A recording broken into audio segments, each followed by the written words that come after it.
Over the last 2 days, we have already set expectations for 2 of our APAC regions, leaving only 1 left. And that is the exciting part, because for me, it's the most competitive region, and I could just be waffling there, but I feel as though APAC North is the most competitive. When you look at it on paper, we have 4 teams that could potentially be going. All 4 teams could do it on their day, but now it's time to determine whether they will or not. Michael and Jake join me on the desk. Gents, how we doing? Jake, are you feeling good? Are you feeling chipper? I'm feeling great, mate, and I agree with you wholeheartedly in terms of your sentiment. When it comes to the 4 teams that we've actually got for finals, CAG by Varel, D+, Kianatro, what a stage they've had so far, and Scars. I mean, a household name when it comes to APAC North. So 4 teams, 1 spot. I mean, CAG are the front runners. Let's not bypass that at all. CAG are the favourites, but I genuinely do believe in that competitiveness for this region. And CAG themselves, if they're not perfect on a given night, they could be knocked off. It's a little dangerous because we've seen it happen before. CAG are not flawless in this region, not by any means. In fact, Scars had quite a decent run back in the 2023, 2024 era. So, you know, this is the kind of thing when it comes to the domestic part of APAC North, it is actually quite... Hang on a second. I think I know that guy. Who's on the camera behind? Oh, it's APL, man. What the? G'day, mate. How you doing? Oh, God. It's so good to see him back in action, Wasn't isn't that it? OCN, man? Ah, he retired from OCN. Different shade of blue these days. Correct. It's, you know, you give with one and take with the other. He's a family man now. He's got a family. Okay. He's got a family. But, Michael, obviously a little bit more serious news. Yesterday, the day before, we've already set expectations for the other 2 regions. And it feels as though, particularly in OS, it was very clear. But by God, yesterday with Weibo and Daystar, nearly forgot it, very, very clear divide. Yeah, that's why I think we're touting North to be certainly favourable for CAG by Varel, but by no means as defined as the other regions. I mean, OS is kind of a different story with the 2 slots that they now have, but certainly Asia is by far and away the most definitive. Sure, there is a world in which Daystar could maybe sneak that slot, but Weibo showed yesterday that they're just on a whole other level. And Daystar played well, to their credit, in their matchup, but you could still see the contrast in a Weibo dominance versus a Daystar dominance, and so excited for that upper bracket final, but I think the expectation will be they probably rematch again for the grand final anyway. You'd have to expect, Jake, that at this point, with Weibo being in the position that they are, and especially around Harambe's comments, I don't know how much you got to see of the interview last night, but Harambe was kind of making it very obvious that from his perspective, there's all the teams, there's Daystar, and then there's Weibo. Yeah, and I think that's the right way to frame it. I don't think you want to be, at least from Harambe and Daystar's perspective, ignorant of how good Weibo are, but also still respecting your opponent and say, yeah, we can beat them, but we also respect that they're still a little bit above us, and we got some work to do, while also understanding that they themselves, Daystar, are probably still above the rest too. And that's the way that we've probably painted the picture for Asia at this stage, and probably the way it's been for quite some time now. The rest of the teams have got some catching up to do, and unfortunately for Daystar only having now the 1 slot, they too themselves have got some catching up to the number 1 spot. It's a little brutal, and you're kind of alluding to spots there. Well, there is a bit of a shake-up in what we would have expected globally speaking. EML had a very interesting playday last night, and I mean, I don't really know how to say this without sounding like a... I can't say that word on I can't believe broadcast. GK1. Yeah, that is by far the most surprising result that we've had.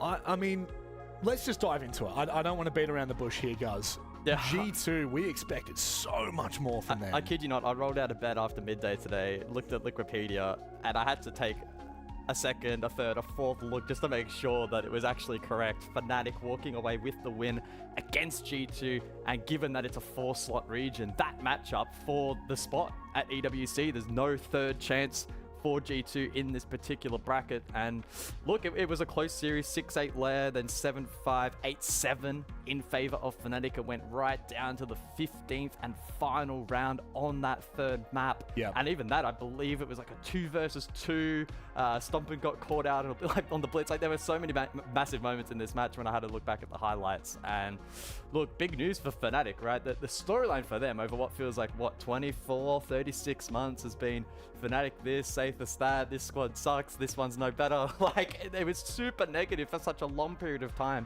So for them to rebrand once again with this new project and to actually make it work in stage 1 is a massive result for them.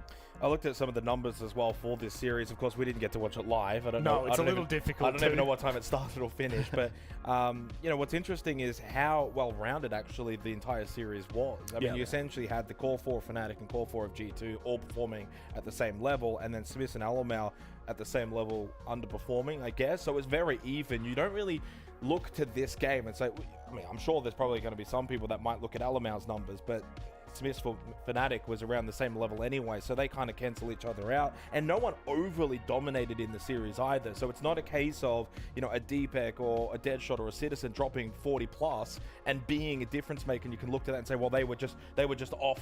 Got someone in my ear at the moment, but you can hear someone, can't you? Yeah. But ultimately, it was very even, and it came down to the team v team, and that's the biggest takeaway for Fnatic. I want to look at this more as a praise to Fnatic, because I'm sure already online we've heard probably many people talking about G2, but for Fnatic, they had spent 2-3 years in the wilderness. A lot of people talking about Sathis and his job in the wilderness, and it's nice for them to be able to make a return, because that's really what it feels like to the top level in Siege. It's a big organization. They've got a big history in this game, and it's a big result for them. And now it's a matter of what can they do with this? Of course, they've qualified for EWC, but can they go further in the EML finals as well? I think they should. I think the momentum that you take from a win like that can definitely propel you into different conversations.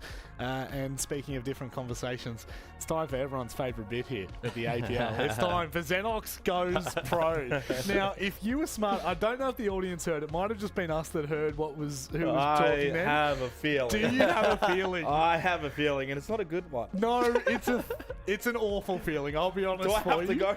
I think this time you unfortunately are going to have to go. He's not winning around in this one. That voice is unanimously very definitive, and I think that I heard it and I was like, oh no, that's not good for Jake. Jake, you haven't done all that great. It's been rough. Look, the life of a professional player clearly is difficult, as we've seen with G2, so I can understand how they feel in this moment. Oh, yes. But fortunately for me, I get a chance at redemption. G2 don't until stage 2. Very true. Do you think you have the similar expectations as G2? Well, no. I would say my expectations are more like Fnatic. So maybe today's the day. Fnatic can beat G2. Maybe I can go and beat whoever's on the other side. So let's head down. Yeah. Oh, I reckon. See you, mate. See you, mate. See you later. Good luck. While you warm up, we're going to start to just make sure. I want him out. I want him gone. And now we're going to introduce our pro player for this event. It's none other than Jake is so cooked. Oh my god. Oh, he's in so much trouble. Turd, how you doing, mate? Great. How are you guys? Oh, we're doing phenomenal. How are you feeling on the back of yesterday? We heard from Speakeasy a little bit about your performance and the fact that, you know, you guys are taking a different approach going into stage finals and looking at it as kind of like Swiss prep. But how did you feel with the game overall? Because it looked stupidly dominant and almost like a breeze. It felt good, yeah. Like, I feel like usually when the games are close against Soul Start, when I9 has like 20 kills or something. Yeah. Yesterday, I think he played quite bad both games. So I felt like we were in control the whole game. Especially the second half of the first map. That was good. Good feeling. Good to like go in control and feel like you're winning the game at all times. Now, this is going to be jarring for you, I know. You're going to go from what would have been considered an easy game into one of the most competitive matches of your life here. How do you feel going up against someone like Jake Xenox and Diddy, who I believe is actually already ready at his seat, which might be a first for everything. He is actually down there and ready. Jake, can you hear us? I can hear you, Rob. Yeah, okay, wonderful. Well, I want to hear from Turd's perspective. Turd, how much pressure do you feel in moments like this? This is a big moment in your career.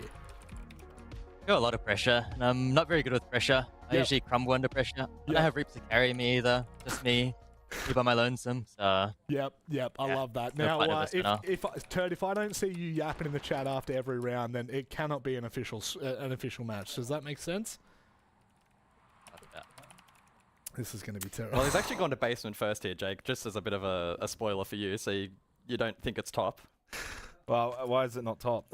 He's already throwing. Well, you know what? He's got a different approach to the game, Jake, and an interesting operator selection as well. I might add. We won't don't do it. No, but I won't you spoil know, that because I already. will I say think the I know what the plan might be for this round. Yeah, I'm not going to say anything. I'm just going to watch this poor bloke unfold. 45 This guy on seconds, drone. Jake. 45 seconds. Get a wriggle on. Yep, remember? I'm second, buddy. Yep, not 3 minutes, mate. Not 3 minutes.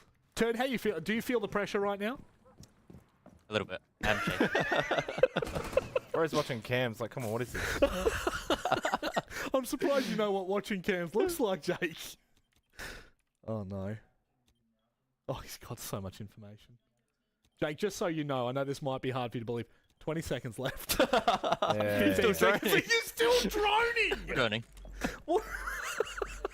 Oh no. Oh, he's gone deep. This isn't going to end well. Oh, God. No!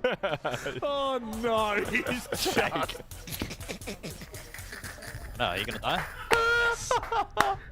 Okay, so You could have boosted technically, yourself at least, you've Jake. got to be going top 4 firstly, so that's null and void. We need a restart here already. He's calling a rehost. Did ask Yep. for the game.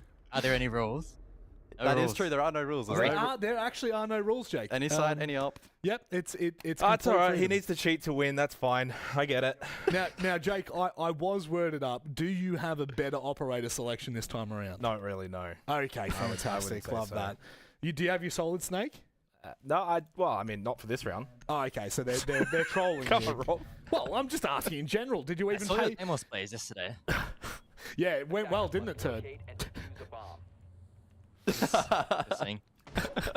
Interesting. I don't think we're going to see the day boss today.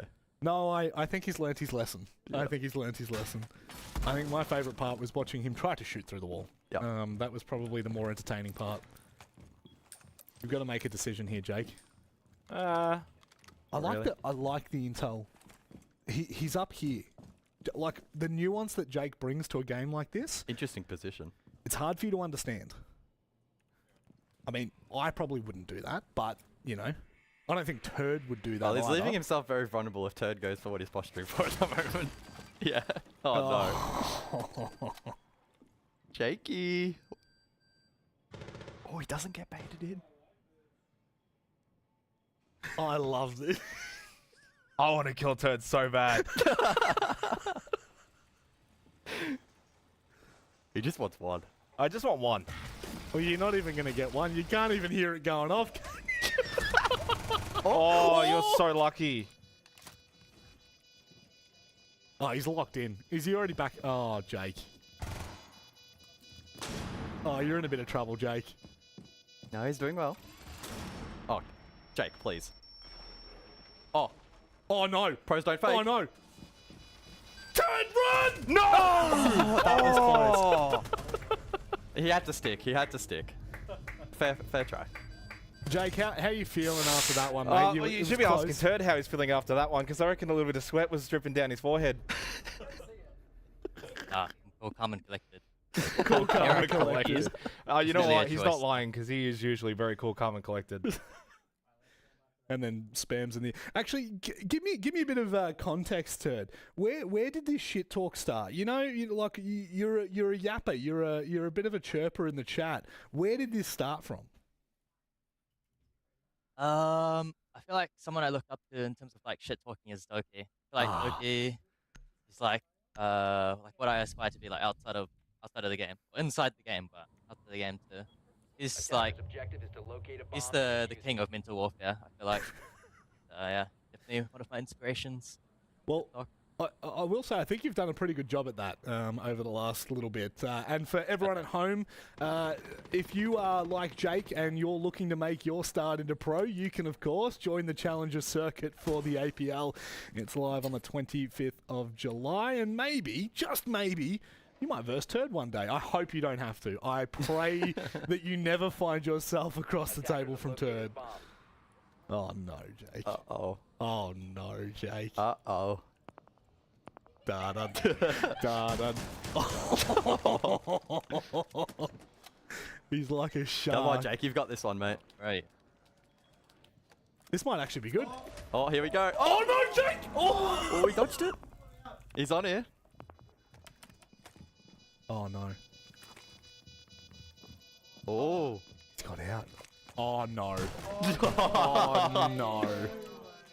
Oh, bullshit. Oh, that would have been good. No long arm for you, baby. Wait. Hold on. No, he's not that smart, Turd. You're respecting him too much. You got to remember what we're dealing with here. Oh, is he still gonna get it? Oh, no. Oh, Jakey boy! Good, That's Jake. my caster!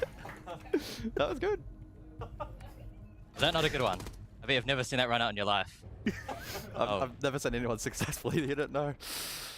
But see, that's the kind of nuance that you have. Well, he got in his one round. 1v1s. That's what we call the benchmark. Anything from here is bonus. He's not going It to win. is. Correct. Correct. Now, Lost Turd, it. I really need you to lock. I really What need was the you other to. scores It's- against the other two? It was 2 against Falls and then 1 against Player. I Yeah, think. yeah. But to be fair, And there's another one then. Falls lost 2 rounds. One of them he had his hands off his keyboard and mouse, and the other one He tried to knife him. he tried to. I knife would him, say, so. I'm going to be honest with you, Turd. That's probably the first real round. The first that one I've is actually won. Yeah, so, legitimately I mean, won. that's not a good. The last round, I have one of these ready. That's Oh no! I don't know if Jake saw that. I did don't he? think Jake saw That's that how at all. we won't spoil. No, no. In fact, we'll let him think that he's better than he actually is, and then we'll just peg him back down. This could work. This could actually work here. Depending on how good the drone work is, yeah. I don't want to reveal too I know. much. I'm trying to be vague in my sayings here. I don't hate it. I've seen Jake lock in harder, but only in very few instances in his entire life. He's definitely taking this more seriously than when he used to play ranked. Oh Hello? yeah. Here we go. Oh no, he's stuffed. Oh, he's so stuffed. Oh no. Oh, oh. Okay. Oh, Jake, what are you doing? Jake! Oh no, Jake! Oh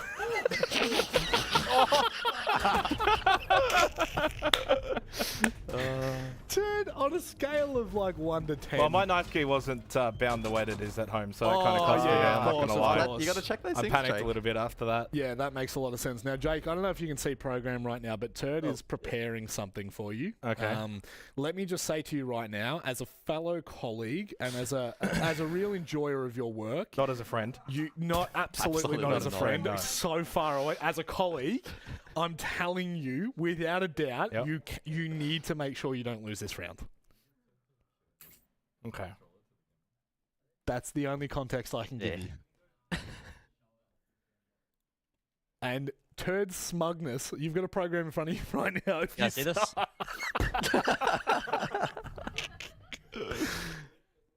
I still don't know if he's seen it, but either way. I'm a little worried for him. I'm a little worried for him. I actually do need a.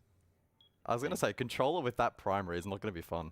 I got to say, though, I do appreciate Turd taking it easy on me today. Clearly, Genius. he has to have Less been. recoil. Speak easy. Oh, Jake. Was he sped up here, has he? Did you ever try to go pro on console? I played. Well, clearly Holy not. shit. Thankfully not. Come on, Jakey boy. This is your opportunity. You know what? I feel like we kind of need like one of those Pengu quotes right now from when we're eating ramen. I feel like we need one of those kind of inspirational quotes. Nah, he's got this, as long as he uses his utility. Good. Throw it directly at the door. A little deeper this time, Jakey. There we go. Now, which ring con does he go for? Oh, Oh no. Oh no. Oh, no, no, no, no, no, no, Come on, no. Jake. Not with Oh, Jakey boy! No. I don't understand what he was doing. What was he doing? No, he was running away from you. Well, I can see he was running away from me. Statistically speaking, I would be running away from me as well. Well, I probably wouldn't. yeah. I'm getting back on a mouse and keyboard. Yeah, you Were you- absolutely was he cannot hands lose off, another was he? round. Nah, controller that round. Oh, Jake, controller. Right. Yeah. Oh, you didn't see that one? You got to control it better then. Yeah. Thank you. Yeah, shit. You're a wordsmith, Jake. Don't panic here, Ted, because you've given up 2 rounds now. He doesn't look panicked to me. Shit. I don't think he's ever panicked. He could be in an SI Grand Final and he'd look exactly the same. Actually, Not that he'll ever play in an S like Oh, I was waiting okay. for it. Send him home. Send him home. Send him home. Send him home. Send him home. Finish it up, mate. Lock in here. Show him what it's like. Now, please don't lose this round.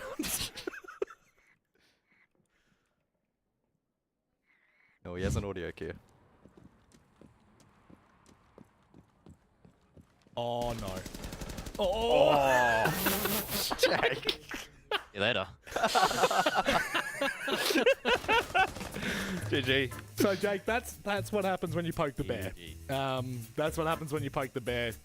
I'm pretty. You know what? I'm pretty content. I'm pretty happy with 2. He's Two's basically good. like most teams in Asia right now. You win a couple rounds and that's about it. Yeah, actually, I'm pretty sure that... on a scale. So this is for Turd, right? On a scale of who's the worst? Who's the worst team in Asia right now?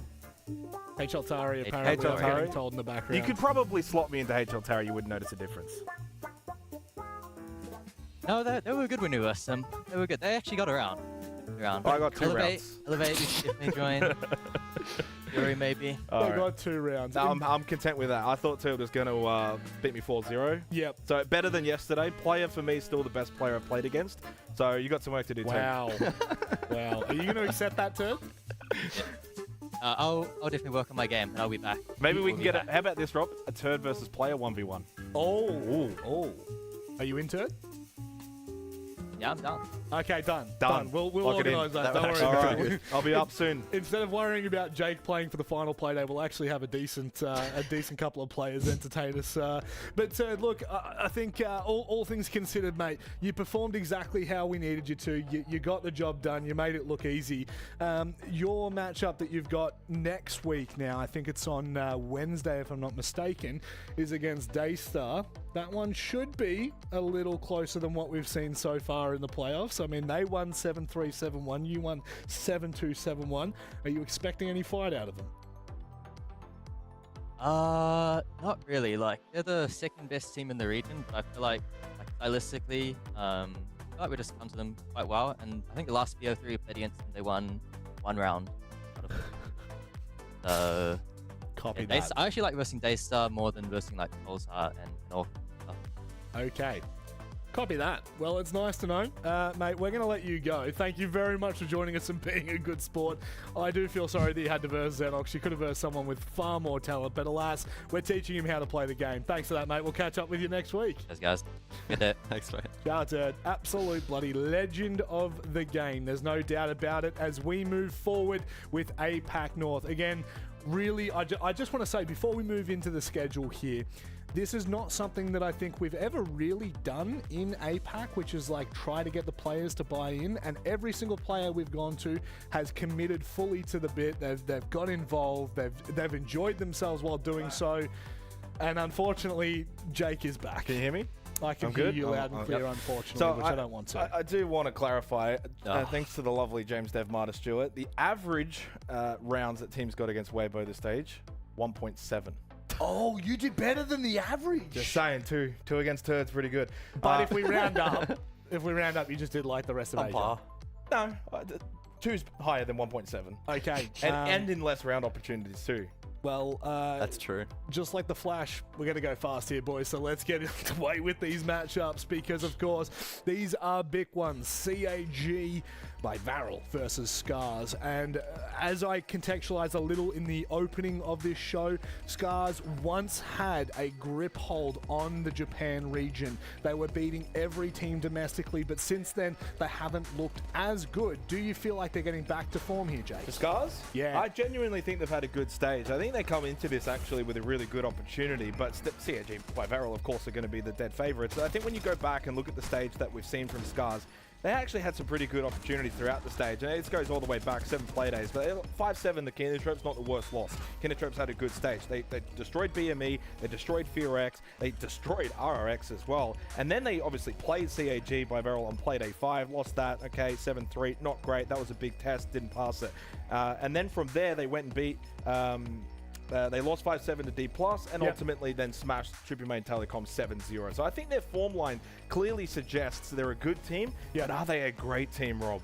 Just like their opponents. I mean, That's the big question, isn't it? CAG by Varel, a roster that has well and truly set the tone here as probably the best in APAC North for a while. I think where CAG have put themselves in the last 2 years, they have now exceeded expectations from where they were domestically. Internationally, there's still a question to be asked. Let's have a look at the roster as we're continuing to talk about what dominance they have brought into this region recently.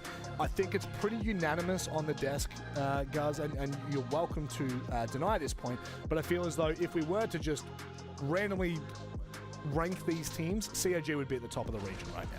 Yeah, I mean, I'm continually surprised by just how successful this particular project has been. I think there were so many doubts when DD joined the roster as to the long-term viability of this roster. I think Kickoff was a whole different situation, and even previous to that, whereas a case of, oh, he comes in, maybe they'll have a honeymoon period and then things will start to unravel, but it's kind of been the opposite for CAG thus far. They continue to get better. They're equal first for attacking win rate, number 1 for defensive win rate, and second by a pretty significant margin to D+, but second on entry percent as well across this stage. So in the key metrics, CAG by Varel have put forward the case that they should be expected to take the slot.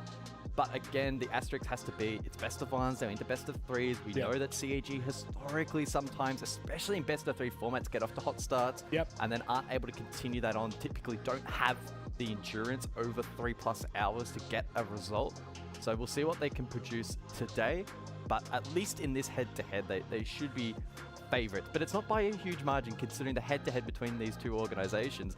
Scars actually historically have the edge. That's tapered off in the last couple of years, so it's probably not as significant now. Yeah, sure. But when you look back over the years, these two have had some very hard-fought matches in the past, best of ones and best of threes. Yeah, I would say ever since Blast took over the ecosystem, in fact, these two have been vying for the top, and the best way to do it, is to actually show how close they are as two overall teams, because what you're alluding to is the fact that, well, the fact that Scars have actually got the head-to-head wins over them, I think since 2023. I may be incorrect there. Is that even going further back? I can't see. This is going all the way back. This is really far back. So again, there you go. There is obviously a lot has changed since then, but even if you take into account the last 8 matches that I have recorded here, it's 3-5 still in favor of Scars. So this isn't a case of them just banking wins in the past. There obviously is that period you can see it's kind of the whole third where Scars just had the dead to rights.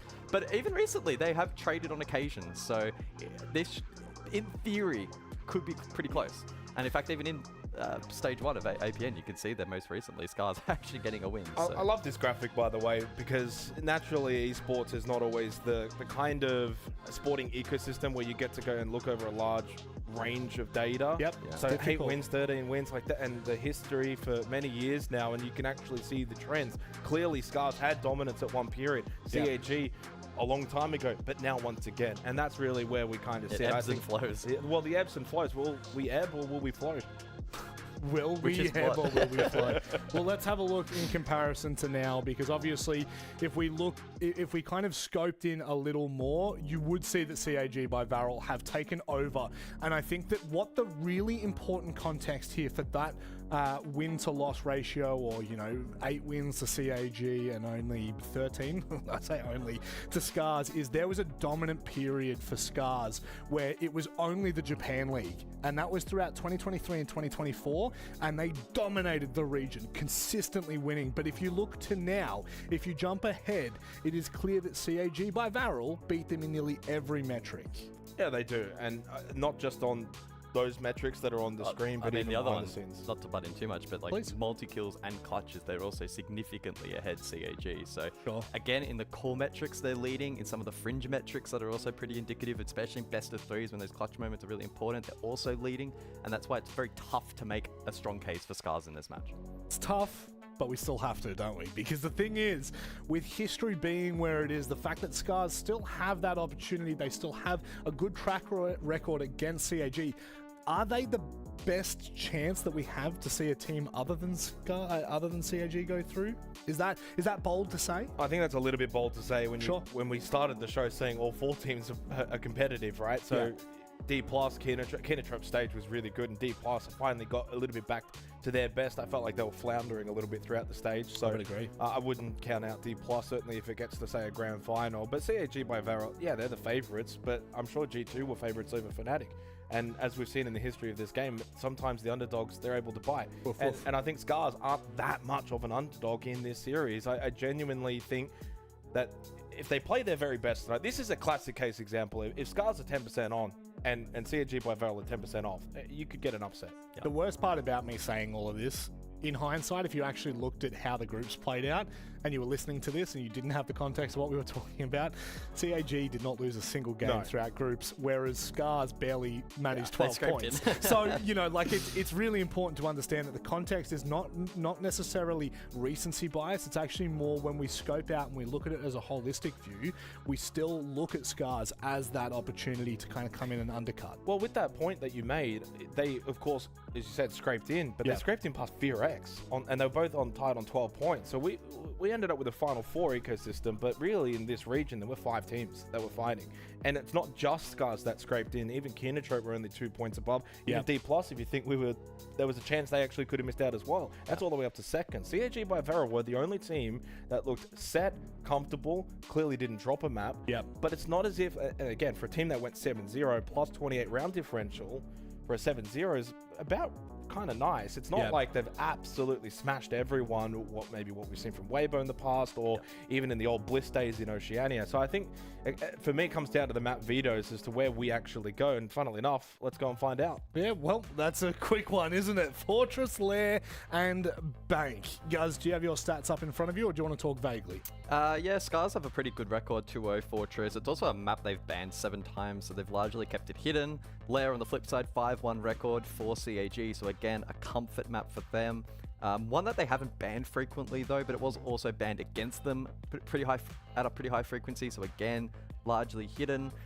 Bank as the decider, pretty close between these two teams. Scars have done their best to avoid it, but when they've played it, again, largely successful. The quality of their opposition, though, certainly questionable in some of those instances, whereas CAG actually had a 7-1 victory over D+ Kia. That's a big result, isn't it? The way in which it's developed, probably going to test Scars' depth, but that's going to happen in any best of 3, right? Correct. Where CAG probably do go in with the bigger pool and the better pool. And considering that, I actually think Scars have done quite well with the map veto when you get comfort pick into comfort pick. So it does mean Fortress is must win. I think you can almost just completely chalk up Lair to CAG. So for Scars, if they're going to win the series, it's going to have to be Fortress, and it's going to have to be Bank. And as you were alluding to, that's actually not completely out of the realms of possibility on those respective maps. Lair is the big one for CAG, and while I think certainly CAG could beat Fortress, more likely for CAG by Varel to beat Scars on Fortress than it is for Scars to beat CAG on Lair. That's the way I kind of look at this map veto.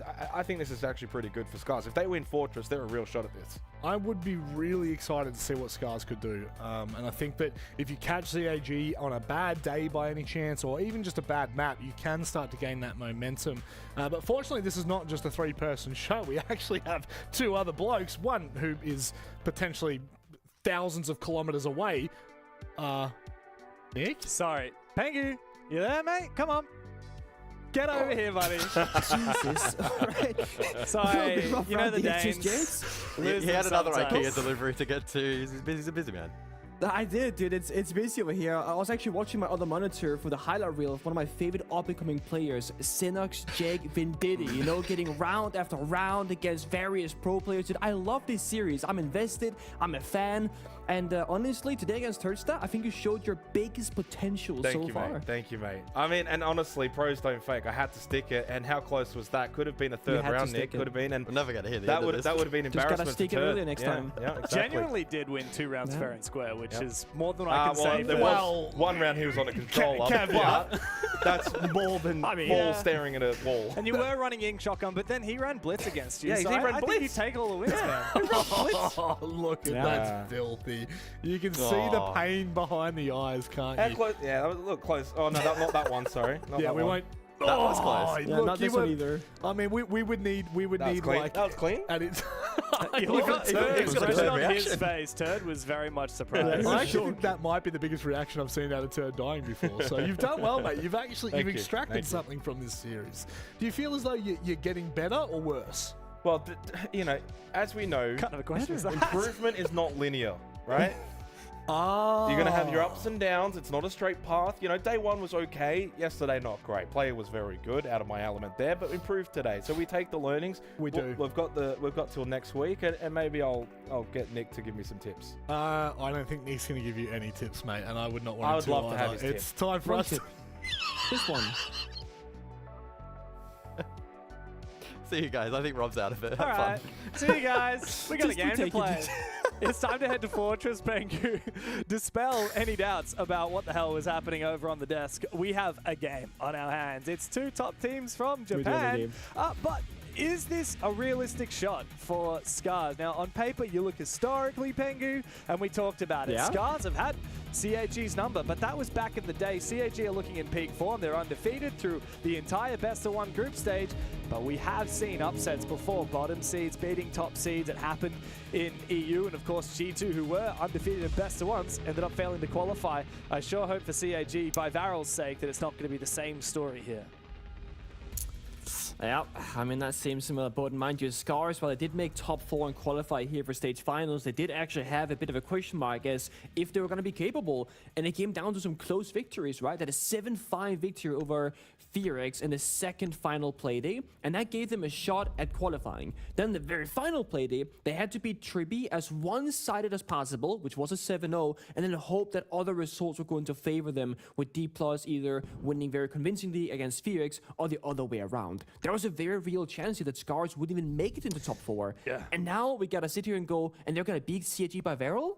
It seems unlikely to me. For sure, for sure. Yeah, look, the only thing they've got going for them is the fact that we did see Scars beat Trippy Main Telecom on Fortress 7-0 in that final match, pardon me, of the group stage. Very dominant. Yeah, very dominant. We also saw them beat Double RX in kickoff back a couple of months ago on this map pretty convincingly, whereas CAG, we don't have a result since they played this map at Salt Lake City against 5 Fears. They lost it in overtime, so I think this is a good map veto for Scars, at least to start with, but you never know what CAG have been working on behind the scenes.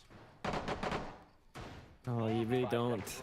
They, of course, in the more recent time, CAG have been very good at simply like working out the strategies, the depth, the map pool, the pocket strats, and just the flexibility around the operators. That's always something we praise when we cast them. D-Demand now going from coach to player, really enabling somebody else like Anitin to do different things in the server. He's not stuck on a one shield or one Ying operator or being a bit of a one-trick pony. They're both enabling each other to do many more things in the server. Scars on the attacking side to start things off. They band away the trap operators, the Illa the Thorn. They want to enable the entries and the lurking capability here of someone like Nina and Rek that can get things done. Whereas CAG by Varel, they have banned away the Munty and the Solid Snake. So a ton of info being banned away. Yeah, particularly a fan of those trap bans by Scars. We've talked about this a lot, Pengu. Yeah. It's something that Speakeasy talked about in a Weibo This could be interview. good. It's very much on meta right now. But CAG have a pretty good read onto where this lurk might be from Scars. Yuki's got his teammate to shoot open the door, and now he's forced back further by the second Rotero. It hasn't actually cleared a lot of utility, though. No. I feel like they're trying to bait out Anitin so that Yuki can just walk in with the Nuke shotgun and get a freebie, but they're both respecting each other so much right now. Anitin falling further up the staircase, Yuki still down outside the main door, but he's got that shotgun. If he can get into the staircase itself, he should be favorable against Anitin. Freebie, never mind, he's looking the wrong way. Doesn't check the corner. You know, on a good day with checking your corners a little bit better, that shotgun would be favored. Now Washoy brings almost the exact same shotgun, his gunfight around Horse. Reconnects with Red. Oh. And Scars have found their picks. Now Anitin very low HP. He will fall. It's Chibisu against 3. And Scars should have a pretty solid idea of where he is. Big Nitro cell doesn't land. Oh no, Washoy. That's a critical mistake. Almost a second, Oh my but God. Nina does, thankfully for Scars, restabilize.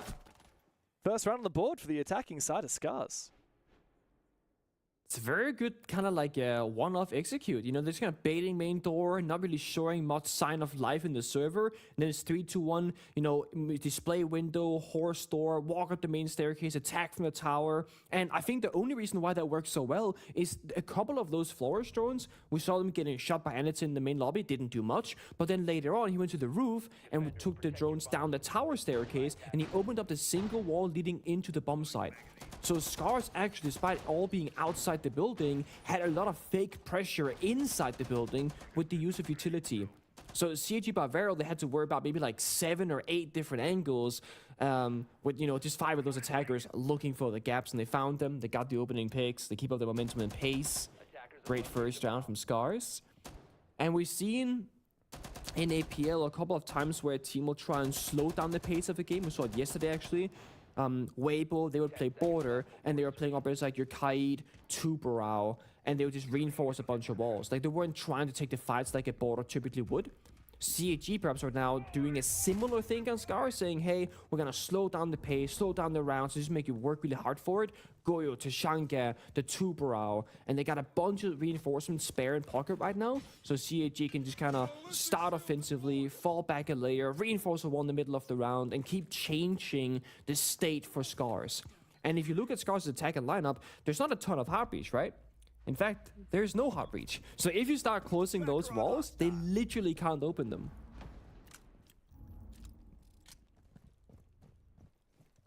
Yeah, it's the danger of really leaning into those execute operators, isn't it?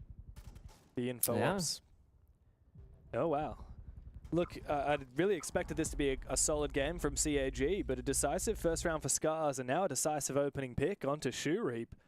A real surprise to see. I didn't manage to catch it, but the Warden going down early is a bit of a loss, particularly with that Ying on the board. It's going to make it a lot harder. We saw some mid-round reinforcements that have been from CAG by Vero to reinforce the bathroom position, but they're still staying alive on the roam and the extension itself. Here comes the Goyo vaulting over. It's Arkuli or Saka looking for that pick. And if he were to find it, bring his team back to a 4v4, that's a great spot to be in, but seems like they're not going to risk it. Don't want to lose another body. So it's going to stay in this 5v4 position favoring Scars. And you probably can't reinforce this wall unless you go for an Asami Kiba and then just hit the F button and hope for the best. Here it comes. It's close. But they get it done. It's a very niche trick there when you throw the Asami, and as it's like, I don't know, vaporizing and turning into concrete or whatever, it is actually blocking bullets and giving you an invulnerability frame, if you will. And that's why we see teams use it in that kind of way, where you start reinforcing the second the keeper goes down. Because even though visually it's not there yet, it does block the first few bullets. Yeah, little details in tech like that are pretty critical when your career hinges on details like that. Funnily enough, it's almost exactly what we saw just then, but Scars very quick on in the building. Aniton goes big, double C4, and then 1 with the DMR. It's Fishlike and Washoy now on the 2v3, and I'm not sure he's aware. There is a player prone on the ground just next to him. It's Chibisu, who does stand up and take him down. Aniton cooks up a 4K. CAG looking much more chill in that second round, mostly thanks to Annie. I mean, that's a one-man job right there. I want to say, like, sure, CAG won the round, but Scars, they were doing the better work in the server. And if you go back and look at how Scars are playing against Trippy and how they're playing the previous matches, this is not the same kind of play style that Scars are showing on Fortress. They used to be, I don't know, think of like a chalet, right? You're playing master bedroom, office, and you attack library over. That's how Scars like to attack. Bank basement attack, they go top floor, they take full map control, they hunt the roamers down, they get a couple of kills, and then they hit the bombs at like a 5v4 or 5v3. That's how Scars like to do it. Build early advantage, and then just have the numbers. Here, they're just trying to get as close to the bomb site as possible, and then just 3, 2, 1 execute from every angle at the same time, hoping that that overflow is just gonna be successful. With Anderson getting a double C4 kill, that stops one side of the push, and then DMR stops a second side of the push. So all of a sudden, instead of attacking from 5 or 4 different angles, Scars are just stuck in old tower. It doesn't get them very far. So I'm curious to see how many more rounds Scars will attempt this before they go back to their other play style. But so far, they've been massively successful. I feel like the biggest surprise this stage wasn't actually even Scars sneaking into the top 4. I think it was Kinotrope doing... Kinotrope? Yeah, because obviously it used to be CAG and D+ fighting for #1, and then FearX kind of potentially in that conversation. And then Scars and Kinotrope were kind of on the outside looking in for the longest time. You know, they were regarded as on the same level. Kinotrope has finally stepped up above. So I'm not really sure where I put Scars with all that in mind. They're not maybe on Kinotrope's level, but they did just scrape in to the playoffs, to the stage finals. So I'm still getting a read. And look, to be honest, they're looking pretty solid on Fortress so far. Fortress, obviously a good map for them. They destroyed Trippy on this map in the final playday, 7-0. But when they did play CAG on Clubhouse during the regular stage, they got slapped around 7-3. They didn't look really well coordinated. They didn't look near CAG's level. So it's great to see them playing a lot better today. And perhaps a bit of that underdog story can also help them, right? When you're not in the spotlight and everyone's looking at you like the main villain to take down, you can kind of slip underneath the surface and kind of go, oh guys, we've been prepping this. We weren't aware of the strategy we have, our playstyle, our confidence levels. You can catch your opponent by surprise. It's the same similar attack though, they're slowly setting things up, but this is more a bit of a roam clear like I said before, right? The bomb side is going to be in commando offices on the other side by the main lobby. They're full taken from the opposite side of the map, much like I said on the Chalet. So it's an opposite clear, hoping for a couple of kills early. That hasn't happened. We've been playing a bit more safe here. So it's going to end up in a 5v5 right by the bomb site. And now I get a little bit worried about Scars, because they have double drone operators in Twitch and Flores, which doesn't do anything with gadgetry from this moment forward, leaving just the Grim with 1 Grim canister in pocket, just spent now, and a Blitz to do all the work. Yeah, and Anderton had that C4 pre-ripped for about 15 seconds earlier in this round as well, while standing on the tower stairs. It looks like he's now got the read that nobody is pushing him like they did last time with the Nukes. So instead, he's rotating to try and support the rest of his team. I think you're right, though. Yukis might be going back. Backstab. Yeah, indeed. That's a good backstab. Good entry as well. The Blitz leverages an opening for Scars. And at the drop of a hat, it all comes down to DD. What can the ex-coach do? Absolutely nothing. Flawless from Scars. Picture perfect. Beautiful attack onto that primary bomb site once again. Yukis with the craziest gap, just jumped down the tower construction from the roof and found his one, and it turns the attention from just watching the frontal push to also worrying about the backstab. I'm very curious here if CAG will opt to ban an operator like the Lion, something that can really make everyone stand still when the execute is coming, because we're seeing it 3, 2, 1, and the push happens. But it's gonna be the Ying instead, actually, which also adds a bit of that chaos effect in the server. Maybe they're also fearing the possibility of a Warden ban, because in that case, with Warden being gone and Ying still being in play, that makes life very complicated. And Scars, they're gonna keep doing the same thing, right? They ban the Illa Thorn, which are trap operators, and the reason why they ban them is to enable these kinds of pushes. 3, 2, 1, nothing can stop us. Once an operator that can move around and acts like a barbed wire the entire time, it's a clash. The continuous slow effect, stunning the shields and making life unplayable, they ban that as a third operator. Very clear game plan here from Scars, and they are fully committing to it. Not to mention, you are playing against Kag by Val. If any team is going to jump on that clash, it's these guys. It's Anaton. It's even DD. They would. Even Shuri. Sometimes we'll see that come out from them. They love it. They really do. So that's good from Scars, even though we hadn't seen it so far. They're just reading a little bit into the future. From CAG, getting rid of the Ying, it was played twice by Scars, but I feel like Scars are actually really good at leveraging not just the Ying, but all of these power operators, be them the Blitz or the Lion, as you mentioned, the Dokkaebi Deimos has all made an appearance. The Grim, and in this case, the Glaz. Scars, another operator, in fact, the only operator that they've actually picked every single round so far, up until now, is the Flores, funnily enough. They've been running Flores, they've been running Twitch, and they've banned 2 traps. Scars clearly want to hit the go button after they've done their prep. They want to put pressure on these gaps, utilizing these power-ups. And getting rid of those traps, both in the ban phase and with util like Twitch and Flores, has been perfect for that. This bomb site's going to pan out a little bit differently, right? Because it's downstairs, so you're also probably going to work some vert into it, hence the RAM. But I really like this Scars playstyle. It's a lot harder to break apart this bomb site because it's like very few narrow corridors to get access to the site itself, or really dangerous hatch drop. So what they're doing here is they're picking these like very strong utility operators like the Glass, the Capital, that can make it so unfair for the defenders, right? You can smoke the heads drop, now it's safe, use the capital fire arrow to, you know, remove one of the power positions from defenders. That's going to favor Scars as well. So instead of going for 3-2-1 gap finding, this should be, if played perfectly, of course, roam clear, verticality with the round like you mentioned, and then Glass and Capital choosing exactly what area to target with their gadgets, and that's going to give them a new kind of opening. Scars are still super reliant here on getting the opening pick when it comes down to execute, because once they hit the ground, they got to keep running. They can't just hit the ground, lose a member or two, and reset and go again, because it is a bit of a one-pump strategy. You have smokes from the Glass and from this to support him, and then Capital Fire. That's what you have to make work. What can CG Pavel do so? Hit a flank at the perfect timing, technically possible. Chibisu is on the second floor, but very far away and now yellow spotted as well. And that's where the gridlock comes into action. That's going to be your flank watcher. So Scars are aware that the flank is scary, it's dangerous, and they've taken care of that too. So this is going to leave, most likely, their fight happening downstairs by the bomb site, and Anderson playing the Warden must become the playmaker. Oh, Rek actually team kills the Blitz, and now he's forced to be the one to plant himself. No You're right, there's denial. no C4, but the Warden was taken down by that Glaz, and therefore the plant will be confirmed. Perfect from Scars. CAG didn't even really make a mistake. They got a kill gifted to them, and yet look at what's happened. They've just let Scars plant.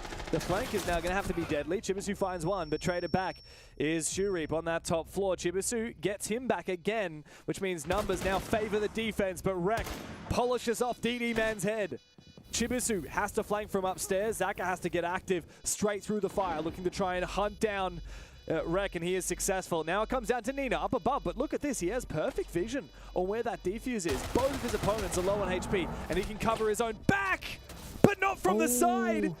I don't think this time is their time. Chibisu's just barely got it. No!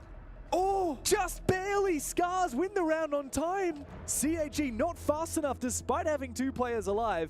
They did not jump on that defuse. We're talking less than half a second of difference right there. They had the right play, the flank, the retake, both defenders on 1 HP. And just think back about how that execute started. The Blitz gets team killed as the first person with their first bullet, I think, fired from the attack. I'm thinking, oh, dude, the round is cooked. But the second bullet from the Glass takes care of Anderson, the Warden, the Playmaker, the C4, the Plant Denial. You can see through the smoke. It's perfect. Look, bonk, bonk, 2 bullets. And the entire round becomes a 4v4 post-ban. Just erupts in chaos. Rek finding so many picks, those sitting on 7 kills currently. Look at the time there's left here. Damn. Oh my days. So close. I gotta ask you, Nick, do you count that as a clutch from Nina? Is that a 1v2 clutch or a 0v2 clutch? I mean, it's a 1v2 clutch in my mind because, you know, 10 seconds left. okay, the clutch factor, right, is a matter of like, do you win the round with what you're doing? And that can be the enemy letting go of the mouse and keyboard. You still win, like that's you winning by clutching, right? He stalled for enough time, stayed alive for enough time, didn't peak for enough time for the timer to run low enough to win, okay? Whether or not he actually got the kills or died or whatever, it doesn't matter. He won.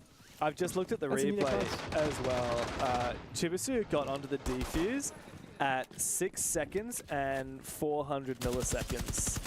6.4. So he had just missed it by half a second. Oh no, actually, wait, I see our replay operator was slowing it down. I just little insight behind the scenes to the replay op. I can see what's going on this replay screen. I can see them cutting it up. And there we go. Look at this. How much time is left? Oh, 0.2. What? Yeah, it's so close. Wait, what? It's not done. Like, yeah, so 0, timer 0, 0. hits 0 here, right? And yeah, but that's the timer ending for the round. That's a defuse timer, right? If you look at the bottom left of his bar, he was missing like a pixel on the the thingy magic. Yeah, because it used to be that it would show the number on the defuse as well. So I got a little lost in the sauce. I was watching two screens at once, with 2 different replays on them. That's all right. It was very close, and could have been a crazy clutch there from CAG by Varel, but instead they're playing from the back foot now. 1-3 in round count. We're going to see Deimos on the board. Going a bit of a track here. This time it's Shureep's turn on the Warden. Big entry from Rek. Oh, but no, does not get it. Finds smoke two in it. players peeking him while he's on that glass. Chibasu's being such a little rat on the floor here. Spots out one for a brief moment, and they decide it's time to get active. He actually wants to peek out of his Kiba barrier while Fishlight goes down to Didi. He's about to get tracked by the Deimos. Unfortunately for him, he's running that shotgun. If he wasn't running Shoddy, he definitely would have gotten that. Nina actually saved. Despite that gas coming out, he will be picked up. Washoy is still on the ground. And Scars will finish, CAG will finish him off. Ukiz wants to get active, doesn't realize he's being pushed deep from the hallway. Didi, man, getting extremely active. I like this fire from CAG. Yeah, taking the fight back to Scars and shutting them down. Now they're gonna go hunting. Not gonna give them any breathing room. But Scars are the ones running away, actually. Outside the building, hasn't shut the default. Oh, okay. They're not watching it, so it's alright. Now he is, though. Or could be flicking through the camps where he saw Nina outside the building. But I mean, there's so little health here, so little time. It's completely over here. CAG by Veil look with a second round. Will get it. And he gets the final kill. Maybe, just maybe, CAG have figured Scars out and can now hold their own on the bomb side. 2 rounds on the board, though, Pengu. I'm not sure this is enough for CAG's defense. Scars have looked really deadly on this attacking side. If CAG tie it up, then the momentum will sit with them as they go into their own attack. But if Scars come away here with a 4-2, I feel like that is an excellent job. And they really do put their best foot forward for going into that second half. Attackers need to locate and defuse as many bombs as they can. When Scars played against Trippy on this map, they won 6 defenses in a row. Just put that in perspective, they're now on their attacking side. Obviously, very different caliber of They can team. look for a 4th attack. Yeah, I mean, if they get 4 attacks, knowing that they can get 6 defenses against Trippy, like, surely they could find 3 against CAG.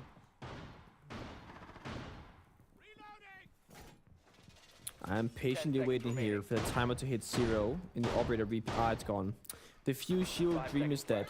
Rip the homie. For a short second, I was thinking maybe, just maybe. But fuse shield gets no love these days. There was a couple of play days, I think it was, I don't know, 6 months ago, where maps like Bank and even Lair once or twice I saw fuse shield getting played a little bit. Fuse There's rework a, idea. interesting interaction. You can throw the Okay, fuse if you have charges, one, or yeah. but they only do 40 damage each pellet. So it's more about util But clear. would you throw them like Ram, where they're heavy, or like Smoke or C4s, where they fly? Because you know I the think it Ram has to is like really be- heavy. It's like, ugh.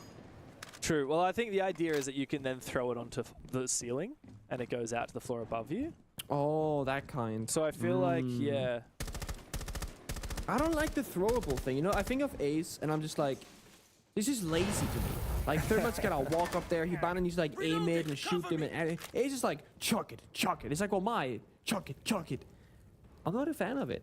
I'm not against the concept, but I like when there's a bit more positional awareness. The problem around is the so many decision. operators are weak because of the lack of positionality. Yeah, they become limited. Here's yeah. another idea for a rework. What if instead of you click the button once to like put the gadget down and once to detonate it, you have like your swap ammo type button, like you would use to swap the target for Deimos or Dockerby, and that detonates. So you can actually put all of them down, detonate all of them at once. That'd be cheeky. I thought about that too as well, because if you could make like a whole, the whole bomb site just covered with fuse mines, right? That'd be kind of cool. So right now you pop it, they run away, and then you gotta run after them, pop it down, they run the other way, and you just can't do anything. So you gotta people watching them horizontally at the same time. Effort, man.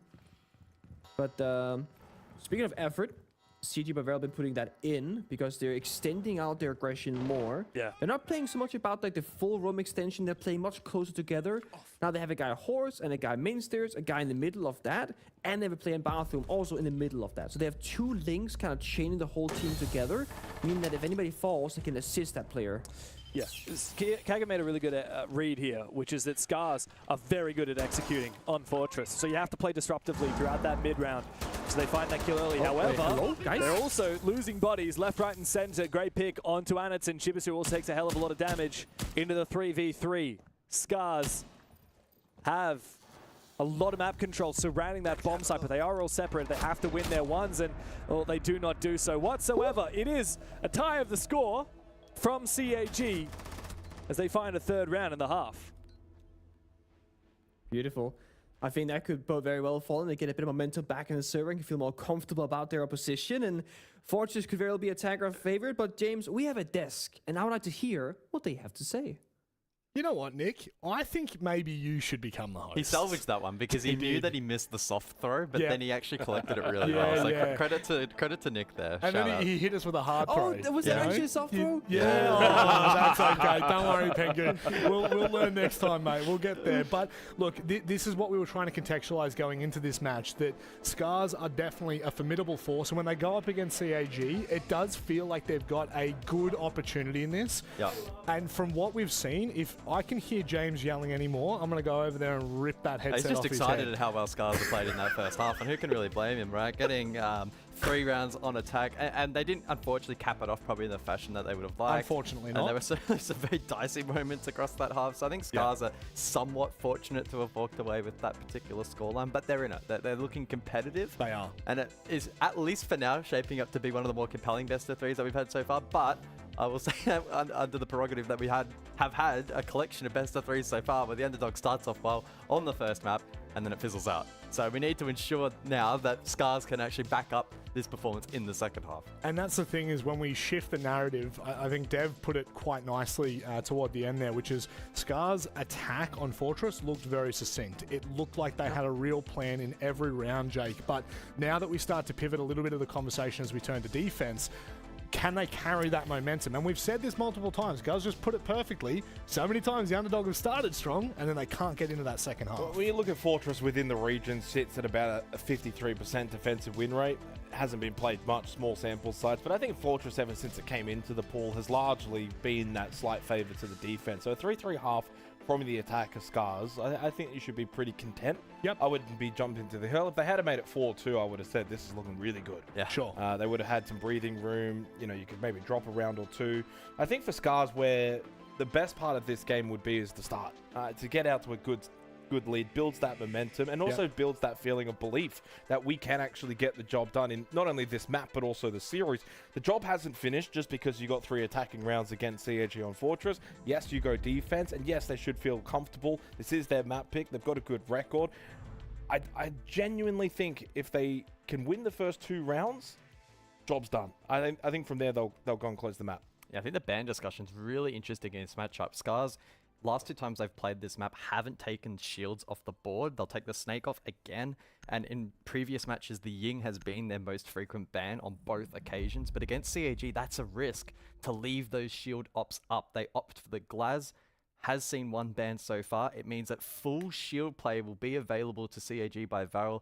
And we know there's so much data to prove that Aniton in particular can be so impactful with the Monty or the Blitz or the Black Pit. Doesn't really matter. And they're going to have the full plethora of shield operators available here. 2 players to quickly look at in this second half, just to put a bit of a focus on. Number 1, Sharif. Rough start, 2-5. He is the 4th best player in the region. And then Nina for Scars is the number 1 rated player throughout group stage at the moment, 3-4. So he's just going about the pace. Really, if one of those switches on and the other doesn't, that team will probably go on and win. If they both switch on, we got ourselves a game. And it's an exciting second half coming up. I can say something on my hand, and it's a series. We might have a series on our hands here. Let's hope that they can dig their heels in for this second half. Scars, they've looked good, but CAG by Varel, I tell you what, you don't want to give them an inch because they'll take a mile. Pengu, this is what a soft throw sounds like. It's not as soft as us, like. That was a hard throw. Listen, I am never throwing again. I'm never speaking. I'm just, whenever you finish your point, James, I will sit there for 20 solid seconds waiting for affirmation that I can speak.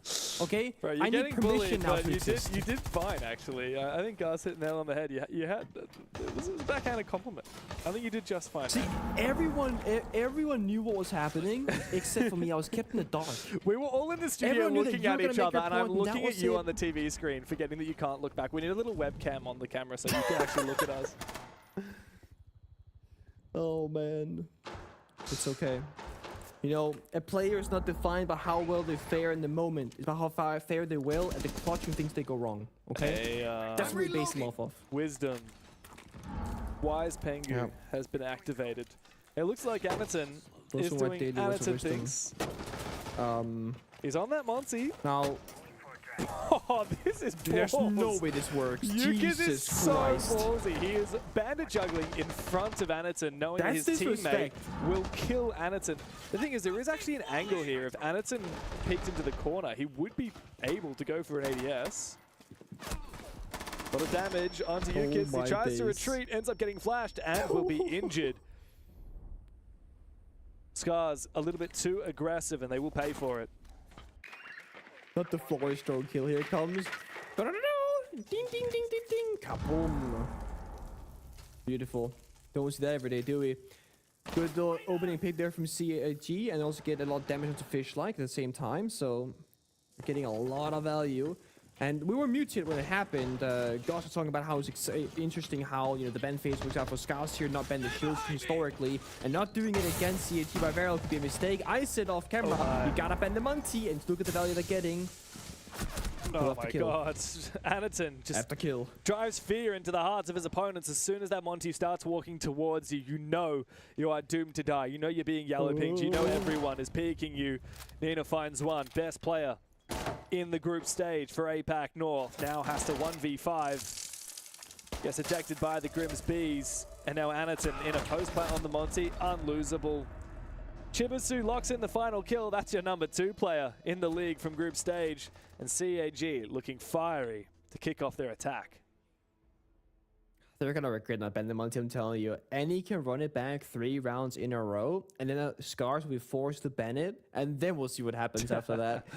It's just one of those, you know. Then he'll play Ying. And I was watching, and then they'll play the Ying or all the stuff, right? There's never really a real win con there.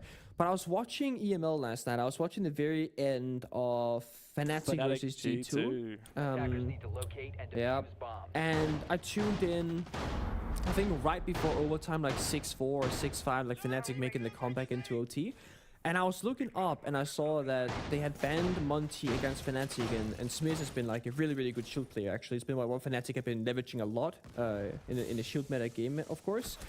And I was just sitting there thinking, if you're a good shield team, like think of Anaton, think of current Fnatic, think of FaZe Clan, you know, Vita King, whatever. There's so many teams to mention here. I feel like you just have to ban the Monty in like 90% of circumstances. And it sounds so silly. But Monty is one of the only operator, he's probably the only operator actually, that can do what he does. Yeah. Extend your shield, walk in, and you can ignore almost every mechanic in the game. They can have a what's it called, a thorn trap. You'll take damage but you won't die. They can see for you, you'll take damage but you won't die. You can walk through any barbed wire, any slowing gadget, any thin mine, like you just don't care about anything. Just zero risk. Like compared to Blitz or Blackbeard, where people like a DMR, one bullet onto your foot and you're like, oh crap, I gotta back out. Yeah. Not even gonna happen with the Monty. Yeah. And I think no matter what we do, even if Monty took away his pistol and he couldn't melee, even if it was just like an extended drone, I still think Monty would be a huge asset to most teams because now your IGLs can just play him and make the calls without the worry of dying in the server. Monty, in my mind, desperately needs like a skill check mechanic, like an energy bar like Kavera or Vigil, where it can be extended for such a long time. Like, let's say it's 15 seconds, 20 seconds in a row. The fact that you can be extended the entire round without being punished ever, it just goes to show how strong this operator can be and why his bend rate is extremely high. Yeah, and in the hands of a Monty specialist, it's something to be feared. Yeah. But Scars know some of the counters themselves. They've brought the Ella, they've brought the Thorn, they've brought the Smoke, even the Goyos. A lot of tick damage here. And there's util that can disrupt the Monty. Notice there, but the Grishmot just knocks his shield back briefly for a moment. It doesn't force the unshield and expose his legs. So he can keep on marching forward almost immediately. Yukiz decides it's time to fall back. Washoy actually steals a kill onto that Monty from behind. I think that might have even been a wallbang. I didn't see how it happened, unless if Anaton tried to take a gunfight. He went for an ADS, yeah, he did. He fired a single pistol shot back towards Washoy as well. And that is, this is Anaton purely dying by his own choice. If you stay extended, again, you're unkillable. If you go for the 50-50 coin flip, well, it's a 50-50 and he lost it. But this is a huge pick here for Scars because they slow down momentum massively. They get to reinforce the walls leading towards the bomb site, and they get opening kill. And now if you look at CHG's lineup, yeah, they have a Ying, they have a few Grimbees, etc. But they don't have any easy way of getting inside the bomb site. Like the doors in the wall, they're gonna... I mean, this works out. They get one. It's perfect. I think he almost saw him for a second as well. Zaka knows he will be exposed if he tries to peek into that corner. However, Washoy is down on the ground. I don't believe that CAG are aware of it as of yet. They don't have an entry hole here, just these lines of sight from the Maverick, which means they will have to file in through these doorways into the bomb site. And there are a lot of good crossfires. A gunfight here onto Wreck, and maybe there's a chance to get in the bomb site, but time is ticking. They had a Monty, man. If my editor was alive, you could just walk on in and start penning down that diffuser, honestly, but they're going to win the fights regardless. I could have been a second, get traded back. 2v2 technically, this was injured. The smoke might be enabling a plan here for CAG. It's up to Wreck and Yukiz to try and get active. Chibisu doesn't shoot the body and actually finds the headshots. It's Yukiz outside the building. Fully detected against two players from CAG with the plant down. Chibisu takes a little bit of damage, but the pistol strikes true. And CAG back-to-back on the attack. That makes it 4 in a row for the undefeated team here in APAC North. I saw that big reaction to Chibisu thinking, what the hell did we just do? We stole the round on the main breach. One single smoke grenade gives them a whole new win con of planting in the chaos of the moment. The kite was sure injured the entire round, by the way. It's laying there, and Scars will call a tactical timeout. It is hard to hang on defense. I know that Jake brought down the stats here for APL. Seems like 52 or 53% favorite for defenders. And this is the stat that you and I, James, started talking about more frequently since we also work EML sometimes. The stats of defender and attacker favor, it shifts so quickly. Because in APL, majority of maps end up being defender favor because attacking is just more challenging in general. And APL teams are lower in skill, especially like the bottom 4 teams, the bottom 2 teams or whatever. So it skews numbers a bit. When you go to EML, maps like your Fortress very quickly can become attacker favorite. Yeah. Because teams are just that much better at attacking, and you can't really get like better at defending. Like you reinforce the same walls in most regions, play the same operators in the same positions. You can hit your shots and make better decisions in the moment, sure, but strategically, the attackers always have the advantage. You know, counter-picking in the drone phase, getting much stronger gadgets, they have stronger weapons, and they require more coordination to pull off executes. So seeing CAG being, let's say, a higher level team here over Scars in recent history, I'm not surprised they're better at attacking, but it certainly just makes it like, oh, you know, 3-3-half, it might be fine for Scars. They go defense now because it's the defender-sided map. To be fair, Scars were actually very good at defending attacking as well. Like, let's not discredit them on that. Like, it was really only one that first half ended up as a 3-3, and that was really only because in the final 2 rounds, CAG realized we can't let them execute. We just have to fight in the mid round. We have to push out and try and kill these heavy operators earlier.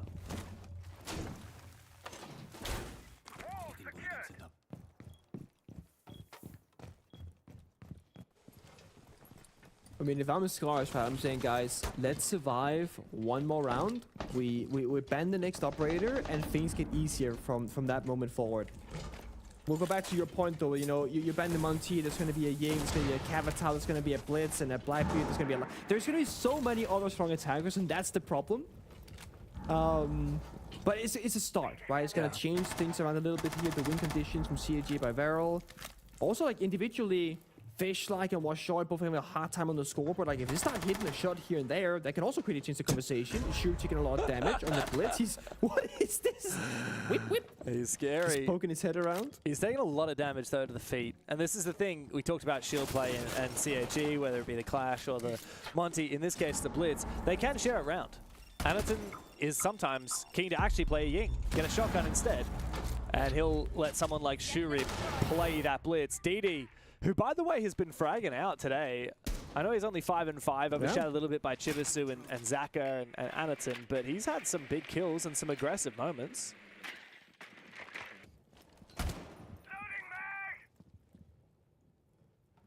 Question is, but Anderton off the shield, can Shurib fill that space? As you said, he's taking a fair bit of damage already, and when you are playing that Blitz operator, you gotta be very cautious now and not overstep too far. CAG are currently rotating around the building, getting set up for the execute. You see DD Man and Troop go from main lobby up the staircase, so they're selling the frontal attack, but it's going to be a backstep actually. It will be telegraphed though. As the E1D roars on out, CAG start to make their way towards this defense. However, Scars taking down Zaka. Makes it a little bit harder to execute. CAG still have so many ingredients to make this happen though, namely Ying. Anaton lays down one of his smokes. Up comes a Candela as well. Fish like, oh my god, wait, it's a flank from Washoy. How many can he get? SMG 11 in hand. One goes down. But it's just him and Fish like left. Anaton has not yet forced down this plan. Chibisu low HP dodges the Thorn Trap just barely. Chibisu has been such a fragger for his squad in this stage. But Anaton is the one who needs to have a big impact. He's playing that Ying up close and personal against Washoy. Shotgun against shotgun. Oh. Washoy gets him. Chibisu now 1v2 with no diffuser to speak of. And Washoy has all this gas he could possibly ask for. One flashbang in pocket for Chibisu as he walks straight into this crossfire. Fishlike should know where he is. Round in the corner. He's unlikely to even find the first, and look at that. Washoy is just going to continue running away. Perfect. Scars know all they need to do is retreat, and they will finally break the streak. And on the back of their tactical timeout, they get their first defense. There's a top position there for CAG to problem solve. I think some people might sit there and go, why didn't they plan in the 2v2? And I have to assume here that Chibisu being 1 point of health, they weren't comfortable enough holding the angles because a single pre-fire, he'll get injured or just outright killed, and then Anaton is left alone. Then there's comes the second layer. What if Anaton had gone over to Chibisu, they had exchanged with the diffuser, and the low health guy plans while Anaton covers? Well, here's the second problem. Anaton is covering with a shotgun primary Smoke and the bad. Reaper secondary. Awful weapons. So they're forced to try and fish for a kill, then go back and play together. And you said it, a smoke ban coming into effect here. That's gonna show us that they wanna speed things up, if you will. But I don't know if the smoke has been super influential so far. Well, they essentially lost that round while the smoke still had 3 gas babes in pocket. So that's yeah, it was down to the 2v or the 1v2, and smoke had all the gas. Sparky's coming in after that ban, by the way. Yeah, and he's got a lot of things to say here to CAG as the Italian gets to work, talking with his hands as we would expect. Love to see that. Oh, I would love to be able to hear what he's saying to the team right now. I'm telling you, listenings, get in here. I mean, all production has to do is accidentally hit a button and we hear everything, right? So they could just like not shit is whoop. Oh, sorry guys, you heard 20 seconds of that? My bad. You know, maybe they get a cake tomorrow by coincidence if that happened. Could be kind of cool. Attackers need to locate and I think one is the operator bands, of course. Sparky wants to share the knowledge here of what they're going to be doing with the bands and whatnot. A second one, I think, must just be playstyle. And another thing here is they banned the Grin. And I mentioned earlier, like, you gotta see the Blitz, the Blackbeard, the Monty, the Capital, the Ying. Like, you're leaving a lot of things open. I generally think you run Monty, not every single round per se, but of the next 3, I think you run Monty twice, so to speak. Like, you just run it at a good I feel amount like of time here. This kitchen bomb site, which has the most vert, is probably the one that has the least Monty impact, I feel personally. But you never know. The biggest trap I see with teams, with or without Monty, on this bomb side of kitchen, is when they try and roam clear from the Haman side of the map. Like, that just, it never works. In fact, exactly where Shurib is right now, teams that roam clear from here on out, I swear they always lose. It is such a There's rat one race round and a maze. that we've cast that worked. A singular one. It's the only time I've ever seen any team successfully roam clear from this side. And that's because the entire defense roamed and they killed all of the roamers and the round was over. Yeah. That's exactly it. Curious to see now, though, what it was Sparky wanted to tell the boys, if it's going to be about slowing down the pace or rather increasing it. It seemed like, you know, they were in a strong position last round from CAG, and then got to flip the entire attack and go for a backstab. Mind you, there was a team kill that happened from DD Man, actually, so... Oh, hello there, yeah, that's a roamer. 2 roamers. Trying to find the gap in the middle of the building. The issue is if Energy keeps walking forward and no one's taking the space behind him, he's opening up himself to a flank. So Anything's be very careful here about where he goes. Doggy Call goes and hits Yukiz. Notice a lot of mute jammers on for this round, by the way, so CAG needed Anaton to be getting the info, as they couldn't do so easily with drones. Here comes Chibisu. So much info on where Yukiz was. Thankfully for CAG, they have players marching behind that Monty. Now marching further as Shuri starts to put some pressure on and flushes Washoy all the way back to that bomb site. There we see the power of the shield. Again, you get opening pick, then you're forcing back the other roaming players because you can't risk losing more bodies, so you get a ton of map control with it. You spot the person holding a pixel angle, and you get him from the window outside as well. Perfect rotation there from DD. Just again, we're playing around Anaton. He's literally walking in the most front forward position, and everyone's around or behind him. Then they get divert, they got it for 60 seconds, and even if you thought there's a Goyo, there's a Valkyrie, C4, etc. Because they have the Monty, they don't gotta slow down and double check and drone stuff. Right here, there's a left, right, and straight ahead. This is scary for Anaton. If he looks the wrong direction, you get shot from the side. But he waits his teammates, they drone it, they check it, he keeps going forward. And because they got a 5v3, they can send the backstep flanker while having this front pressure. And Washoy taking a hell of a lot of damage too. On paper, this is unlosable for CAG. On paper. Yeah, as Shuri starts to target, but Washoy now targeted by the Deimos, low HP. Already his phone has exploded. Nice pick from Washoy though, somehow. Scars bring it back, but Shuri with the Vendetta makes it a 2v1. Fish-like now, C75 in hand. And he finds the first one. Shurip overexposes. Instead of forcing down that plant, now Zaka on low HP up against Fish-like with the shotgun. And he's not going to push deep enough. Far too slow. And Scars steal that round away. They had no right whatsoever. One tiny mistake more or less cost CAG the entire round. Anaton yellow pinged the medic bay door on the far side. The second yellow pings it, he looks away, an enemy swings and just takes him out immediately with a headshot.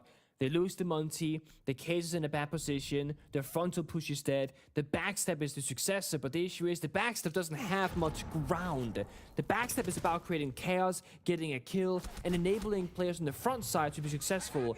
When Anaton die, that's the case on the floor, bottom of the staircase, and everyone else is either so far away or not in a good position to then retake the bomb site. So we see that Fish has a strong position, isolates the fights 1 versus 1, plays on the timer. Very small things here going wrong with CT by Varel, but it will define the round in the end.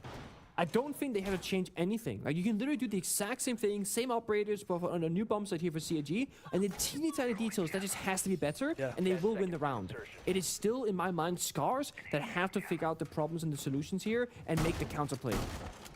Yeah, for sure. And let's remind ourselves as well, this bomb site of Dorms that we're seeing Scars go to right now. CAG won this last time, and they won it reasonably convincingly. They used that Maverick to open up these reinforced walls between bathroom and meeting room and the bomb site. They had the Monty to march on forward. Scars, they've changed things a little bit. They're really leaning into these traps. No more Kai. They don't need to worry about that. They know, well, they can just bring Mav anyway. Instead, let's really go deep on these traps.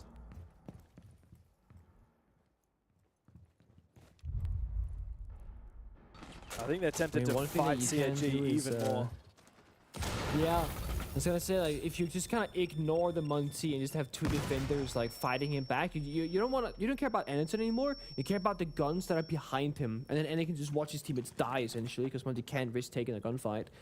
It is a playstyle that you can opt for. It's highly risky, which fits Scars' playstyle historically, right? They will coin flip any moment that you give them. They'll choose the easy way. The gunfight, that is. It's a bit of a slower pace here from CAG. They haven't really shown where the attack is coming from just yet. They're on the roof, they're outside, waiting for DD Man on the floor to do some soft destruction. Anaton and Chibisu together just now entering the building, and they're actually downstairs. How's Chibisu 13-3, by the way, when his team's lost 5 rounds? That's insane. Bragging out like crazy, but yeah, I think a lot of exits and a lot of saving. Nah, not necessarily.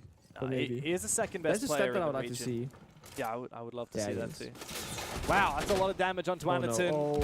Nina is going deep, trying to get as much damage onto Annie as possible. He is now quite low, but the smoke is banned, so Scar's tick damage is somewhat limited. And Shurip is watching from the vert down below. Scars feel the need to get aggressive. Look at them trying to peek out, trying to re-aggress, but they don't have any more tick damage to use against Anaton. So well played here. Chibisu playing super passive whilst Anaton's information game. Again, they want to fight the guns around Anaton himself and just ignore the Monty as much as they can. They have no more impact grenades, no more easy damage they can do to him. So despite any being 1 HP more or less, he's almost impossible to kill, and they work around him again for a second. Perfect from Zaka. Patience from CAG as they just give Anaton the ability to make that space. Yukiz finds a good frag. Oh, Anaton's going to get plant denied for just a brief moment, but immediately traded on back. CAG. They find their third round on the attacking side, and with it, they find match point.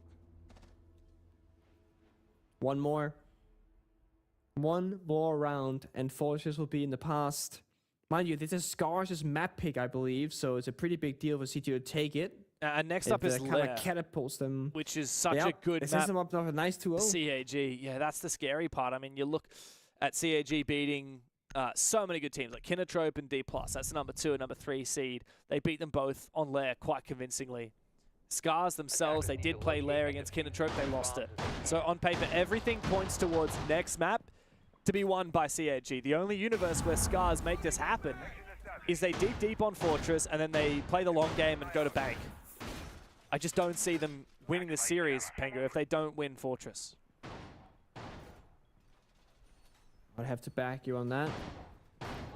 How are we feeling about the Grim ban now? Are we feeling silly? Are we feeling like a little bit of regret, maybe? I think I don't know. the Grim was used very well by Scars, funnily enough. I think it's one of those cases where it's like you're so good at something that you have a lot of respect for it, so you ban it. But funnily enough, that's not actually what they're good at. Yeah, obviously, CAG are really good with the Monty. Like, I think from round 0, we probably could have guessed. You just banned Monty against CAG. Yep. Even just, especially with that smoke ban, like last round, they got a lot of tick damage onto the Monty. But once even if he's on 20 health, doesn't really matter. If you run out of impacts and C4s and traps to deal damage, then it doesn't matter he's on 20 HP. You're still not going to do any more damage to him. Changing mags.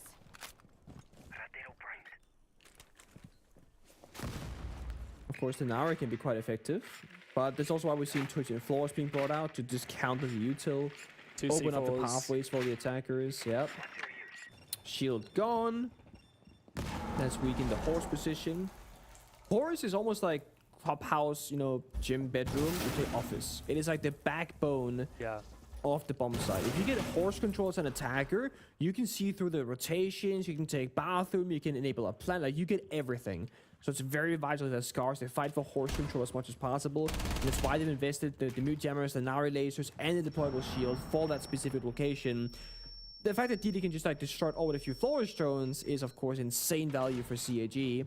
Yeah. They're not gonna have their main push towards it. I think it's perfect, this combo here. Like Flores, Twitch, and Monty all together. You get so much information before you ever have to make an incision. And then in the late round, you get your Flores and your Twitch just off their gadgets and onto their guns. And you've cleared out everything. You've paved a path for yourselves. Usually at Penalty, they got 2 C4s. If let's say there are no C4s right now, Monty could just walk on in and plant in the bathroom door in theory. Once they get this hallway control, which they are right now, that's how easy this attack could be. Now, because there are 2 C4s in play here, either you gotta shoot them mid-air, bait them out, or try and force them by just kind of walking in deep with the Monty and saying, hey, C4 me please, C4 me please. But no one can stop a Monty from planting right here besides those C4s. Only one of those are gonna be in bathroom. That's gonna be the Warden for sure. Ripping it right now as we speak. Planting it. He's gonna get faked. Tossing it. Nitro goes, and Anaton will fall. There's an immediate trade, however, Nina goes for a flank as well, finds Zaka, falls back. This might be how Scars push us into overtime. CAG haven't dealt with those flankers, and they haven't got a position to go and plan. Yeah, it's gonna be plan B, go for kills, backstab, shoot, has to be successful, gets one, has to find one more. He saw another one inside bathroom, finds it, but no! They fight back again! Scars are looking fiery. And they pushed us the distance. OT, here we come. So sides, who's gonna start where? That's the big question mark for me now. Because the attack inside, it's so much on Anaton. And that's what I love and hate about the Muncie at the same time, right? If Anaton starts planting and he's holding the C4 angle from his teammates and they shoot it mid-air, they win the round. They plant in with 5 attackers alive, easy peasy. If the C4 doesn't get shot mid-air and lands and takes down Anaton who's mid-plant, that's their entire strategy. They didn't bring a second power-up like your Capitao that could... Because imagine they had the fire there. You use 2 Capitao fires in bathroom. They can't even be in the C4 position in the first place. They're going to be peeling back in towards the other bomb side, and they get the space for free. So they're playing the double drone operators, the force of Twitch, which we've been liking, because they're enabling the roam clear, enabling by countering the utility, they can stop the push. But on the flip side, they don't have enough operators available to them to get all the other power-ups. So this could just be with CG staying on the attacking side, playing operators Lucia like your Deimos, maybe like your Capitao, and get more involved with the other strong operators and not pulling 110% just into Monty. Or they can play double shield, blitz Blackbeard. That's a curveball. Yeah, that they're going to do. They're also going to complement it with a Ying. Locate a bomb and defuse it. Look, I think on paper, the previous rounds that CAG had played on their attack, their thought process, it was good. It's just sometimes one critical mistake and you're gone. And in the case of last round, it was the plan. In the case of this round, it's a rush. Will it land? Sputting out the Warden, it's Shurip. He makes his way to the top of the stairs. He's gained a lot of space here for CAG, but Scars have read it as well, and they fall back. Now they're repositioning for the rush. High risk, high reward. That's what this is screaming to me right now from CAG. And they're up against some difficult operators, right? Ella, Thorn, Warden, Denari. They've been countered here by Scars in the prep phase, honestly. So it comes down purely to execution and small minor details. Can they find the opening? Can they force the issue here on top main stairs? It's good fast ground here from CAG, but now they can't play cheese anymore because it's been red and because of the traps. So they have to play a slow and smart round. That Nitro doesn't find anything. The smoke goes out. Creates a barrier to entry here for Scars to try and contest Shurip at the top of the stairs. As I heard the Candelas from DD ring out, he's looking to just bait. He's not getting over aggressive. Big thing is if Shurip is able to drop successfully down below into construction, but the problem is not only a player watching him, but he almost managed to take down. Meanwhile, his teammates fallen. Oh, it's a retake on the stairs, and it works a charm for Scars. DD finds a pick from outside the balcony, but he still hasn't actually gained any ground yet. I don't know about this one. This attack is all over the place. We see Anaton with Diffuser going for a run clear, but his team is dying on the main staircase. Here's the horse position. Nate's going out for the shield. They need to go big for kills here. Candela forces him back. Further UKIs will fall. And now there's a gap to be found by CAG. As the 3 attackers regroup together. Fishlike falls back. No, not sure as of yet. He knows he's lost horse control. He's not going to find a safe haven in bathroom, and he will fall. Anaton has that defuse, assessing the situation. There's a player at the top of the main stairs, and it's Nina. He's gone for a triple on the round. He will need to ace up. Goes on DD. Anaton now with a diffuser. Does he find a safe spot to plan as Chibisu on 18 kills looks to cover him? 19 for Chibisu. CAG, one more opportunity here for match point. What a chaotic round. I don't honestly know what was happening there. We're seeing main stairs, construction tower, the backstep, the horse door. So many small moments happening from CAG, but no real sign of a push. No bigger plan kind of being conjured in the middle of that round. It becomes a clutch. It's again Annie with the diffuser on the other side of the building that just walks into horse with the only grenade left in the round. That clears the shield. Forces back the primary defender, and then Chibisu picks up kill after kill around Anaton's shield intel, and they win the round. It's messy, it's scrappy, it's almost old school style CAG, despite the new name by Varel. It's not like them to play this kind of messy. They've been so like on the point for the entirety of group stage, playing very calculated. But I think Scars' own playstyle is kind of forcing CAG's hand. They gotta play a bit scrappy, because look at how Scars were defending it. They sent 2 people sprinting into blitz on the main staircase, and they're forcing the fight off pace. Most teams wouldn't do that because on paper it's a bad idea, but Scars, they love doing small plays like that. Now we flip the sides, and now I get a little bit worried about Scars. They were so strong on defense, but their attacks, they were not as successful after the first 2 attacking rounds. CAG had them very well figured out by the end. Yeah, that's right. CAG played very disruptive. Wow, look at that. With the opening kill, this bomb site on the second floor dorms is very, very powerful when you get that opening kill. But actually not powerful at all on the defensive side. The teams that struggle to find that opening kill. Good little graphic there. Gives you some context on how important the start of this round is going to be. Oh, wow, that's a good cheeky little Lamai disc from Zaka. Catches the first Selma. However, if the trade is that they lose Shuri, then I think Scars will happily take it. So it's on for Chibizu here for a 20 bomb. I mean, when you said he was like 13 and 3 a couple of rounds ago, I was thinking, where did he get all those kills? But it's like we saw in the previous round. It just happens. The round plays out, Chibizu is there, but it's not like the rest of CAG by Veral are falling behind. We have Saga 8-7, DD 9-9, and it's an 8-8. Chub is 7 and 12. He's playing a tough job here in the injuries as well. It's just Chibi that's there you go, 20. 20 bomb. There it is. Casual and 20 bomb as well. That's gonna slow down Scar significantly. Oh wow, that's all their soft destruction gone. A peek onto the roof, by the way, onto Nina. That's a big one. Big player to take down as well. Nina's been very potent here for Scars today and throughout the group stages, like Jake said, I believe. Best player in groups. Oh wow. Let's see if they can protect the mirror windows here from the Ash. Zach is getting a lot of What is info. Andy doing?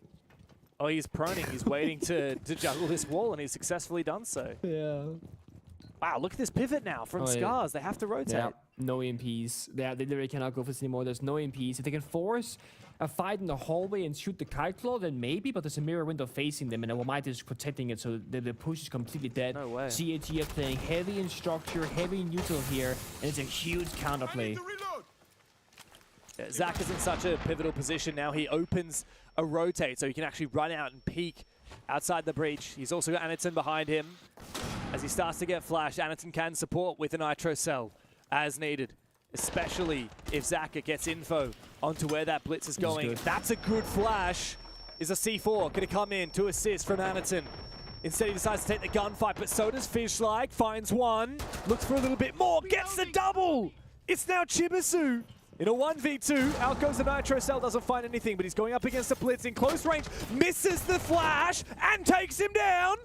3K looking for the 4th, but Chibi does not get it! And Scars dig deeper and deeper. We go to a 15th. They're digging the deepest right now. How did they find that round? The mirror window, the lockout, the kite claws, the crossfire, and CAG, they played everything on paper so well until the very final seconds. I mean, regardless of this very final 15th, Scars are showing a very good depth here on Fortress. It's the newest map in the map pool. They've been studying it. The sides will switch once again. CAG, they got that Muncie still up open, but is it gonna be a bait? Like, technically, they've been doing so much good work with the shield, but the rounds have not always come down to a victory. Scars, they keep just like brute forcing it.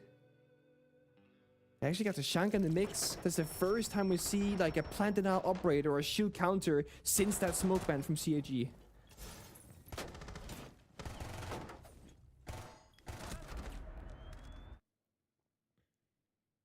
My God, look at Rek's reaction.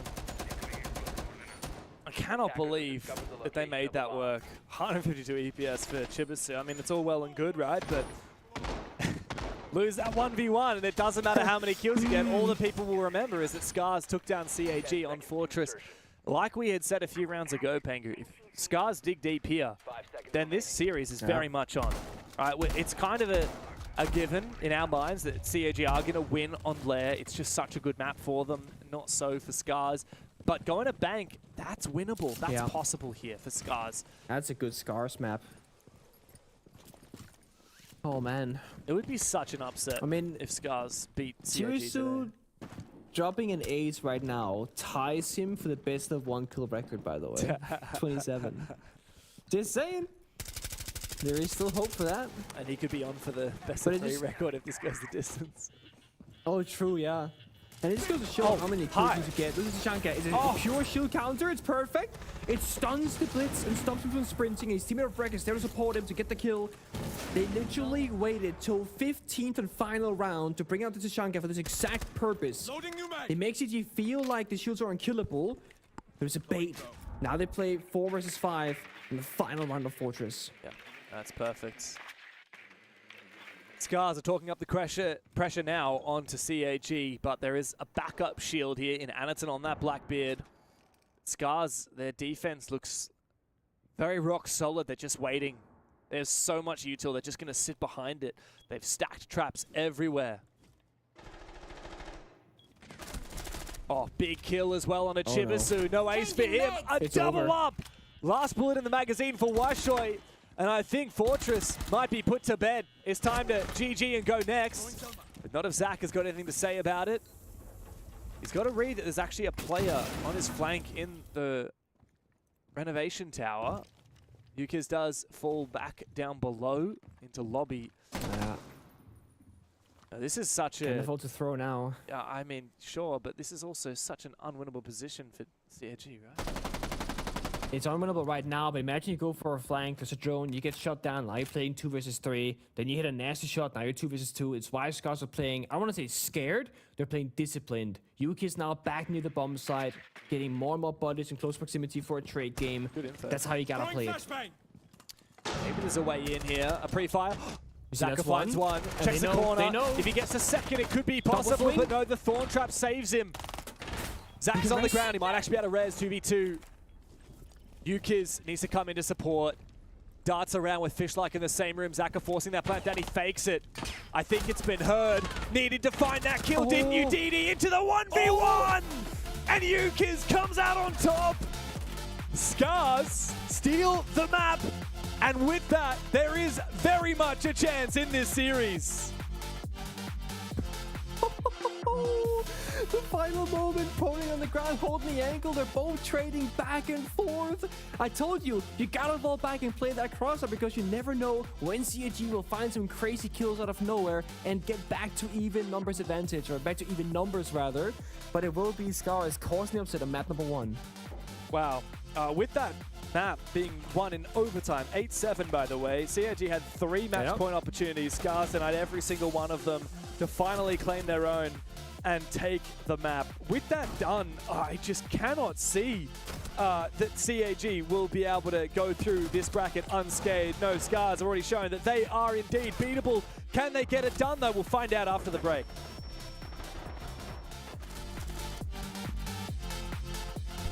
안녕하세요. 저는 레인보우 식시즈 프로게이머 하퍼고요. 에이펙 노스 지역에서 활동하고 있습니다. 제가 게임을 처음 시작하게 된 건 이제 가족의 영향이 제일 컸고요. 그 중에 특히 집에서 부모님 둘이서 이제 컴퓨터 2대를 가져다 놓고 같이 게임하는 걸 매우 좋아하셨고, 이제 집에도 플레이스테이션 2, 3, 1까지 다 있었어가지고 뭐 자연스럽게 그런 환경의 영향을 받은 것 같고요. 제가 제일 처음에 했던 게임은 메탈 기어 솔리드 2였고 제가 제일 좋아했고, 뭐 컴퓨터도 있었어가지고 뭐 RTS, FPS, TPS 정말 여러 장르를 하면서 이제 FPS 할 때가 제일 즐거웠던 것 같습니다.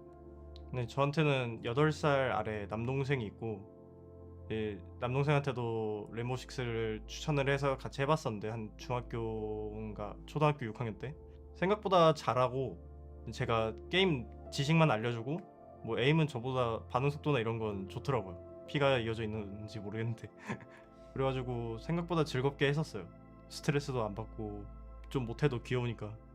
특히 저희 아빠가 클라우드9에서 제이가 왔다는 소식을 듣고 제가 어떻게 할지 고민하는 척 연락을 해봤는데, 오히려 부모님이 더 좋아하시면서 절대로 해라, 너 이거 안 하면 너 끝이다 하면서 무조건 하라고 등 떠밀어 주셨던 기억이 있습니다. 아직 국제전 우승은 없어가지고 막 그렇게 특별한 기억은 없는데, 그래도 막 국내 대회 우승하거나 해외 진출한다고 했을 때 막 부모님이 막 회사 사람들한테 자랑하거나, 그리고 막 제 프로필 사진을 메신저 프로필 사진으로 바꿔놓는다거나 막 그런 건 보였어. 민망하기도 한데 뭐 한편으로는 좀 뿌듯하기도 하고 나쁘지 않은 것 같아요. 들은 얘기로는 본인한테 들은 얘기로는 운동선수 쪽으로 간다고 하고 e스포츠 커리어는 뭐 저랑 같이 게임했다 정도밖에 없는 것 같아요. 좀 복합적인 것 같은데 그래서 저는 레인보우 식스를 플레이하기 전까진 다른 게임에서 경쟁심이라는 걸 딱히 느껴본 적이 없었는데 이제 이 게임을 시작하고 나고 이제 저보다 약하다고 생각하는 사람들한테 지거나 할 때부터 약간 막 가슴에서 좀 불이 나는 듯한 느낌이 들으면서 이게 뭔가 계속 열심히 하는 게 이제 꾸준히 반복되다 보니까 이렇게 된 것 같네요.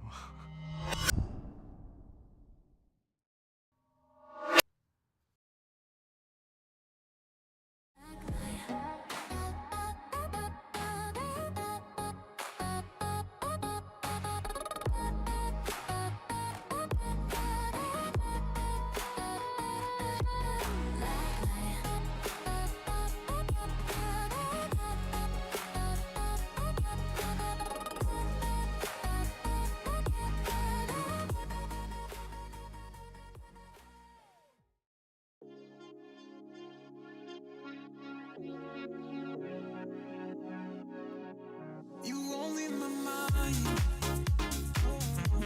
No matter how hard I try, you only in my mind. You only in my mind. You only in my mind. No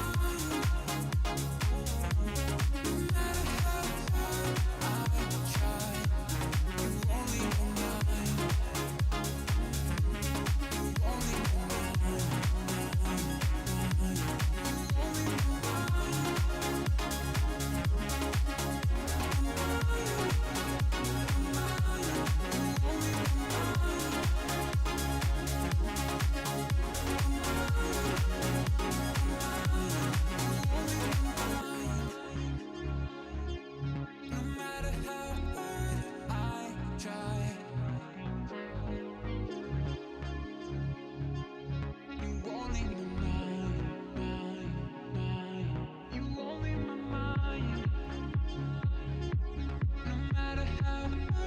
hard I try, you only in my mind. You only in my mind.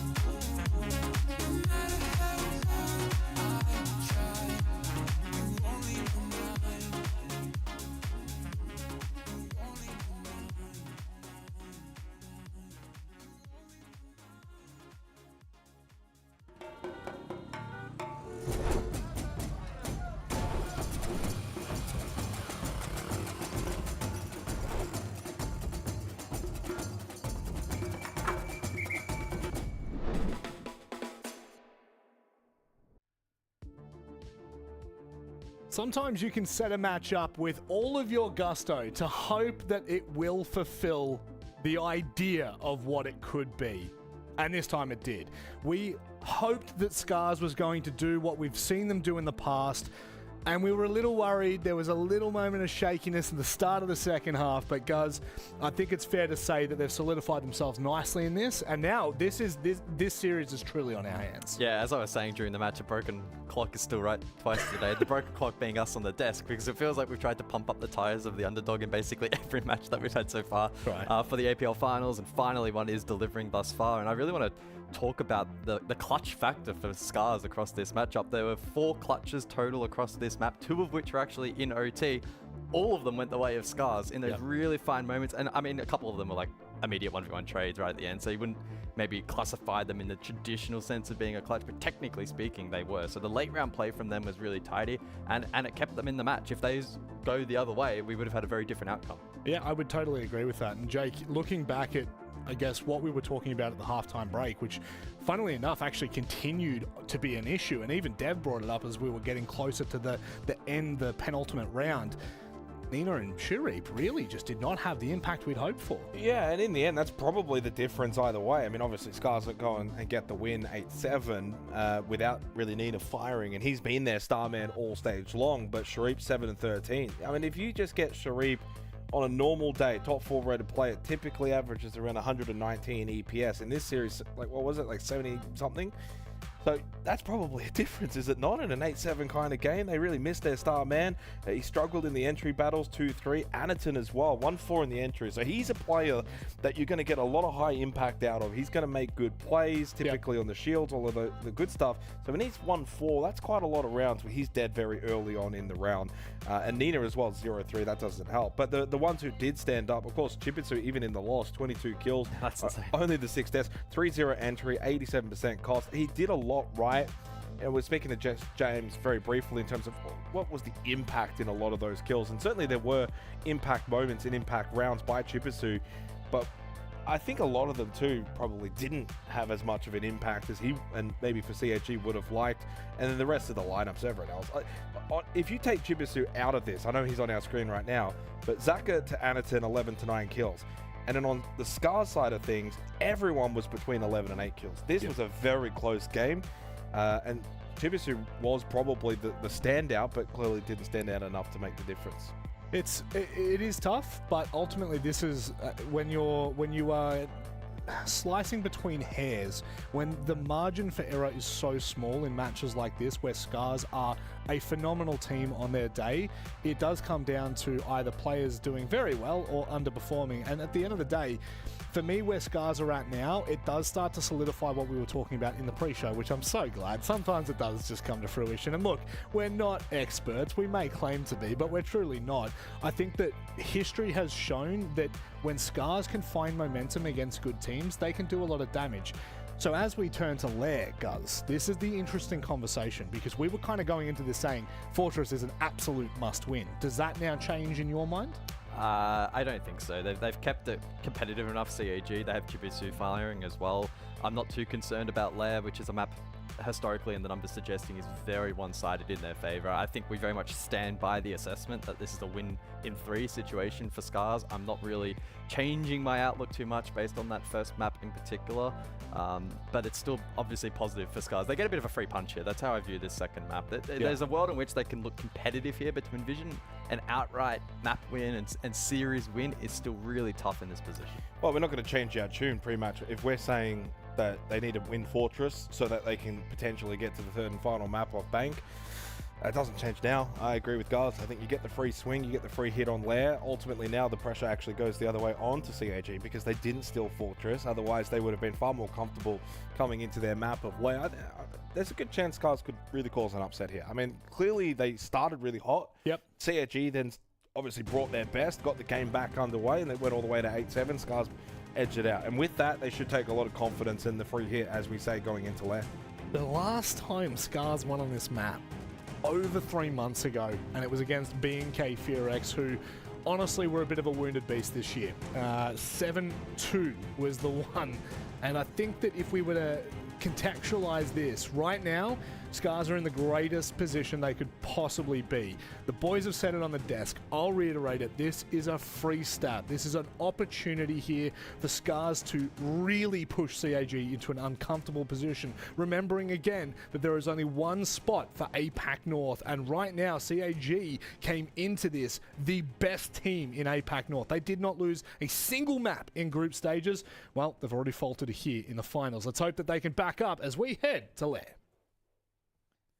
Thank you, Rob. Yeah, it's time to dig into the second map. It is CAG's pick, Nick, and we very much expect them to come back with a fiery vengeance here on map 2. Very much so. I mean, sometimes the top dogs who have been undefeated the entire stage need to feel that pressure again, right? Not take it too for granted and it's easy, we can just win and hide strats and whatever else. No, it's a real series now. Well, there is an upper and lower bracket, so if you were to lose a match here, you still have a game in the future. It's not going to be the end of your trip here towards the finals. Well, yes, there is an upper and lower bracket. Upside. There is only one spot for APAC North, which means that despite this maybe being one of the closest sub-regions, I should say, of the APL, it feels a little bit crazy, especially now that we, for the first time, see that CG actually can be tested. Coming into today, we hadn't seen them lose a single map. We haven't seen them even be pushed to overtime. The worst result they had from the group stage was beating D+ Kia 5-7, and funnily enough, beating Can You Be My Enemy 5-7 as well. Funnily enough, that win over D+ was on this same very map of Lair. CAG have beaten the 2 best teams in the league outside of themselves on this map. If they win here, then that makes 3 for 3, the best 3 teams in the league outside of themselves.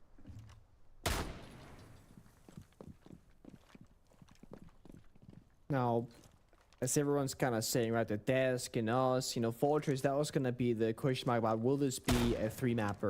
And with Scar's taking the victory, odds are, yeah, probably going to be a 3-mapper. But there's something about Scars today that is just a step above the entire tier of groups. And I don't know if it's about the history between these 2 organizations, what's happened in the past, where Scars tend to take the win. But they are looking like they're so hungry for it. Now they bring out the Shanka there for a shot as well. It's how they won one of the most important rounds of Fortress. So now they're going to try and start their wins here on Lair. CAG by Varel, they have to think now with DD-Man playing the Munty, it's a much more passive approach, right? You're going to be droning and checking and calling the shots. Whereas when Anakin plays the Munty, it's about getting kills around that control. So it's 2 different players playing the same operators and the entire team playing differently around it. Well, I like that. Rek is being really smart about his Zami keeper barriers, but unfortunately he's not so smart about taking the fight with Anaton. Type 89 finds the headshot, and then it doesn't matter about the verticality from below. The Azami is taken down early before he can use his keeper barriers to fortify that mask desk position. This is scary. I feel like we see a standoff on this window almost every play day. Shotgun closing the inside, an attack on the outside, thinking, is it safe? Is it not? If you walk up too far, you're just bound to get taken out because winning that shotgun battle is almost impossible. But they're both so patient. Meanwhile, they're clearing the main staircase with the Munty, bashing with the shield. They're breaching the walls by the main bomb side. This is CAG by Varel applying pressure almost everywhere across the map. Yeah, and now a second pick. Chibisu survived the shotgun. Yeah, somehow he took almost all of his HP worth of damage, but did find a kill regardless. It's the same guy who got, what, 23 kills in that first map, by the way, and still lost it. Now Fishlike and Ukits are the 2 last players alive for Scars. And it's pretty good info here for CAG by Varel. Thank you, Shuri, for that death mark. But Chibisu goes down. Surely a trade to come from Shuri. Oh, no, never mind. Ukiz makes the 2v3 a 2v1. Scars really had no right winning this round. Zach has got a clutch up. Diffuser in pocket. The smokes go out. Tough one. Not many things to do. Has to go and try and play for a kill, right? But there is one. Injure, at least. He's got the info. He just needs to land one bullet onto Fishlike, but Fishlike strikes true first. Oh, looks a bit nervous after that. But a warranted 1v1. A big opening round for Scars, especially since CAG looked to be in the favor. Again, the discipline. When they get into like the 2v2s, the 2v1s, Scars, their team who historically, they can make a bit of a mistake sometimes. Like one guy is swinging, one guy's playing passive, but they've been locked in on the same win condition today. It starts off with trying to fight off the Deimos, the Munty, and the Hibane on Ops Room. That doesn't go their way. But then they keep challenging here in the bathroom, on the main staircases. They both play passive here at the very end. Comes down to Fishlike, like locking in the final kill. Well done. And I mean, if you're Sparky, the coach of CAG by Varel right now, you're probably gonna get a little bit more nervous at every round that goes by, right? Because that guys should be winning. We had a dominant stage. We just talked about this. We practiced it. Like, there's a Scars. They're much worse than us. Because they have high expectations. I feel like this might be the most serious I think CAG has looked from the outside looking in. And maybe that's because we're speaking to Sparky, who's, one, he's very confident in him and his ways and how they're doing it as a team. And 2, he's very, very good at giving us insight into what it is that they're doing. It feels like the way they're practicing, how they're treating group states, like Sparky said, we're doing no external analysis, right? Where I'm gonna have the players of CAG by Varel go into a game and then feel out their opponent. They choose the operator band sometimes, they choose the attacking strategies. I'm not gonna give them much to help them because we're doing this as a way of practicing adaptation on the fly. And that's incredible when you're taking your group stage so serious yet unserious that you can do that because you know you're gonna win regardless. But now we're in stage finals. Now it's where you're doing your external, you have to play adaptation, you're putting the last 2 or 3 months together for this exact moment to get a convincing victory, and this is when CAG are falling just a little bit short.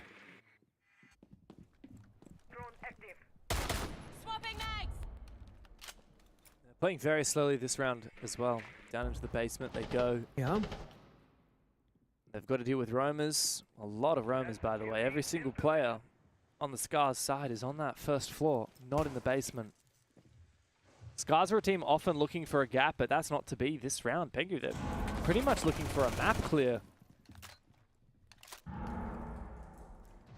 They're not putting any pressure on the side. Again, it's a good counter prep here with Scars, right? They know they're not going to pressure the bomb side, so they all start roaming, but Sibisu has been so good in this series, finds one. Shuri then shut down trade evenly, and Scars are not falling back. They're going to keep fighting. Yeah, good backstab there from Zaka. Fishlike's gone all the way to the top floor. Rek is not in a good spot. Oh, he's just seen that the attackers have decided to flood the bomb site. I think CAG have finally realized that Scars are all upstairs. Verticality might be their demise, though, as Rek does take down DD Man, forcing that plant. With Nina getting picked on up, it becomes a 3v3. CAG might have the site, but they do not have a plant down. And the roles are flipped. All of a sudden, CAG are in the bomb site, being pressured from up above, from the holes that their own team made. But Chibisu sneaks back upstairs, takes down Rek. Now Anderson looks to try and consolidate, get into a safer spot to plant. Fishlike, the last one left for Scars, and they know exactly where he is. Zaka holds him down. A little bit too close for a moment there for CAG, but they recompose and find that conversion. That's gotta be that mid-round adaptation practice paying off, because they were very quick at recognizing, guys, we're fighting 1, 2, 3, 4, 5 defenders upstairs. There's gonna be a huge gap on the bomb side. Just sprint down a staircase, drop down the hatch, so they take full side control. Yes, there's a bit of verticality and impact grenade, plant denial situation happening, but then Chibisu flanks back above, regains the vert control. They have flanked by the bomb side, and it's a round lock there for CAG. So great read.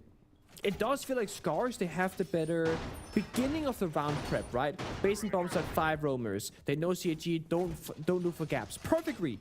So it comes down to CAG really playing the adaptation game and say, okay, are they giving us space for free? Are they fighting for the space? Are they playing heavy roaming, or are they playing for a fallback strat? But it's so much harder when you're playing against an opponent where you don't know what they're going to be doing, and you have to continuously make these adaptations. It's really challenging CAG's mental game, and also tiring them out both physically and mentally. Because when you're having all these different problems to solve, CAG becomes a super taxing game on the mental. Yeah. And it's, I think, thankfully for CAG, having both and DD who can share that mental load of problem solving, it's going to give them much more longevity in this BO3. Could be that we're in for a very long night at Siege, Pengu. I mean, between Scars taking a map off of CAG and D plus Kinatrope having the potential to be a real ripper barn burner of a game. We could be in for 6 maps tonight. And yeah, our first map going 8-7 certainly doesn't bode well for how long the broadcast could go, but it really does bode well for the pure volume of entertainment we're going to get out of these teams. The tenacity with which Scars has already shown in the first map continues here into the second. CAG never to be underestimated. They go and attack now the tertiary bomb site. Step 1 typically is clear out the Azami, who plays on these green stairs. Washoi's created a nice little one-way angle with that far keeper barrier at the end of the hallway.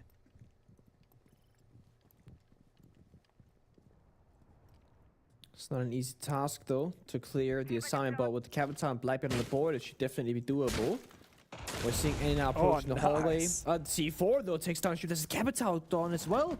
And Asami actually escaped the staircase. They rotated. So they get a kill.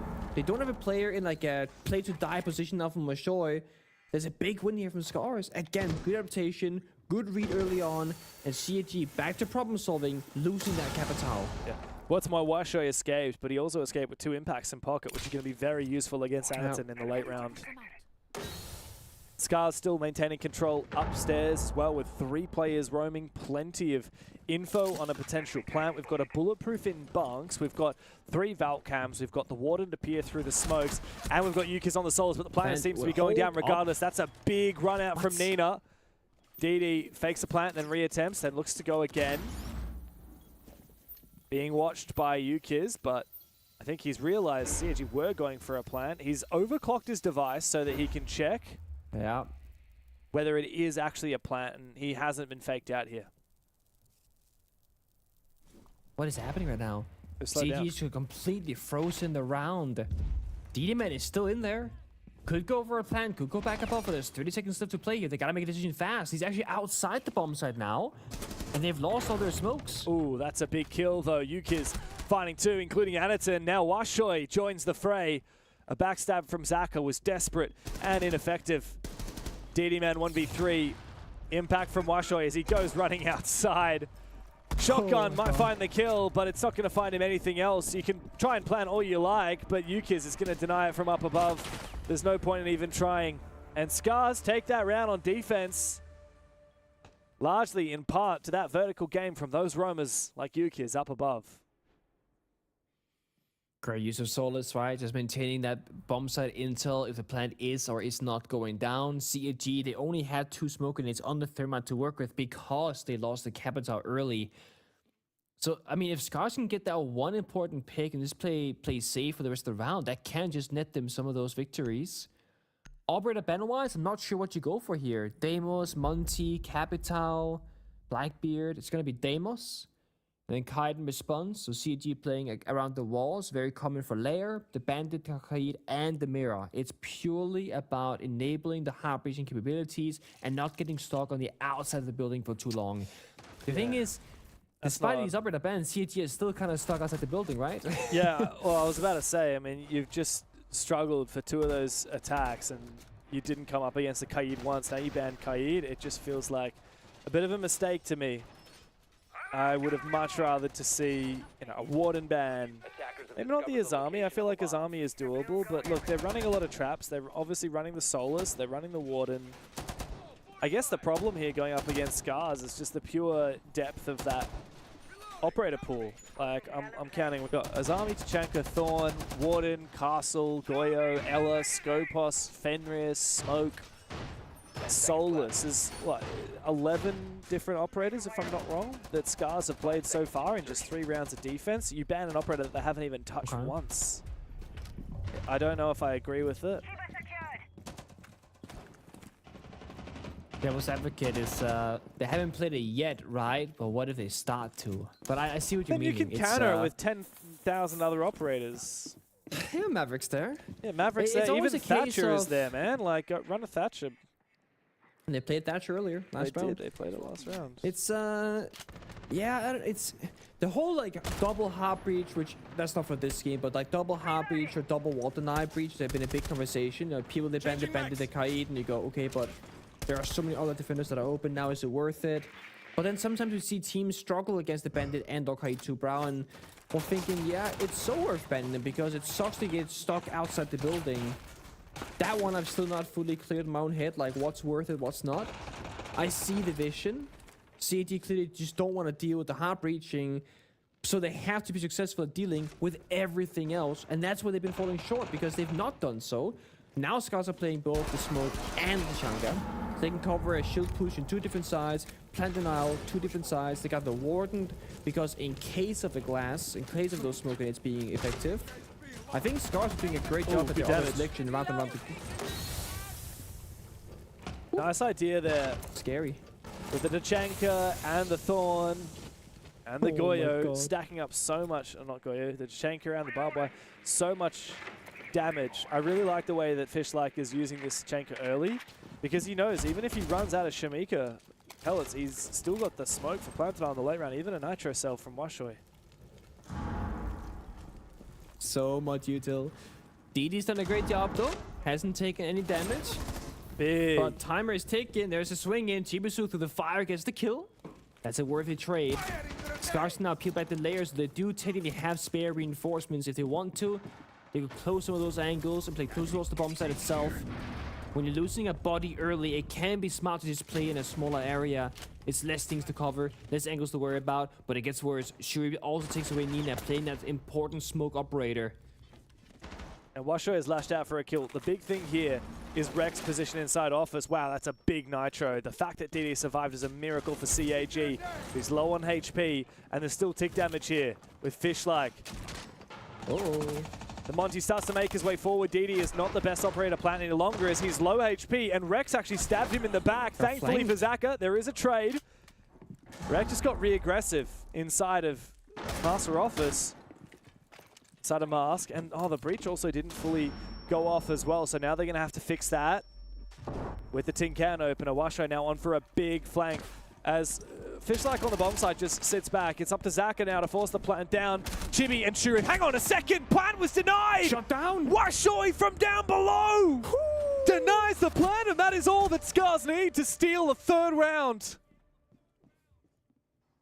Again, it's one thing, it's one important pick, it's one operator, it's one counter strat. Time and time again, Scars, they're ready for it. They got depth, they got adaptations, and they're winning their fights. Also, DD-Man going down on Monty right before the main push from a flank in the hallway. Huge moment for Scars too. It's not many battles they need to win to get that round victory, but they keep winning the right one. That was with losing 2 players early. That was effectively a 3 versus 5. Ridiculous how they're doing this. So Watch many it good back moments from CAG. I mean, firstly, Rex should never have been able to regress and take down the Monty, but immediately traded on back. The only way that that round is won by Scars is Washo denying that plant from down below, and I don't even know if he had info to do it or whether it was just blind on the default plant spot. Yeah, I'm not sure. That's a real kicker, though, for CAG. That was their round open and shut case. 10 seconds to insertion. They've not called their Ted timeout though, right? I mean, they're holding on for dear life, but the mental tilt, it has to slowly start creeping in because this is not the first or second round they've lost. They probably should have won. If you go all the way back to Fortress, we can name many more rounds where, you know, that was close, but they should have won it. They didn't. Scars, they clutch it. I got a scary stat for you, right? Obviously, right now, the best that CAG can do is win 3 out of 6 attempts on the attacking side.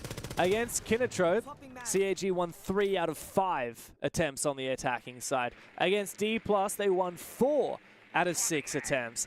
Against RRX, they won all 6 rounds on the attacking side. CAG are a good attacking team on this map. The fact that they are down 1-3 right now is a huge red flag. Add to that the context of Fortress, and I would be very worried if I was on CAG right now. Yeah.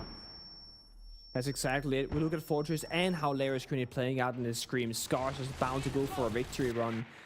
But it's not over just yet. But CAG, I would say they need this round right here. They need to get back in that momentum, get back with their confidence. It's going to be Shuri now and more aggressive operators, right? The Deimos was target banned away earlier on. It's Blackbeard Anakin, Shuri on the Solid Snake. They want to go for kills. They're expecting Scars to do the same kind of roam game with 5 people away from the bomb side, challenging them for a kill. But look at Scars again. They're playing the fadeaway. They're going to play on the staircase with the Goyo canisters, the Fenrir mines. And then they can go for a backstab maybe with Rashoy with the Scopus teleport if the shadow's up above. So Scars have completely changed the round. Yeah. They went from playing super aggro to super passive. It keeps CAG guessing. Time is going to be a problem. Yeah, indeed it is. It's the only bomb site that CAG have won so far. And they won it pretty decisively after winning that roam game. Now they are tested on the bomb site. Ooh, nice. The Thatcher is used to EMP. He can't pop it again. Indeed he can't. And now the pressure goes out. Yuki still finds a kill and traded back onto Remington as well. Oh, it's a disaster for CAG today. Zaka tries to bring it back. Good trade onto Washoy. Perhaps Scars overextended a little bit just by holding onto that staircase, but he didn't feel like he could get back. And that is another one. Wreck committing to the bit a little bit too hard. Scars but a little bit too brightly. Immediately after they had their advantage, and now it might be about to slip away from them. Overcommitted. Just take the 2-for-1 trade, fall back, play the numbers game. Instead, they want the whole round in that very brief moment. Now they can't deny a plant. There is no shield though for CAG, so gunfights are even. It's headshots for everybody here. 20 seconds to go. No real plant denial, but also little intel for CAG. Oh. Yeah, wow, they've really turned it on. Immediately after that incredible play from the smoke, CAG flipped back into it. A second round on the attacking side, that is more like it. One more to go. Disgusting. You lose a round that you have no business losing, but then you win one because thankfully the opponent is feeling a little bit too confident in the server. That was the first time in a while where we've seen Scars not playing the discipline, where they actually won that one important battle on the staircase, getting a 2-for-1 trade, but then they wanted more. They wanted the whole round, and that came back to bite them. There was a fallback. There was not Vert done. Nobody on the window downstairs. Washoy could have fallen back right here. Rek didn't have to commit right here either. Two and players. I think you have the Sword versus 2. Yeah, you reinforced the wall down in the bottom here. Like that's a wrap.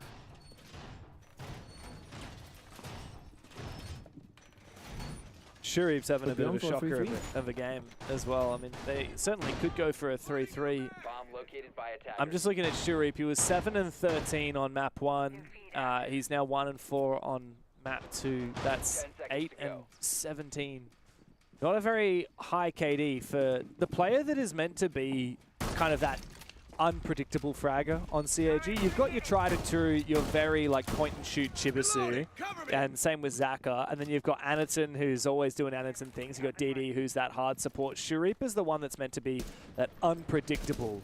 He plays a little bit more risky, but today he's just, sadly, every single risk seems to have been punished. He's not had the reads. And he needs to have a big impact. He's on that Capital. We know that Scars are excellent at defending this bomb site. And CAG are actually no longer running that Thatcher, Pengu, this time around. So I don't know how they're going to deal with the Solus and the Warden. Could just be a planting behind the Monty and saying, you know what we're planting, but you can't quite stop us. I mean, small thing here going unnoticed is Nina is 0-5, and like the Scars are winning without Nina popping off, like, which they usually always are, right? Like that's completely front of the radar for me. Scars aren't even playing at 110%, if you will. But yeah, back to the Monty part. I think you can plant behind the Monty, so Monty will extend the shield, someone plants behind him. The Warden can't shoot through the shield, nor can the Solus, and there is no real angle to be found then. It's a very limited attack here on the window of hell, on the staircase, Skybridge. Again, Scars just take the fight to CAG. Huge amount of aggression there from Washoy. So unusual that you would push all the way down that hallway, past the window, and deep onto the play. I mean, you could see Chibisu had no idea that was coming his way. DD getting desperate, actually aimed down sights to take that fight afterwards. Smoke. Now they are getting deep back behind the Monty while the exothermic charge goes off on the other bomb side. I don't think anyone is realizing the plan's going down. And by the time Yukiz knows, it's far too late.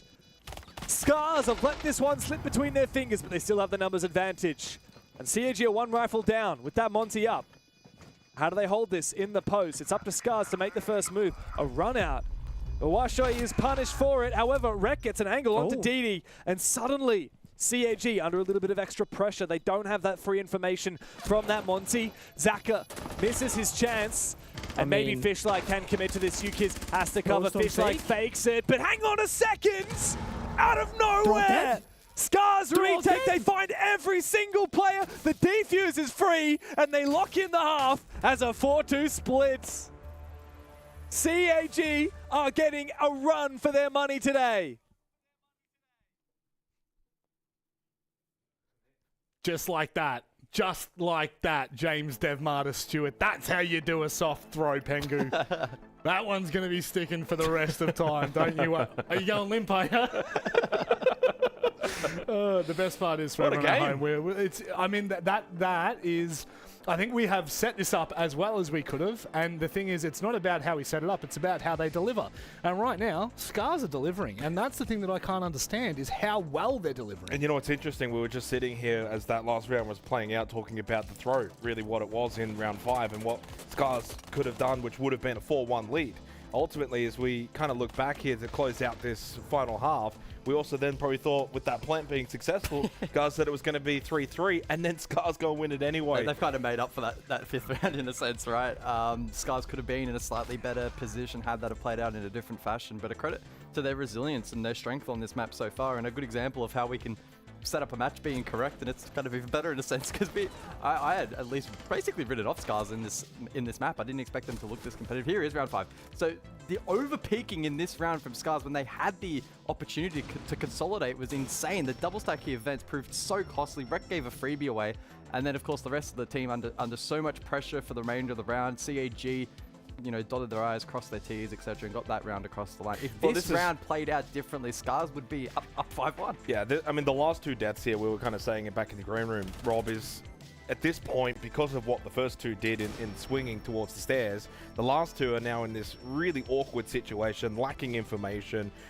They're clearly uncomfortable with their positioning. CAG are taking good space, get droned out. Like, there's no cover, there's no support. There's just too many attackers that are infiltrating. So at this point, 2-3. Then to close out the half, plant down. Things were looking good for CAG. And if they had got this to 3-3, I'm thinking, yeah, maybe the last 2 rounds for Scars, a little bit throw territory, and there's your way back in for CAG. But credit to be able to close out Bunks Breathing, get that 4th round on a map where, quite honestly, I didn't give Scars as much of a chance. I know that we were talking about, you know, Sierra's on our hands and things like that, especially after Fortress. But Fortress, we assumed was going to be close, and it was. This, I was not expecting. Not at all. And it does go to show the one of the opening lines that we were talking about is how competitive is APAC North? And Guz, you're getting your answer right here. You had CAG that went flawless in groups, Scars that barely made it through to finals, but yet look at the score. Look at how well Scars are performing. Again, like we said in the pre-show, right? These 2 organizations over such a prolonged period of time have been ultra competitive at the peak of their powers, and so this is another good demonstration. If Scars can look tidy here on their attacks, maybe they can walk away 2-0 up. And just very quickly before we throw it back over to James and Nick, keeping track of Sharif and Nina, 1-5 for Sharif, 0-6 for Nina. Crazy. I don't know what's going on in the water tonight for those 2 in particular. Maybe because I put the spotlight on them. Yeah. But again, as I kind of said back on the opening map, if one of those activates, that's enough to hopefully get their team over the line. If it's Nina, well, that could be huge for Scars. Jake, you and cursing players, I'll tell you what, it's past the commentary curse anymore. It's you are literally, you've got a voodoo doll in the back of your pocket. I completely understand. Speaking of a voodoo doll, how about we go back to Gumby and his mate?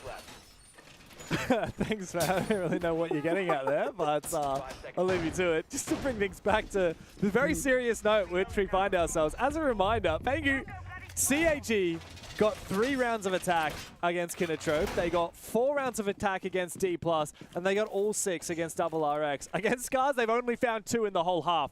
This is such a red flag. We should have alarm bells ringing right now for CAG fans. Scars are on their merry way to an upset.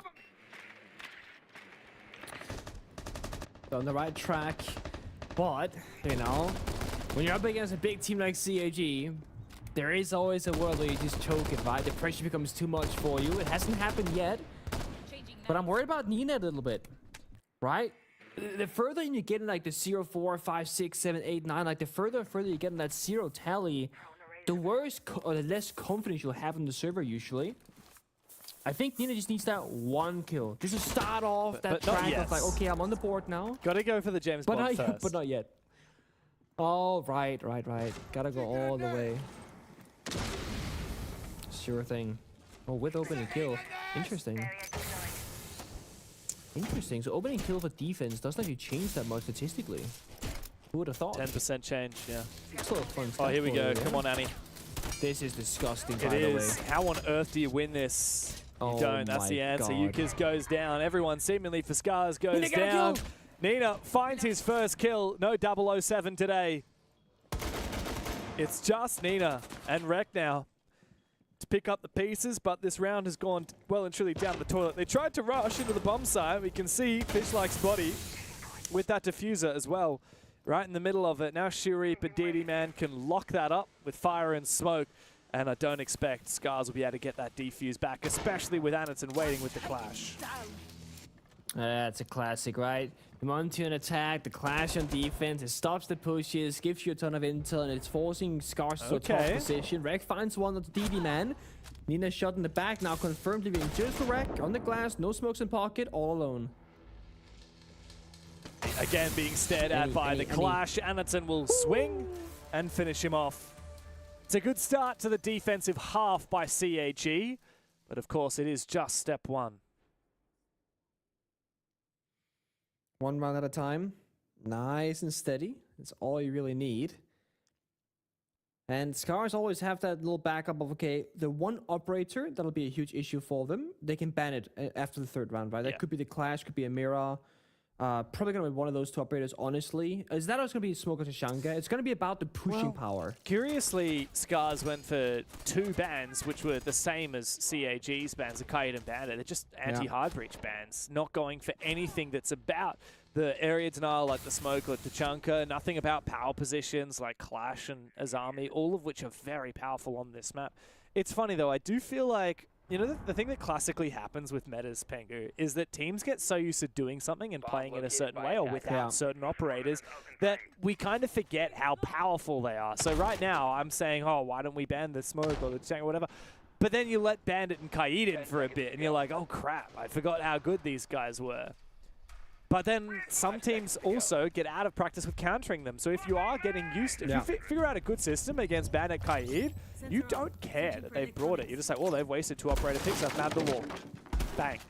Or I've gotten a free kill from down below with my Deimos. I think that's the bigger combo. Well, I think that's the much bigger talking point. It's not a matter of how strong Bandit and Kaid really are, because you can just ban the 2 Burrow, and then like you can deal with the Kaid Bandit with verticality, MPs, whatever the case, right? IQ. But as you said, like the bigger thing is, if you haven't been practicing against it for a very long time, your super is out of touch with it. You know, who's gonna play the vert, who's gonna go where, who's droning for that entry downstairs, like what's the timing gonna be like? I think that's the bigger problem, because a meta is very controlled by what everyone is doing. Just because everyone's banning Bandit Kaid doesn't mean that the strongest operators in the game is that people don't want to play against him. Good impact. And Nina gets a second kill, by the way. Faced like a 1 HP. Wow. Nina's in the bomb site. Hang on a second. He's in gap deep. Finding. Yeah, and they've really found that gap. They have brought it right on open. CAG now forced to retake. Nitro Cell does not land. Anaton. Oh, he dies. Gets shot out. Wall bang from Washoy before the C4 can go off. Fishlike on 1 HP, and now the last impact grenade has gone out as well. Doesn't matter that he's low. There's no way for CAG to finish him off. Scars, with a quick rush, have really set the pace here on this attacking half, and CAG are feeling a little bit rug pulled at the moment, forced to retake in a horrible position, despite the HP advantage that they might hold against 2 of those players. They have such a numbers deficit. Fishlike finds 1. Good finish off for Shurip onto Nina. Fishlike is low, remember, keep that in mind. But he doesn't have a lot of time, and Rek is still alive. Doesn't get the damage onto Fishlike that he needs. Shurip is getting toyed with at the moment, and the flashbang comes out. Somehow finds a first, but there is just no time. It'll be a free kill, or it'll just be winning the round on time. Indeed it is for Scars. So Rek thankfully stays alive, and with it, Scars confirm what was, from the get-go, a very explosive round. And that's Nina getting 2 kills, right? Sitting on 3 total for the entirety of Lair. That's a round victory. 2 kills equals round because you get a full bomb site. Is this Sparky getting the mix to it? Tactical timeout from CAG by Varel. He needs to make sure the boys now lock in 100%, because that is a way to lose the round immediately, letting Nina find that gap. Yeah, I mean, they cannot afford to lose any more rounds now. 3-5 down on the second map for CAG after losing in overtime. 8-7 on Fortress, fumbling 3 match points. Now they are just 1 round away from not just match point, but series point to be knocked down into the lower bracket, Pengu. After CAG went flawless in the group stage, they are struggling against the 4th seed team in APAC North. Scars are dialing back the clock. They are looking better than ever. And they are ready to take a real fight to CAG by Varel. It's also a attack timeout, you know, a round before operator bans. You know, I know that the coach can talk for a little bit while you do it, but like, you would ideally want to discuss everything in greater detail when you have the full picture, but CAG by Varel, they cannot risk waiting any longer, because then you're talking, you know, match point. So it's right here, it's right now. They go back to basement. I'm not sure about the major changes here. Like, they got some more traps on the board, sure. But now the roam game's gonna be more challenging, and Scars, they can go for a full clear top down, do the verticality, go for a plant. They can go for gap finding. They can play the fast, they can play the slow. Scars have, genuinely speaking, been very impressive so far in this BO3. Yeah. Yeah, the Ram gets into the mix, yeah. Yeah, this is a real They're gonna deadly lineup for the attacking side. Going back to the same bomb site for Kag by Varel, going back to the same problems. Now constantly wondering, is our bomb site vulnerable to a rush? And now if that means that they hunker more on site, Pengu, then they're going to have less presence on the roam. And if there's less presence on the roam, then Scars going to be able to quickly get into vert positions and decimate everyone on site. Solid Snake could be perfect though. If Shurib gets the read here, he might get a freebie onto Rek. Such an important moment Oh, here. are you kidding me? Oh, he chokes it! He walked into the corner of the wall, I think, because he Yeah. was moving, but nothing was Stop happening. peeking. Small mistake there. That's a really, really rough kill for Shurib. He had all the info he needed for that to be a freebie for him. Yeah. Barely did any damage as Complete freebie. He's catching Reg mid-vault problem. He can't even fight back for God's sake, but instead becomes the freebie himself. Impact goes out. Team is so desperately fighting back, but is forced to also run away, because if they lose one more defender, statistically, they have no chance of winning the round anymore. So they gotta just kind of try and win this one from a 4v5 position without having much of a mini play. Like, there's no C4, there's no easy way to get back a kill. They have to go hunting for just that one member of Scars. well. I feel like they have to do something creative here, something risky. They They have to do it do. together. Anderson and Chibisu at the top of these stairs want to try and make a play, but they are forced back. Nina, look at how patient he is as well. He's just waiting for Kag by Varel to get aggressive to try and retake. It's been well read from him, but I can say the same for CAG as well. They decide not to overextend as of yet. Zaka is in a really bad position as well, but he finds one kill, and he also gets the blind onto Fishlight. Great activation of the Dread Mine. Nets him a kill and keeps him alive, allows him to escape from Warehouse back deeper towards the bomb site. That's the play they needed. Now they can even numbers. They can use the Goya Fires, buy the bomb site, the Toxic Babes, and the Finver and the Decidedness. So now CG, they can play in advantageous positions if they choose the fights in the right area on the map. Scars, they were going for a full clear, verticality, hard breaching, but look at this, they're a bit behind the curve now. Only just getting the hatch, only just getting the last bit of soft destruction. But they're so far away from the bomb site. The timer is going to be awfully low for them, especially if they haven't already cleared out the Goya canisters. In Scar's current form, Which I don't think they can because there's no nades. but I just don't count them out, even in such a deficit, even when there's still a trap and pocket for starting Anderton to. and one for Chibisu, because I've seen them conjure things out of thin air before. But you're right, the time is really ticking away. One more Cake by smoke. Varel have put enough pressure on in the early to mid-round that they have the best chance of winning. Now Anderton going all the way upstairs. He finds the flank onto Washoy from up above, but a big couple of kills on the bomb site gives Scars a gap. Can Fishlight look for the No plant? No, time. DD is there! And the plant is denied. CAG by Varel. Just by the skin of their teeth, find one more round. They close the distance yet again. Oh man. You know, for Scars, if they just wanted to continue the plan A essentially, right? You take the map control, you walk down the staircase, and you end the round where they tried to, but with 30 seconds more on the clock, I think that could be a solid round for them. As we said, there was almost no plant denial there from CAG. They had the smoke grenade, sure. They didn't have any Goya Fires, we recognized at the end there. There was no C4 in play. That could have been a free plant. Do you go for a Clash ban here? Yeah, you do. Perfect. Good big fan move. of that. That's the big fail save from CAG where they can bring it out. And I generally think that they've actually been avoiding playing the Clash, except for that very first opening defense round, because they want to save it for later.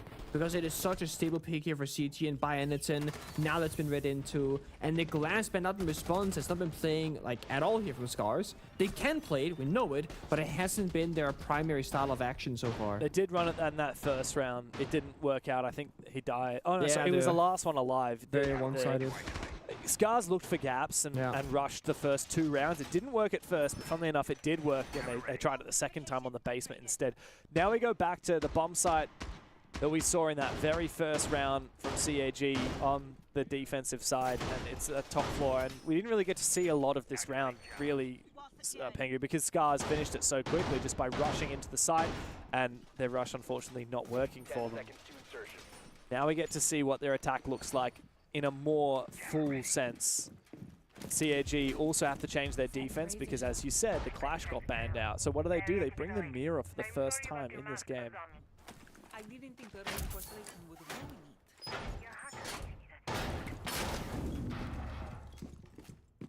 Good change, yeah. Trying to deny the walls. To be fair, hard destruction has not really been the main part of any of that Scar's attacks so far. It's been about the gap find, about the kills, about the openings. And they have great ops for that this round as well.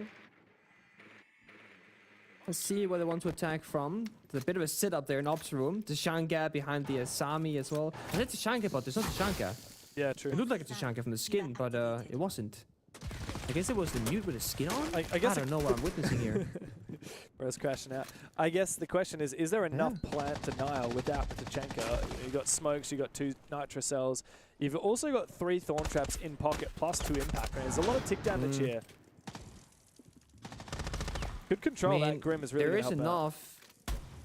If you have enough bodies alive for Smoke to just sit there and use the gadget, for Mirror to go for C4 late round, not having their guns up, and you just kind of, you know, roam, peel back the layer, roam, peel back the layer. Look at the time.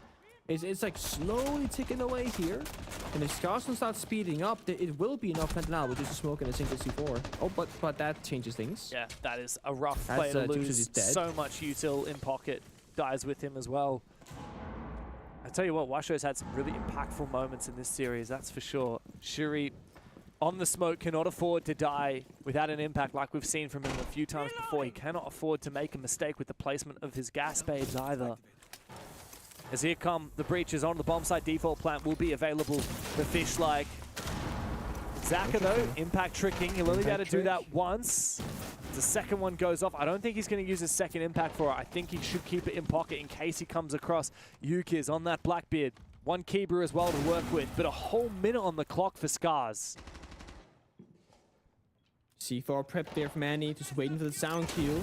Then they got Demon with a backup.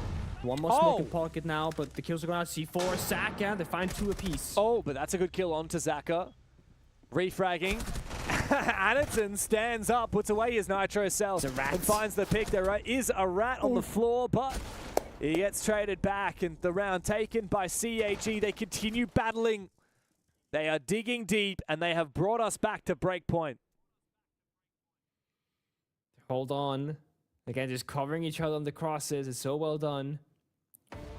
And that's with losing TP so early, losing those Razor Blooms as well for Intel, and a tactical time here from Scars. Saying, okay, guys, we lost the lead. Now we reset.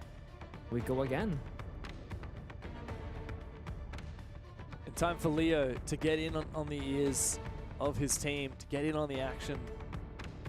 It's 2 rounds in a row that CAG have won on that defensive side. Scars have only won a single attack, Pangler. It was that rush onto the basement. In the end, it actually even came down to a 1v1. So while Scars look okay in a lot of these defenses, they just tend to go the way of CAG by Varel. And of course, taking the tactical timeout means that CAG will also get to do the same. Yeah.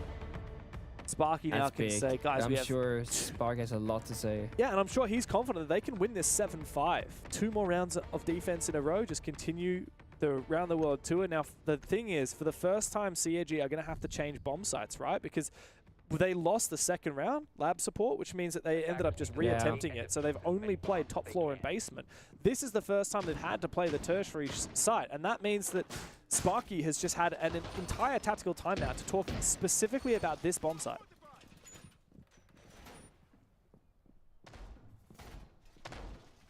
Bomb located by So the attack. big question is, did they conjure up a one-strat, tactical timeout here for CAG with Sparky? It was a more like general thing, because ideally you just win it right here. You get bombs at reset, you go top floor, you can go basement, whatever.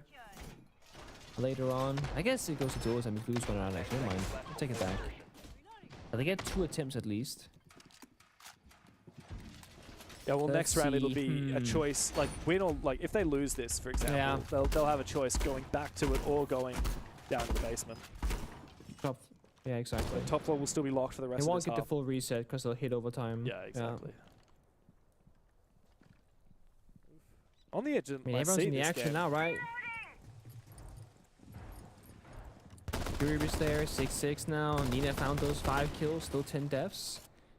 Nina's actually died every single round.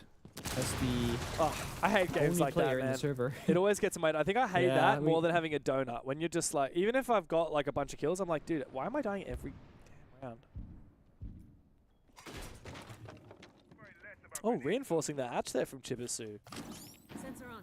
Searching for Okay. Interesting. So they're expecting to eventually lose control of this top floor Or And- surrender control of top floor. and then play laterally in the late round.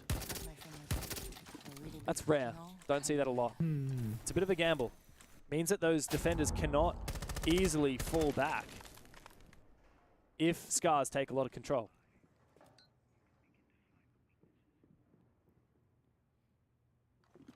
Bit of a standoff. Nobody wants to make the first move. We see CG, they got the util and pocket to support it. Got the mirror window, got the reinforced walls.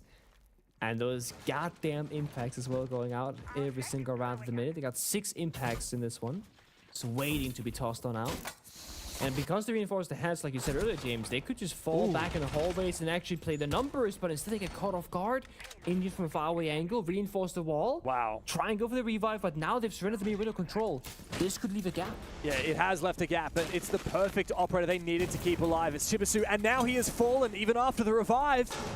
The Solus is dead, and that means Plant Denial information is going to be so much lacking here for CAG. Fish-like has marched his way into our 6 room, and Kag have had no choice but to give up the entire of the top floor. With one player down and worse. almost a minute to go, this is a very good look for Scars. That's a lot of damage. Onto Yukiz, exposed by the fire. He almost gets taken down straight away. Very low HP. But because that hatch is reinforced, Pengu, Scars don't have as many options. I mean, they have a hard breach can openers, but it's in the wrong person downstairs, and Nate confirms himself. Luke is going down, and Anson swings back for his 2 kills. He's saving CAG. Oh, and he is doing it again. He is their savior. It's Washoi now sneaking into the bomb site in a 1v3. DD Man waiting for him. DD Man to claim his life. Flex those muscles, Annington.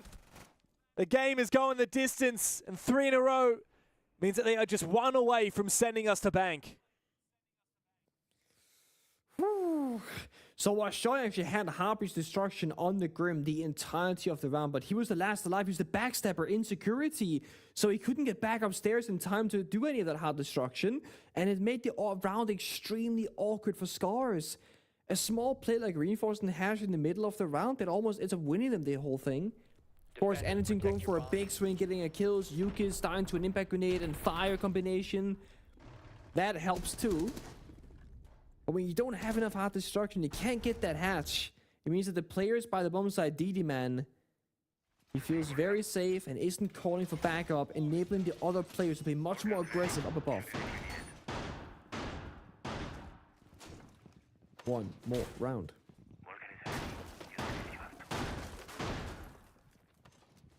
I kind of want OT though. I can't lie, dude. This is so much tighter than I expected, man. Even the first map. If this goes overtime, I genuinely don't know who takes it. But all I know is even if we get 2 maps of massive overtime, if Scars win this 2-0, I will be gobsmacked. That is just like, obviously with watching it play out before our very eyes, it's a bit more believable. But if you told me coming into today, Scars going to 2-0 Kag by Varel, I would say, what the hell?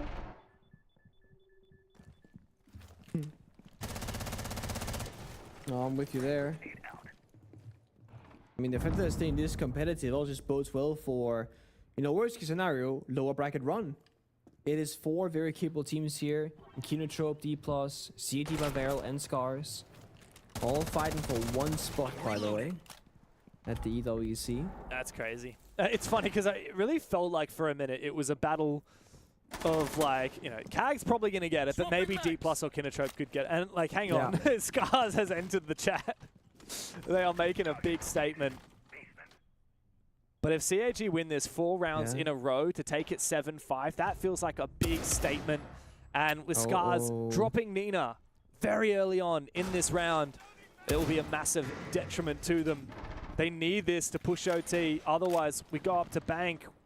Kag will have all the momentum. I mean, the combo originally was going to be about Bang being the real decider, right? But Scars have made this so much closer than expected. They're not out of it just yet here in Lair, but 2 attackers lost a bit of health. They have lost Nina, who was playing a critical intel operator of Solid Snake. They're up against a lot of, wall denial, trap denial here. Time stall, plant denial, crossfires. Like, how are they gonna break this apart? I have no idea. Someone's gonna have to find some crazy shots. Otherwise, I don't know how they can break this wall that is CG by Varel. Go to fire pump stall for 20 seconds. Good defense set up. Still 3 gas babes as well. DD's been counting the seconds. He knows that it's about time. He can start tossing those out. He's actually taking a bit of damage. They have full info on his position. Thankfully, he's got a crossfire with Annie. Scars are just waiting. They still have a little bit of time to work with, but there hasn't been Vert to really flush out these players' positions. And so CAG are not feeling too much pressure whatsoever. And they got the Finreal Mines hopefully watching the backstep here from UKIS. Oh, so nice lineup. I think CG, if they have good comms, everything should be aligned. Now they start to go through deep. They find 1 kill, but he gets traded back up close with the Blackbeard. But it's the Dockerby's call that actually ends up finishing off DD, man. 3 players alive for both teams as Washoy, low HP, starts to force down that plant. And Rek's gone very big. Rek has gone nuclear. Scars digging even deeper. It seems like this mine will never end. And Scars have now pushed us all the way into overtime for a 2nd time tonight. How? Of all the rounds, how do they get that one? They're playing with a man down, boxed into a small room against the fire, the smoke, the crosses, the Fenrir, nearsightedness. Like, they have so many different ways of stopping Scars from pushing into the bomb site. And yet they do it.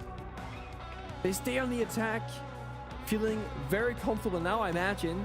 Just entering OT, getting that parachute. Now we're playing effectively best of 3 in terms of rounds for this map of Lair. And Scars maybe causing the upset. The dream is still very much alive. CG, they go top floor. They got that same approach, right? They're bunkering down. Double planted now. Smoke to Shanka. Mirror. They got their own mind to protect those mirror windows. Scars, they just can't get baited here. They cannot say, guys, let's just go for a simple direct attack. Let's try and plant in the default location and all will be good. They have to read into this lineup and go, we have to go for like verticality downstairs, or we have to go for gap finding. We're attacked from 5 different angles at the same point. If you do a direct attack, you're going to be faced, just like in the previous round, against a lot of different util. And statistically, they should not be winning that, not twice in a row. Yeah. That said, it feels like quite rarely do Scars go for direct attacks. I mean, remember they started this map by going for 2 back-to-back very, very fast-paced attacks, one of which worked, one of which didn't. But you're right, if they get a good read of the operators here from CAG, there's absolutely no universe where they should be waiting until the last 30 seconds and trying to execute into all this. Big question for me is UKIS on the Deimos down below. He's got tracks onto 4 different operators. He can really dismantle these power positions. Noah's Army to protect Varel against that verticality from down below. Instead, they're going to try and contest it themselves by making those holes, as Zaka has done.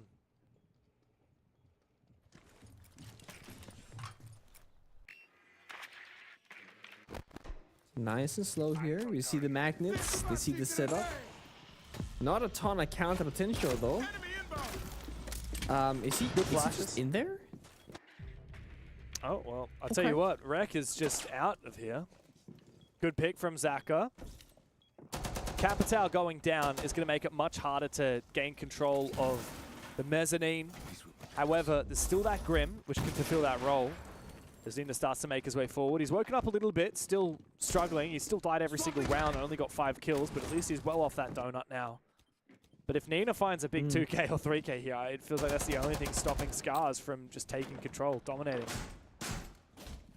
It's very little hard destruction, so there's 2 Selma charges and Zaka's playing close in the reinforced wall with impacts in pocket. And to make it even worse here, Scars haven't even broken the exterior wall. So they're just playing close in the bomb site, by the doors, not worrying about any pressure. Every member of CG is watching the frontal push, knowing that the backstab is impossible. So Scars have skipped step number 1 of getting all the walls opened up, and now they're in a tough position because of it. And I don't think they're even gonna go and rotate over and over and try and get it done. They're gonna just walk up the staircase, play the bathroom windows, and try and play for kills. Just look at how CAG keep on falling back. There's so much info onto their positions, and they just continue forfeiting control. They want to play on the late round win condition. Hang on a second. Zaka and Nina pass like ships in the night. Nina will go down for a 13th time in this game. Zaka has to fall back to expose in his position, now tracked by the Deimos down below. Yukiz cannot reposition ideally and go for those vertical picks. It would be far too hard. And now look at the clock. The timer is ticking down. Nitro Cell goes out. Kag still continuing to put that pressure on. Defuse in Fishlike's clutches, but DD Man is making lava all over the bomb site. Going deep, Fishlike straight into the waiting arms of Anatson. Washo has to go for broke, and he tries his best to do so. Yuka is the last one standing. There's absolutely no universe where it happens. Scars might have sent us to OT, but CAG now have a second opportunity to send us to a third map. They took the bait, default plant, didn't get enough hot destruction. They never opened the exterior wall. And that's why you see against Saka, who's played close on the reinforcement the entire time. He gets 2 kills, Impact tricks it, falls on back, while my discs are a huge problem. Scars, for one of the rare times here in this series where they did not have the correct read in the operator repick phase and did not have the right tools for the job, now the sides will flip. Scars will also go top floor and play a very similar lineup. Traps, intel, and plant denial. And now CT by Veil, they have just played a similar strat. They should know how to pick it apart. That said, Scars were undefeated on this bomb site in the first half. Albeit, the second time they went to it, it was very close. Washoy got that 1v1 clutch with the Warden. Now CAG are in somewhat familiar territory, Pengu. Cast your mind back to Fortress. We found ourselves in this exact same position. Kag led in regulation, 6-5. Scars pushed us to overtime. Then Kag led in overtime, 7-6. And Scars pushed us into overtime and ended up winning the map. If the trend continues, then I mean, CAG will fumble 6 match point opportunities in this game. And now look at that. I mean, such a narrow difference between whether or not the defense wins from a 5v4 or a 4v5 on this bomb site. However, for the attack, it means everything. Okay. Okay. I assume he's destroying a kill barrier that I cannot see with my own eyes. Or he could have been pre-firing. That drone hole. Or that. It's very possible. Don't question Anatson. The opening pick. I'm not questioning. Just confused is all, you know? But as a keeper, yeah. It's placed very far back. And he is sitting on 14 kills, done a great job here, playing a bit of util, a bit of shields. He's doing a lot of different things in the servers. And DD Man mostly here and there. Actually, only him playing the Monty. And it makes sense because you're enabling and now on operators like your glass that can be the playmaker. They have 6 smoke grenades to support him as well. I like the use of fire here from Fishlike, just kind of slowing the round down rather, and stalling CAG out in the very first entry point. Force him to go deep. He's going to get trapped in there. Keeper barrier tries to stop Anatson from being able to peek. However, he does quickly make short work of it. DD takes control of ops. Doesn't want to stand still for too long. Vulnerable to C4s. Though we know there are no nitro cells on the Scars side. Look at how much barbed wire they brought though. They elected for barb on Yukiz instead of impacts to deal with those shields. I think that tells you that Scars are really wary of these backstabs. With the number of traps they've brought, I don't think CAG will be able to cheese this round. It's going to be challenging. That's for damn sure. All about the opening pick though. If they can find it, they get a hallway control, they get staircase control, now they can work the bomb side. It's a matter of time. Peeking. These toxic babes are all being thrown out. But Andrew just pushed the hallway instead. He skipped the corner there. That's great. Off-pace play works out. Now CAG get a much higher chance of winning this round. He's going up against a shotgun though, and he doesn't have any smokes. He's peeking dry. C75 goes in. Washoy finds him. Where is the trade from CAG? They let him get away with it. He takes down the glass and he gets away with his life. Now Chibisu thankfully doesn't die, but does take quite a bit of damage. Shurip has also fallen. Where has that happened? How has that been allowed to happen? Time to swing. On the bomb side now, Wreck is amongst the Fortress, but he gets flashbang. DD takes him down. 30 seconds and ticking away. As a plant denial still very much available here for Fishlight. Just DD one Man fire. is low HP. He's going to start forcing it down, but if Fishlight can land any fire, DD Man will be forced off, and so he is! A big swing for Fishlight, but now he's the last one standing! Can't revive Yukis, has to go for kills. Zaka hunts him down! And CAG send us to bank! The third map required. These two Japanese teams will continue brawling until one is sent down to the lower bracket.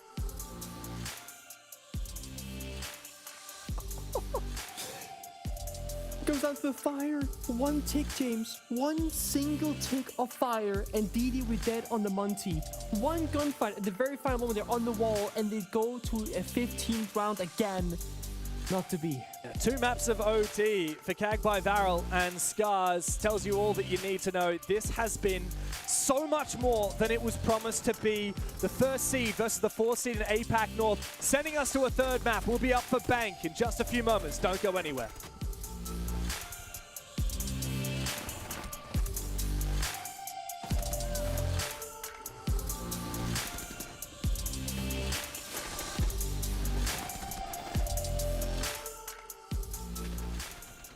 제가 처음 시즈를 만나게 된 건 중학교 1학년쯤에 유튜브에 올라온 2014 트레일러? 그거를 딱 봤는데 이 게임이 되게 제 취향이랑 맞을 것 같은 거예요. 되게 전술적이고 막 CQB의 1인칭 FPS에 되게 매력적으로 느껴가지고 일단 베타 테스트도 신청해서 베타 테스트도 해봤고, 그때 중학교에 같이 게임을 하는 그 파티가 있었는데 거기서 이제 6-7명 모아가지고 이제 낮밤으로 계속 로테이션 돌려가면서 계속 했던 것 같아요. 그때는 이제 저도 경쟁심이 별로 없었고 해가지고, 근데 일단 랭크를 계속 돌리긴 했어요. 근데 이제 그러면서 제가 이제 경쟁심에 끌어오르면서 이제 제가 약간 어떻게 보자면 저만 엇나간 그렇게 된 거죠.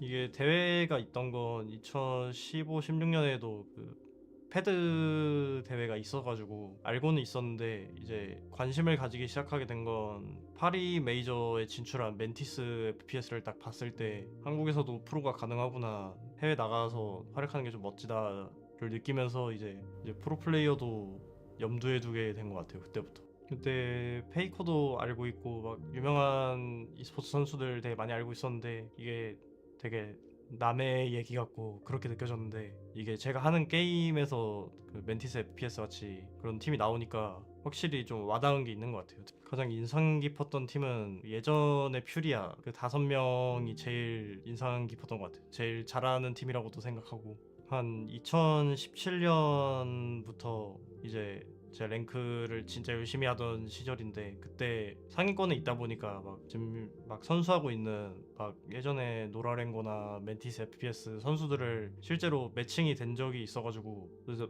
계속 매칭이 되다 보니까 서로 조금씩 친해진 계기도 됐고, 전 노라랭고의 워카라는 선수랑도 꽤 친해졌고, 멘티스 FPS의 MB 테일러랑도 이제 좀 친분이 생기면서 이제 그쪽이랑 같이 게임도 하고 막 일본, 한국 왔다 갔다 하면서 계속 같이 했던 것 같아요. 그러다가 이제 2019년 말쯤에 이제 클라우드9에서 제이가 들어오게 돼서 시작된 것 같아요. 평소와 같이 그냥 집에서 일어나가지고 게임하려고 딱 켰는데 트위터 DM으로 와 있었던 거예요. 이게 뭐지 하면서 열어봤는데 오퍼에 관련되었던 거였고, 되게 처음에는 잘 믿기지 않았는데 이게 대화를 하다 보니까 점점 실감하게 된 것 같아요. 이제 같이 게임하고 있던 가장 친한 친구한테 먼저 보여줬고, 그 다음에 이제 진지하게 해야 될지 말아야 될지를 이제 부모님한테 상의를 하면서 이제 연락을 했었어요. 그 제안을 받고 나서 이제 일본 워킹홀리데이 가가지고 이제 막 일본어도 배우고 막 그냥 일반적인 직장을 얻어가지고 살 예정이었는데, 근데 이게 아무리 생각해도 제 생각엔 별로 재미가 없을 것 같은 거예요. 그래가지고 이 오퍼가 왔을 때 그냥 이쪽이 무조건 더 재밌고 인생이 바뀌겠다 해가지고 바로 입단을 선택한 것 같아요. 순서대로 말하자면 일단 제일 첫 번째는 워카, 이제 같이 게임 해주면서 같이 실력도 같이 늘고 저한테 많이 알려주기도 하고 이제 특히 제가 일본어를 하게 된 계기가 그 친구들이랑 같이 게임을 하면서 이제 일본어를 배우게 된 거기 때문에 그게 지금 뭐 일하는데도 쓰이고 있고 게임하면서 편하기도 하고 일본 갔을 때 편하기도 하고 되게 단순히 게임하면서 얻은 것 치고는 꽤 좋은 영향인 것 같아요 저한테. 그래서 워크한테 일단 고맙고 워크상 2018年覚えてますか？あの時は日本語や指示のいろいろ教えてくれて本当にありがとうございました。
Welcome back to APL Finals. CAG will get us to the third map, and the school session is in. Welcome on in. It's school with Xenox. One of the intriguing rounds that I wanted to touch on was going to be round number 11, boys, who you can't really see them right now, but we're supporting you. They're supporting me. So school is in. So this round in particular, bunks briefing, top floor hold, obviously by CAG. Now, CAG have actually played this a little bit differently than what you would typically see, which is usually a 4-1 split, 4 on the top floor of R6 and then 1 down below. They've actually opted for like a 3-2 split, and then they've also changed it up, reinforcing hatches, making sure that Scars want to get this top floor control, which you would typically see, and they start well. Scars get the opening kill onto Chibisu. Let's move it forward a little bit though. So where does things change in this particular round? Now, mind you, it's 5-5 at this point. So it's a pretty big round here in round 11. It's actually James's favorite point in Siege, the break point, if you will, round 11, 5-5. So you see here, right here, Anaton, let me just circle that in. There you go. Bottom left. That's Anaton, right? So he comes back Skybridge. He wants to play Green Stairs. Green Stairs is usually where the attack wants to be to get Bunk's briefing control and then go for that direct hit into sight. So he's blocking that off. He's also got help from Sharif as well. He's just over in the corridor, so making sure no one's going to be, of course, taking this space. So green space taken by CAG. Scars, well, what do they get? Well, they get top floor. Top floor's nice, but it's not where the site is. It doesn't mean much at this point. Now, at this point, Scars, 50 seconds left, and wondering, oh, hang on, we need to get to the site. How do we get there? Hatches reinforced. That's going to take time. There's no X-Kairos, all of these things. Anaton comes back up. Impact, blow up the fire pipe, and from here you can see where the plan in place has gone right for CAG. So they've gone and got still one bunks, Green Stairs, double stack with Anaton and Sharif, and they're re-engaging Scars, who at this point are primarily focused with trying to get back down to that first floor. Now I'm gonna note 3 players here. So I got my little pen. So number 1 is going to be Rek, number 2 is going to be There Fish-like. is a number function, Jake. But and we'll number teach you that one later. Well, I Sorry. mean, you can just write it down. It doesn't matter, right? It's my school. I can do what I want. So those 3 players are the 3 players that are still on the top floor. Earlier, Washoy actually made the usual play. He went security, try and get some first floor presence. And watch what happens here. Re-ingress by CAG. And you're going to notice 1, 2, and 3 are going to go down pretty quickly over the next few seconds, of which I actually don't know how many seconds it will be. But it's largely quick. And what this is, it's activity on the defense by CAG and playing in a non-default sort of way.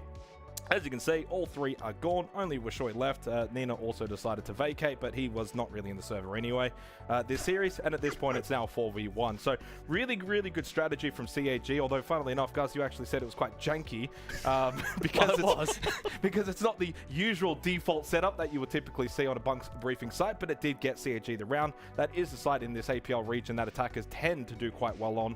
And ultimately, CAG went on and won the map. Oh, I tell you he's what. actually done pretty well I there. tell you what. He is bloody. Sign. Don't forget, sign. Sorry. Hang on. I need my pen. Yep. He's coming back. He's He's coming Forgotten back. the biggest moment. Yep. Just make sure I don't actually touch the Oh, lens there. unbelievable, Jake. Mr. Well done, Venditti. man. That's unbelievable from you. He can do it all. He's an all-round cricketer. Oh, I He can can't- bat, he can bowl, he can field. I can't 1v1 though. No, you We're working cannot on it. 1v1, but we are getting there. We are getting there. But look, all jokes aside, CAG definitely had a couple of little moments in that map that completely turned the tides, guys. And I think that unfortunately for Scars, no matter how close they were, they're going to feel gutted by that loss. Yeah, I think the most disappointing takeaway from their perspective is that second half. They got 4 opening kills. They were dominant in that regard. They failed to convert 3 of those occasions, which proved really, really costly in the context of this series. And again, you flip a couple of those results and the series could well be over at this point. So credit to Scars. They were far more competitive on this map than certainly we gave them credit for. At least I did. I genuinely thought this was, run with 7-2, 7-3. CAG will rebound. They'll look really strong. And whilst they did have ultimately really good moments, hence they won the map, it wasn't as dominant as expected. And Bank now for the third map is it kind of reopens, and it's honestly a bit of a Pandora's box. I don't really know what to expect. It is. And you know what? It's our first 3 mapper, which also means we could be on for a kill record. We've said this both nights of the APL finals, but finally we are getting close. Chibisu is getting nearer and nearer to being able to top the online record of 55 kills. He is 21 kills away. Jake, you struggled with that graphic a little, did No, you? I'm just wondering, that full event there for Hertz and KZ, what event was that? You heard, Do you? I think you guys might have been there. I don't know. But alas, Chibisu We've jinxed is... it now, right? Yeah, absolutely. Absolutely. We He's gonna have. drop- Absolutely. he'll drop Chibisu's going to bot 3 out. kills on Yeah, them. correct. He's going to bot out. But maybe these players that are starting to lack, the ones we were talking about, Jake, might start to take it. Sorry. Not really a thing. I don't know why I keep using it. They are slowly and surely getting themselves into a position. Maybe we start to see the lower end push up. Yeah, I mean, I think Bank's going to be quite intriguing because for both of these 2 teams, it's not a map that's really in their forte. It's not like a top 3 preference or anything. So, and considering what we've seen on both of the opening 2 maps of both Fortress and Lara, 7-8 and 8-6, I feel like we're almost surely destined for something similar on Bank. And which way it actually goes, I mean, who knows at this point. I think once you get to the 3rd map, and clearly you were impressed with Scars on Lair, even though they didn't win it, so was I. I was impressed that they were able to win Fortress as well, considering CAG played it. So, I mean, this is a difficult one to call, difficult one to split, but it goes with the mantra of what we said. For APAC North, the 4 teams that we have, there's no guarantee. It is hard to look past CAG's record, right? So Naturally. The 2 matches that they've played on this map and won over the last 3 months, Kindertrope 7-5, D plus Kia 7-1. Like, those are 2 other top 4 teams. I would take those results pretty seriously. Again, though, it is against Scars, and that's why a lot of the precedent doesn't really hold up in this particular head-to-head. 2 strong teams from Japan, so much history, and Scars have clearly upped their game today. I think we're seeing a much better Scars comparatively to what we saw in best of 1 form, and that's what's making this last map quite challenging to predict. Scars did beat Can You Be My Enemy 7-2, and that. Similar teams can you beat my enemy and CAG? I would put them pretty much on the same realm at that point. But I think what it is doing is it's really solidifying the conversation of APAC North and where these teams are now sitting. There isn't one team that stands above the rest like you see with your Weibo, like you see kind of with your Chiefs and your Enterprise in OS. There is actually quite a clear divide between those regions and where we are with APAC North now. Moving into this final map, Jake, I mean, this one now sets it sets the scene. It does, but I'm going to throw it straight back to you. Oh, please. Is it a good or a bad thing? That's the dilemma with kind of the conversation you're bringing up, because you can make an argument for both sides. Yeah. That maybe it's a good thing that Asia has the likes of Weibo, OS with Chiefs and Enterprise, and what those teams can do internationally. Lo and behold, what's APAC North done internationally? Well, you know, they kind of made a grand final. Of what? Well, one of the greatest events of all time. Come on, Jake. Switch on, mate. Start with an R? Yeah, it does. Ends with an E-load? Well, it does. I don't know how you... Jeez, how are you that quick? You don't miss, do you? You are just as sharp as a bloody tack. Maybe as sharp as a bowling ball. I think it's time for us to get underway with our third map. The first 3-mapper we have in the APL finals. It's kind of crazy to be saying that, but this has set the scene. This is an unbelievable opportunity. Scars are going in competitive on map 1, competitive on map 2. Who knows what to expect on map 3? That's right.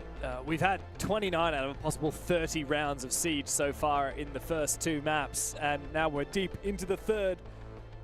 There is a chance for Scars to have a huge upset, probably the biggest upset we've seen in the APL for quite some time, after they barely scraped into stage finals after a 7-0 on their final playday against Trippy and a big win the playday prior against FearX. They just made it into the top 4 and immediately come up against an undefeated CAG, and then steal a map off them in the BO3. Can they steal the series, though? We'll have to find out. CAG, they haven't played Bank recently. It's their lowest preference map at the moment, but back in kickoff, they did 7-1 D+ on this map, and they played against Kinotrope as well, beat them. So, Kago at home here on Bank. Also, side note, can we just give a round of applause here for Jake? You know, Jake's path to go pro, playing 1v1s against pro players, now doing telestrator segments as well. What's happened to this man? That's an unchallenged work ethic right there. He's putting in the hours, okay, in the server, outside the server. Great job, my man. Never seen this guy be so serious before. Love it. Just want to get it out there. Attackers have located a bomb. But yeah, I think Scars, in my mind, right? I'm not like a stats guy. I don't look at the numbers. That's not, I've never really done that. I'm a feeling kind of guy. Sometimes I'm wrong about those feelings. Sometimes I'm right. This is how it is. Scars have always been, in my mind, a super dominant map team on Bank.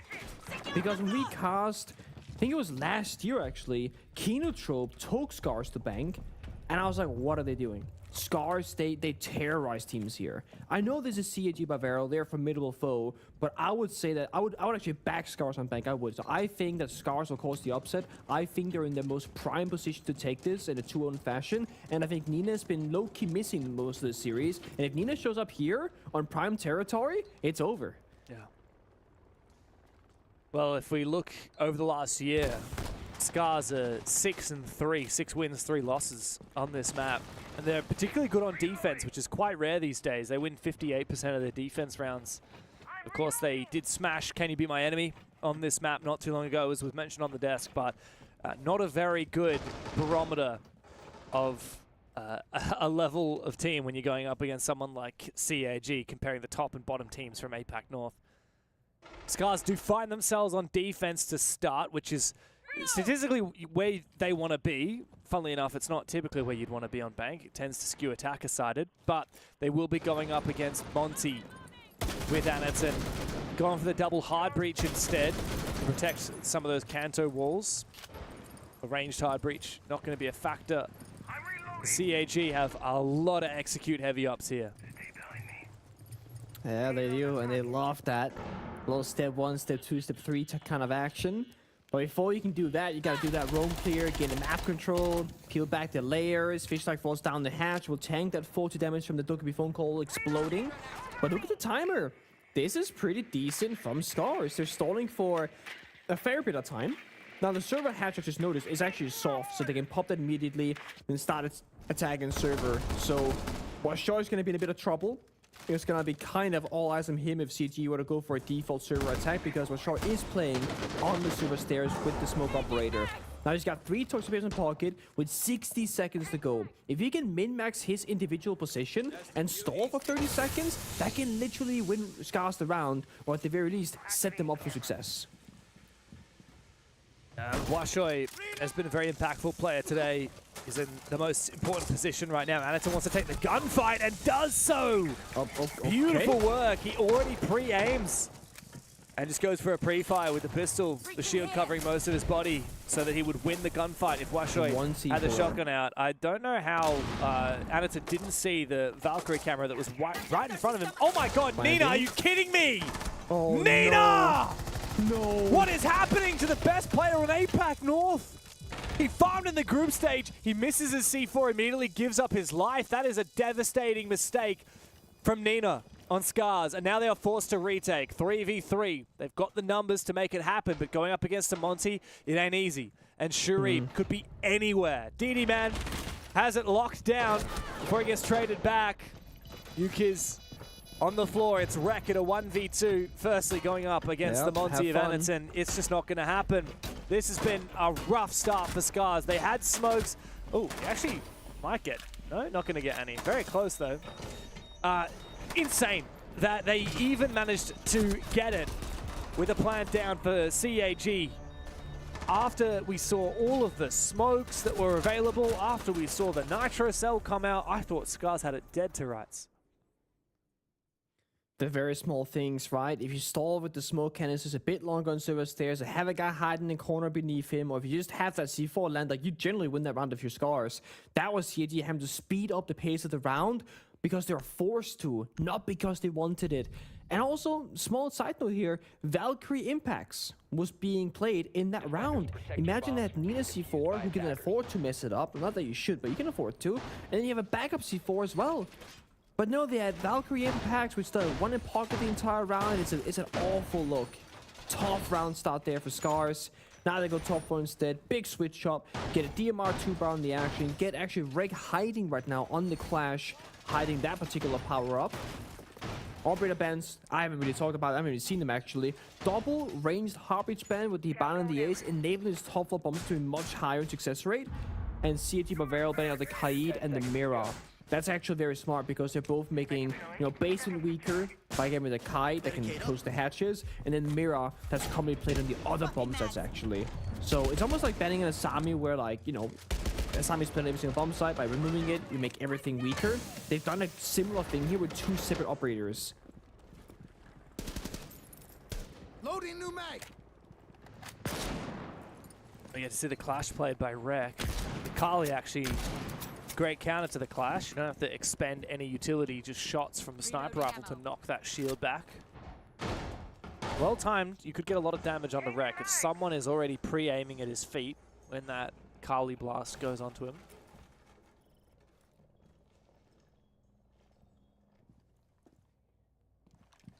Nice and quiet in the server for now, before it gets too chaotic.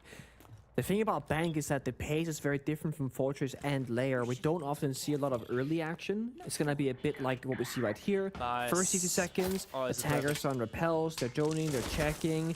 They're calling the Clash here. Gonna take a bit of damage, actually. Yeah. But it's okay. The tick damage is really valuable, though, against the Clash, especially because Shurib's on the Kali. You get a bit of tick damage from the Dokkaebi, and then you get a little bit more and a little bit more from people shooting the feet after the Kali knocks the shield back. But he hasn't decided to do that as of yet. And the Blackbeard is in. Anderton trying to bank the nade off, and I think it does indeed land onto Washoy. Not without Scars finding a few kills of their own. I think Yuki's aggressive inside stock has fallen. CAG have made some headway, but it's still very, very awkward. It's hard to get a plant down. K's also on the ground. Maybe I could try and revive here with Drake. Yeah, he's going to run over with the Clash shield, revive his teammates with Yukis, and get numbers advantage in the 4 versus 3.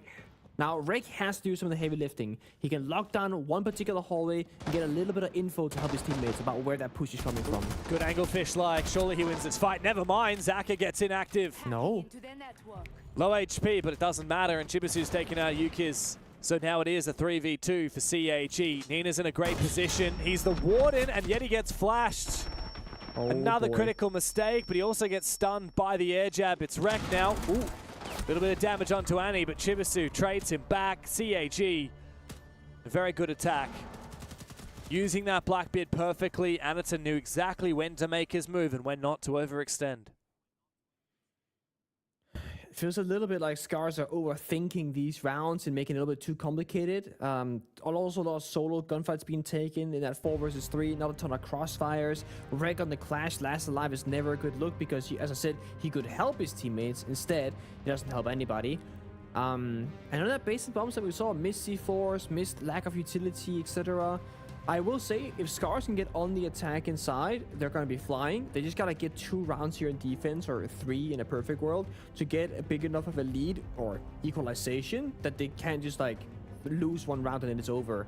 So they will call a very early technical timeout because they know too, they got to get just that 2 or 3 rounds and they'll be completely fine. I'd like to agree with you. It's funny though, like I said before, looking at the stats, they actually do have a 58% win rate on attack in the last year. Only a 48%, sorry, 48 on defense, 58 on attack, which is not at all what you would expect, right? This is very much a defense, sorry, attacker-favored map. You'd think that their attack win rate would be better than their defense. In the last 6 months, okay, yeah, there must have been some skewed results. I'm looking at just the last 6 months now, and their attacker win rate's more like 60, and their defense is more like 55. So no, maybe you are right. Maybe we would expect Scars to look a lot better in the second half. But time will tell. I think it's still a good shout, making that tactical timeout call really early. Guaranteeing that you win this round, you need to get at least 1 under your belt. You can't go downstairs twice, upstairs once, and not have any success. And remember as well, after this round, they're going to get those operator bans, but so will CAG. 5 seconds left. Just seeing a lot of unforced errors from Scars at the moment, which I think is the heartbreaking part of it. They played so well today. You got to wonder what would happen if Nina played like the #1 player in the league that we know he can be from his performance in group stage. I've seen too many rounds in this series where he's sadly just like completely dropped out, been absent like that. Missed Nitro Cell and then immediately dying. That is really shocking to see from such a talented player. I wonder what's happened. The nerves seem to have gotten to him. It was 006 on Lair as well. Didn't get a kill for 6 rounds. Died every single round.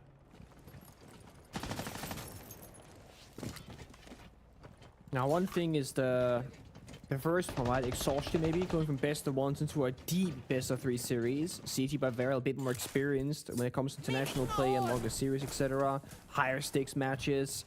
But from the individualism of Nina, that's a different question. Not sure what the issue is here, but it has been a bit of a struggle today. Now, after Scars having called the tech timeout, they double down here in the E2 game, right? They get both the Shanka, the smoke in the action, so that they can play one of them, the smoke on the server stairs, and just play their life away. Then they have the Shankas back on Pantanal later on, not having to rely upon just the C4s, which is super smart here because there's a Thatcher in play from DD. So it feels like Scars have gone back to their good ways of kind of predicting what CT wants to do and going for a counter play before it even happens. Now, timer, we're looking at it. 1 minute 30 seconds, full map control now for CAG, but they're still missing to clear out the server staircase. Last time Anderson did it in like 5 seconds, super smooth, super clean. They would need to do it again to have a lot of time in their pocket to comfortably progress the round. There's only 1 toxic from Ashari though, so they're already ahead of the curve from before. Oh, he's fallen. Okay, wow. run away. He's managed to fall back successfully. They EMP'd the smoke, so he couldn't pop it. Ah, that's very nice. I don't understand how Washo managed to get out there. The hatch was open. Now Yukiz is left all alone. Staying? He's got 2 impacts, but that's all he's got. I didn't think he saw an avenue out. He's now being detected by the Grimsbees. And this should be a free kill for Kag by Varel. Every second matters though. 45, 44. Smoke off, drop down, and go for a flash play. Oh, he's stuck in deep though. He's managed to take down Amerton. Chibisu is able to trade it back, but that is a big kill, and now no more blitz to go for that turtle plant. Now we got Shanga. That second line of defense, right? That's the counter. You can't EMP this one, guys. The fire will reign supreme. There's no real counterplay here. DMR as well hits the shot. Case cold on the ground. 20 seconds to go. So they have to go for a shallow plan, but going deep, it's Shurib. He has a big impact when he needs to. Gets traded back. It's now 1v1. 1v1. Nina, this is where he can redeem himself. But Chibisu has been fragging like crazy. 5-1 so far. Got 22 kills earlier today on Fortress. Just needs one right now. It's up to Nina to show his mettle, to show that he can play well under pressure in this 1v1 on the retake. Taps the defuse once. Chibisu slowly peeks. Nina halfway through, but a quick swing from Chibisu. And CAG mount yet another attack round win. Scars have taken their tactical fire out and they've got nothing for it. Are falling apart. It's another missed C4 and another missed opportunity. The individualism, the plays, the teamwork, the coordination of the Scars, it's getting worse and worse at every single round. That is, we're getting 2 opening picks, right? Anderson and Blitz removed. DD Manufacturer right after, shut down by a DMR. The Shanga Fire denying the default plant locations. C4 being tossed out, they're missing. And then they get flooded on the bomb site and they lose all their gunfights. That was a round the Scars definitely should have won. And now, oh boy, they've done it. They've done it again. They have banned the Grim. Last time they banned Grim, we saw Monty every single round after on Fortress. Now they've banned the Grim, and before we saw the match replays, I saw Anyton lock in that exact same operator hovering the Monty. That's wild from Scars. Look, I can't deny the Grim is good, but the Grim, it helps you get kills, but it doesn't have the same magic that a Monty has. And there is no substitute for a Monty. Look, if you can't make a Grim work, there are other operators you can bring to have a similar effect, whether it's Ying or Capitao or flashbangs to create that space that you're getting with the Grim. Nothing else does Monty quite like Monty. Even the other shields, they do not hold a candle to how potent he is. To Anaton's credit though, he's doing the tour to shields in this game. First round Penguin, he played Monty. Second round Blackbeard. Third round Blitz. Back to Monty now. What do you do when you're Scars, when your opponent doesn't just crutch on one shield, but can play all of them?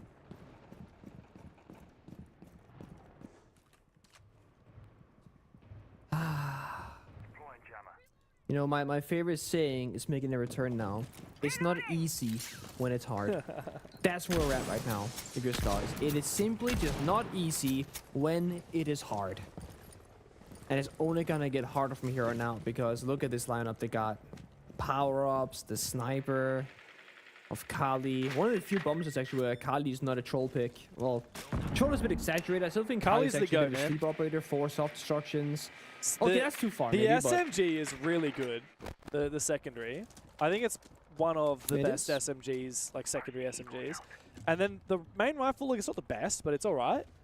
And then, yeah, you've got the 4 gadgets, which are explosives for clearing util, but also good against mirror as well. People forget that.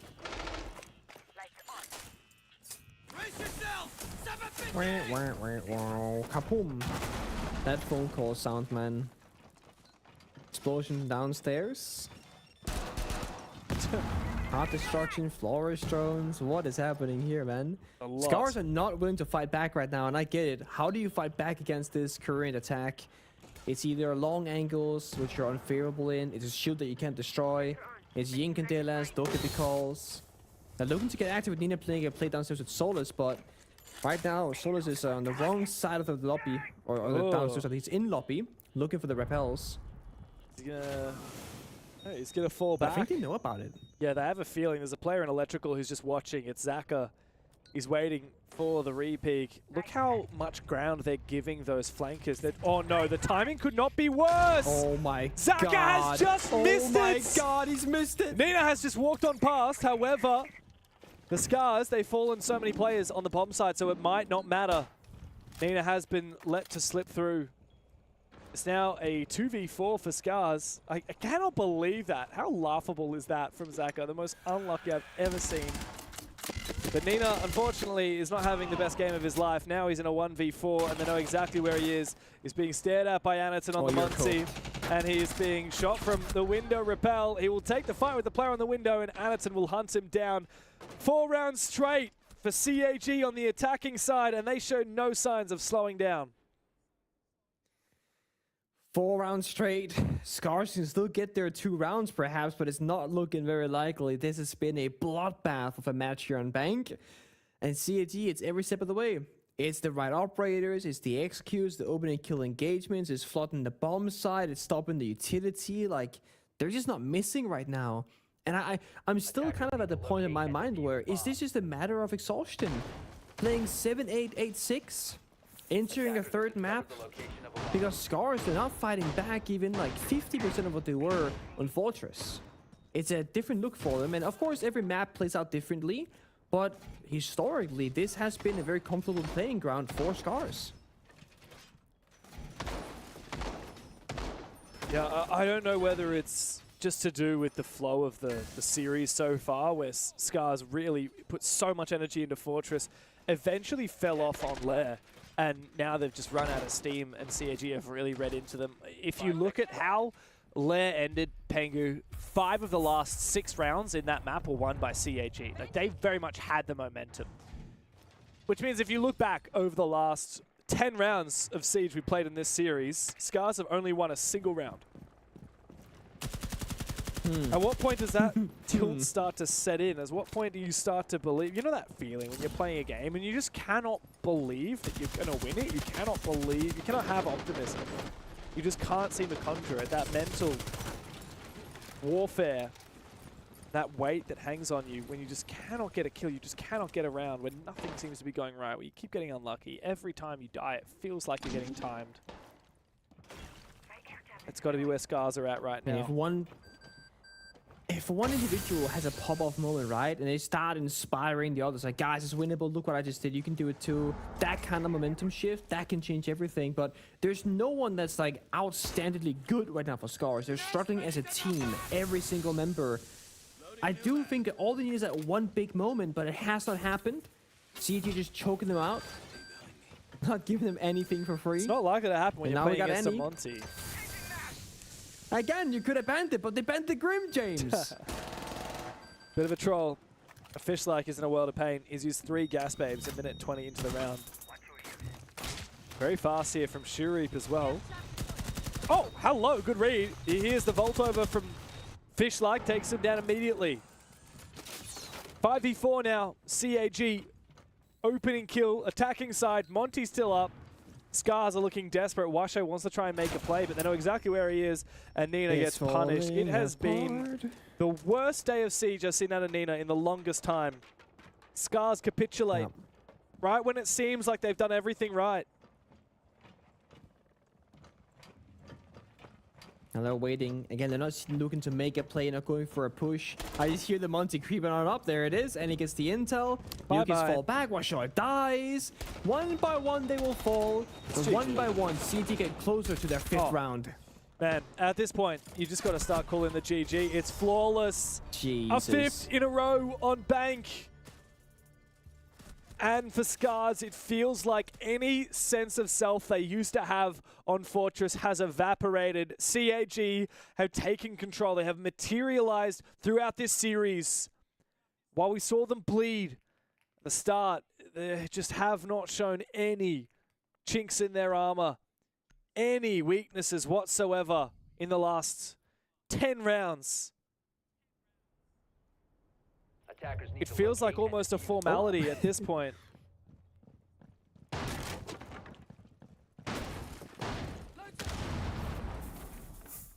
Rex Sun, and then something else. Toyona? Yeah, I'm not sure. I don't know what that means. Bomb located by attackers. I mean, I can't believe that we had to go through a 7-8-8-6 game to just have what very well could become a 7-0 Bank. There's all the hype, there's the build-up, there's the storyline, there's Scars causing the upset potentially, and then there's this. The map that we all thought was going to decide it in favor of Scars has turned against them. Now, it is attacker favorite, and I do think the Scars have a much better chance here when they go on side swap. But if they go down 0-6, doesn't matter how good your attacks are, it's one clutch from CAG and it's over. So they need that 2-round defense. Now the best they can do is get a single or one.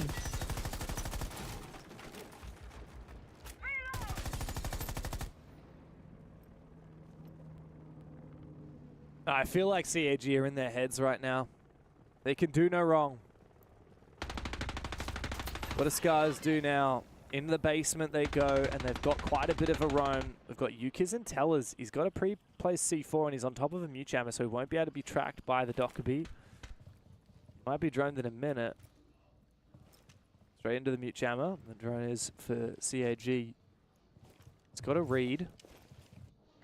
Scars are playing so patiently. Oh, sorry, the CAG are playing so patiently. They're not really rushing this whatsoever. In the lobby. The nuke gadget changes, you see it on the bottom left here. Shuri's gadget will only drain when the camera is actively watching him. Here's so the he can info. stay here for as long as you would like to. And he hears the drop there from the elevator hatch. Might hear the players approaching open area here. Cadilla's going out, phone call ringing. This might just be Scars completely surrendering their own control because they've all but one left. Now they've all left actually. Nina also dropped the open area hatch. If you drop down this hatchery, you cannot get back up, so it's a one-way ticket. It's a big decision, but he's going to go for it. It's a Off-base freebie. play here by CAG. There is such a freebie here. They know exactly where he is. Oh, He's yeah. going to go deep. It's going to Oh, be the Echo to gap go is down. huge. He's waiting for his Looking for a chance. second. He almost goes for two, but Rek will trade him on back. I think he must have got the read, but not soon enough to save Fish Likes life. Now Rek decides it's time to go back upstairs. He goes all the way up and straight into Zaka's waiting arms. Scars now, just 3 players left alive, all of which on the bomb site. And Anaton sets his sights on blue stairs. Washoy isolated on an island, left all alone. And Anaton wants to take the fight to him. No smokes, and as you said, no help. Agent 11 only has 17 bullets, and there's going to be 2 attackers coming for him, and they need to get through him. Because taking down Washoy means he gets bomb site control. Oh, it's damage, and it's knocked back in the double. Swing the kill. It's Yukiz in the 1v4. He has been hunted down and put to rest. It is flawless. 2 maps of overtime, only to 6-0 on the 3rd map. CAG dominate the half.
We had such high hopes for this series.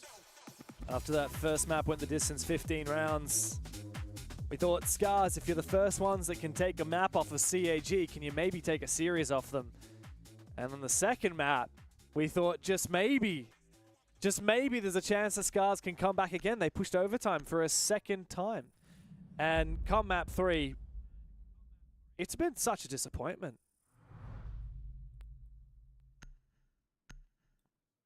I agree.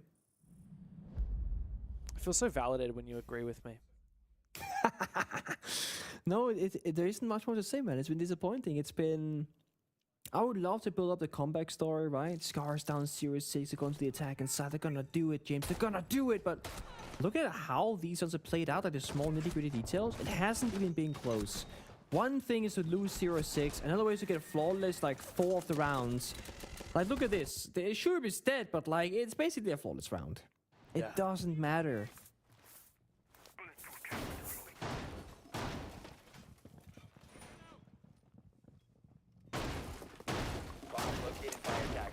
Well, if there's any way to do it. Also, loved the mini play last round. Oh, you go. Oh, the nuke drop.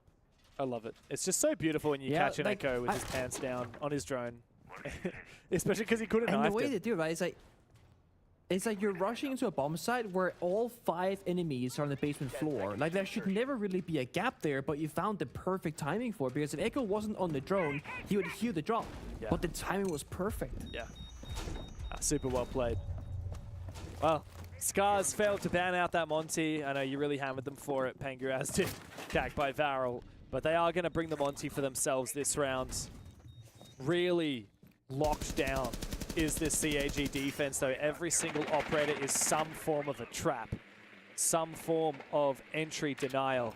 You've got late round time denial in the Goyo and the smoke to burn through the last few seconds on the clock. Of course, you've got the Fenrir, the Ella, and the Aruni to really prevent and slow down those entries. A couple of impacts as well, should they find themselves head-to-head with a shield. You know the other thing that's very disappointing? Because it's a fast series here, Chibisu's kill record is not going to happen. Sure. Well, what's he at right now? Actually, I think he dropped about 23, and then he dropped 10 I think he's last at map, 40. and now 11? I think he's at about 43 right now. It was 22, 10. I think it was 10. Yeah, and into 11. Look, he had a great map 1, but he would have needed a second one of those to really be competitive for the record. Okay. So 43, yeah? Yeah, I believe. I mean, max OT on the table, and I'm saying it's possible, okay? 12 more kills. That's all we and need. he matches the kill record. I mean, it's possible if we go for another 7 or 8 rounds. But I have a feeling that it's probably going to end right now. I actually, looking at the round state, I would say... Oh, they did I think Scars, they got this one. They did the Goyo Aruni Did the trick on the Goyo trick. hatch. Yeah, I love that. Yeah. So you force the attacker to shoot up the Goyo canister because you cannot put your Heartbeat gadget on the hatch otherwise, and it burns 20 useless seconds where you're just sitting there looking at the fire.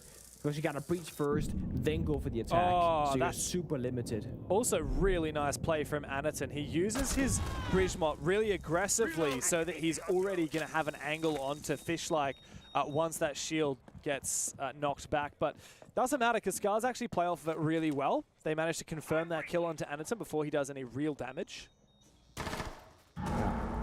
40 seconds. It's not necessarily possible. There are 3 toxic babes though. There's maybe a Goyo fire still by the bomb side, but like another kill here on the Shirip. So big, good lash out though. So honestly, is Scars don't choke on the timer? Hold up, they've dropped down the back portion hatch. They're gonna go for they're gonna go for kills. Yeah, they are. It's a big kill here from Washo. If Chibisu won that, probably not possible here for Scars. They don't know where DD is. He finds a double, but they do hunt down Zaka, the last player, and it will be no 7-0. The first round of what would be an unthinkable comeback has been achieved here for Scars, and we see some levity on their faces. 5 more chances, though, for CAG to lock this in. What did I say? They're good for 1 round. This is the 1 round. Just thinking back here of like what could be done differently. I don't think CG's gotta change much. Just like step by step, obviously. But they need to try to out cheese the cheese. Doesn't work out. Tibisu gets the 12th kill. Ah, you've only got one more. So I have confirmation from our admin team that apparently what Shuri and Rek were talking about in the chat was that Shuri was hyping up Rek and saying he was so good, too powerful, and Okay. that Rek makes his heart flutter, and so Rek asked him out to dinner. I love that.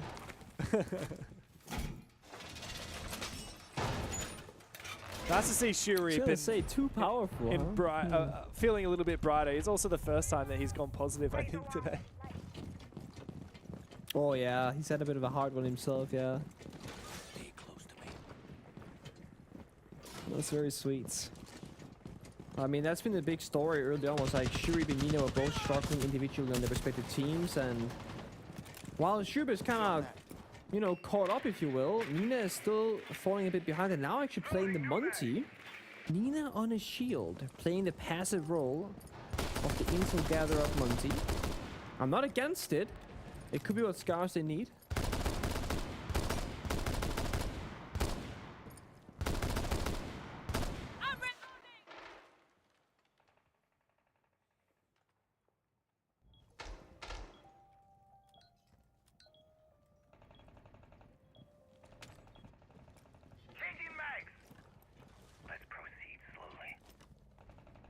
Slow round Creeping here. into lobby here. Slow and very steady wins the slow. race. I mean, it's just a matter of when they show the Monty and the Clash gets into action, you're just gonna match the Monty 1-to-1. I think that's gonna be the goal here from Anderton, because you are gonna be the #1 shield counter. As you keep knocking back the shield, you get full info on the repels of lobby, where you see 2 people by your repel, 3 people in lobby. It's gonna be a very direct attack here. Nice pick. Chibisu goes down. Anderton's doing his best to try and keep Nina at bay on that Monty, and the smokes at DD are certainly helping him out. He's about to get hit by that Jago payload. I think Anderton's just going to have to cop this damage. It's going to be quite a lot of damage. So he does. Oh, DD shot through the smoke. Great shots there from Yukiz with the dread mark. Anderton tries to get active, loses the fight. Wow, it's flawless for Scars. Okay.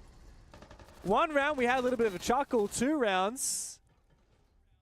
And Scars start to have a little bit more life. Okay. Okay. So like I was saying, right, Scars in the attack on Bank here, they're quite good.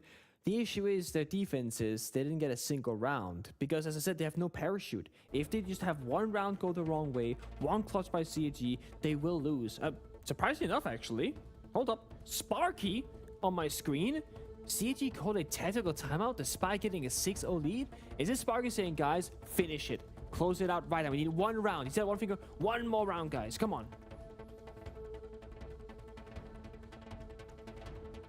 Time to get active here, Sparky.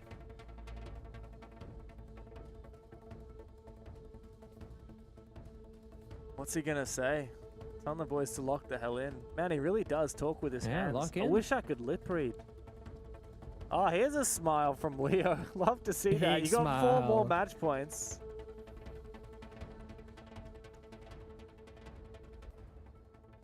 Let's crack a bit of a joke here, I guess. Having some banter.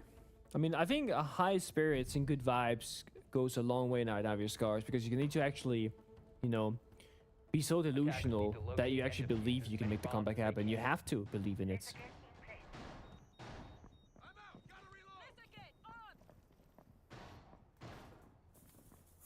Oh, it's back down to the basement.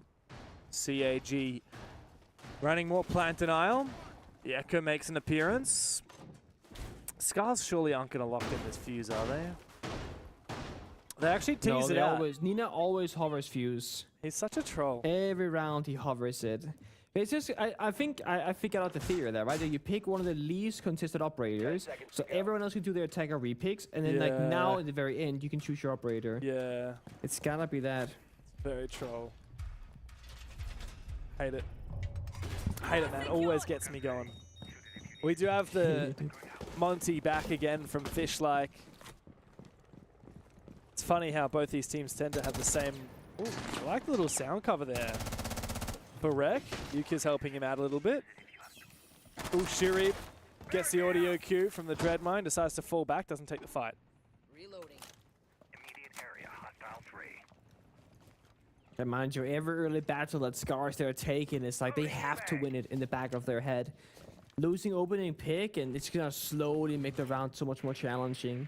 There's so much map to work here in Bank, right? A lot of map control, a lot of flanks to be watching. When you get to that bomb site eventually, you need every single gadget to do their job. The Trish drone, Sap in the util, the Mungie shield to cover the bullets, the Deimos tracker maybe onto an important bit like an echo to make them feel pressured. So many small things that can happen. But right now it's about destruction.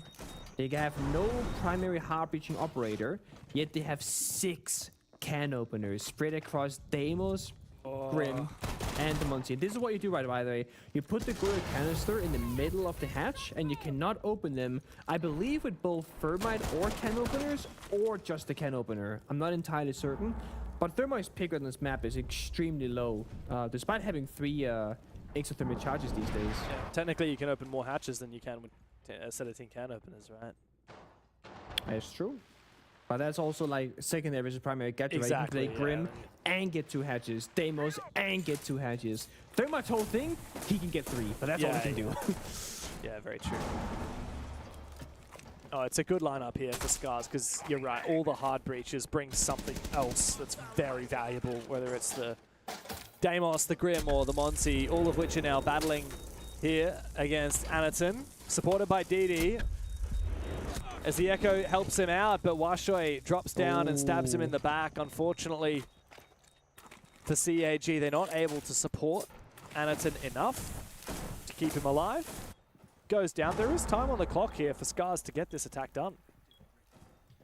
Yeah, again, the big mini-game victory is clearing Silver Staircase without suffering a loss. They've done that. They're in a prime position now to go for a win. They popped the Goya canisters to Twitch drone. That's tip number 2. Now they can give the diffuser out to Monty, and he goes for a plant, shield covering his back, or they give it to a gun and let Monty walk in deep into the bombs and cause a bit of distraction, a bit of chaos in the server. Those are their 2 options. They're looking for a backstep with the Monty, so he's purely playing the backstepping role as the shield. He is not the planter. Nina fakes the plant. There is a Yokai watching. Can read the plant spot. They can see the planter is going deep. What? Nina takes the diffuser all the way into Vault! What is this call from Scars? They need to find all the kills. Chimisu goes down. Scars are so dang lucky.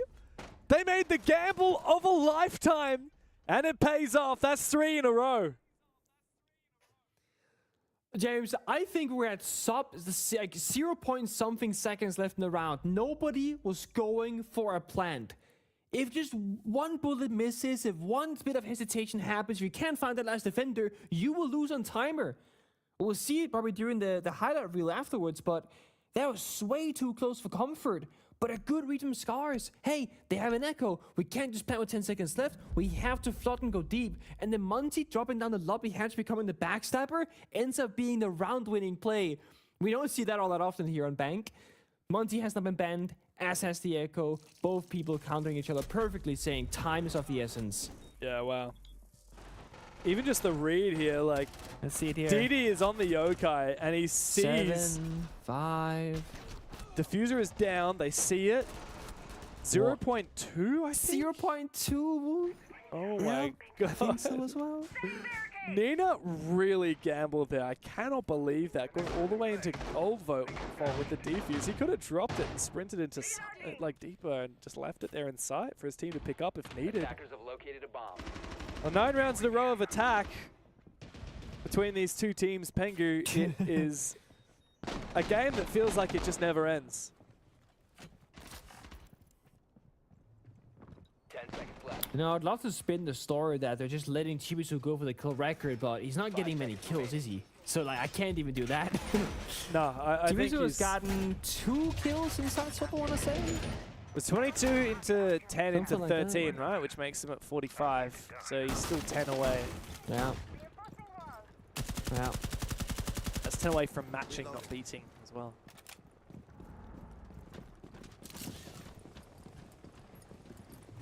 I like that the attack didn't have a win percentage increase with opening pick. Is that because nobody has got an opening pick on attack on this map in APAC North? Is that why that stat is missing? Wouldn't be surprised. Imagine. Opening pick has been a little bit back and forth in this game. It's been won by the attacking team / the team who's won the round, because it's been the same thing, except for 2 of CAG's attacks where Scars won it. Maybe things have changed here on the tertiary bomb site. The thing is, we call this tertiary, but I generally think open area is just as competitive as like secondary primary, depending on like the operator bands, the play style, the strat, like whatever. I don't feel like open area is like, oh no, we won the 2 best bomb sites, let's go to open area, oh no, it's so bad. It's more of like a stylistic choice. I think you have a very good fighting chance here if you're a CAG, but it will change up the general flow of the game. No more default basement, default top floor, bit more problem solving. CAG strike first, anything gets opening pick onto you, kids playing that floor as operator. That means less self-destruction, also a little bit less verticality. There is no shot on Sledge up above, but yet to get in the action. He's outside the building, and timer halfway burned already. We gotta get in the action if you're Scars and speed up this timer, because the time is slipping away. And Ninda's punished Zaka, who was answering his phone. I don't know how he managed to get an angle. I think it was from above, and Rek has finished off Anderson. Another round of attack coming right up. Scars says 4v3 as they push all of the defenders back into those 2 bomb sites. Mind you, Scars have to be perfect for 6 rounds in a row. They're halfway there, gotten 3 victories. This round has to go the exact same way. They're in a good position with Rek finding that kill, getting numbers advantage. They can demo strike 1 defender at a time and figure out their exact location. As long as they don't track a guy in mute jammer, they got verticality on the Sledge, they got a shield on Blight with diffuse on hand. They have every single piece of tool available to get this plan down and get the push going. They only got 40 seconds. They can't wait too much longer. Still a Nitro here for Chibisu that needs to be in position to deny a potential plant. An impact from DD as well. The impact prepared, no, tossed away. He's going to go for a play. Outside actually impacts at the exact same time as the Sledge. Opens up the very same hole. Now into the 2v2. Chibisu hunts it down. It's Chibisu in the 1v1. Still a Nitro cell available. Washoy goes deep. Buy him some time, buy him some space. Chibisu falls back, 15 kills. Goes for number 16. The Kiva barrier, it's going to block the line of sight! Zaka with the laser! Clutches the round! I cannot believe it! The most underwhelming finish for Scars! After a mighty effort over 3 maps, back-to-back overtimes. But at the end of the day, CAG will reign supreme here in APAC North. Oh my god. He walked in, he tanked the laser, and then after 8 seconds, it's gonna automatically recharge. So he tanks it twice because he's stuck around too long in that same location. It was gonna be a 1v1 for the ages. To keep Scars in it or to lock in this series for CAG. And it's not gonna be the player, it's gonna be the gadget that gets the final save.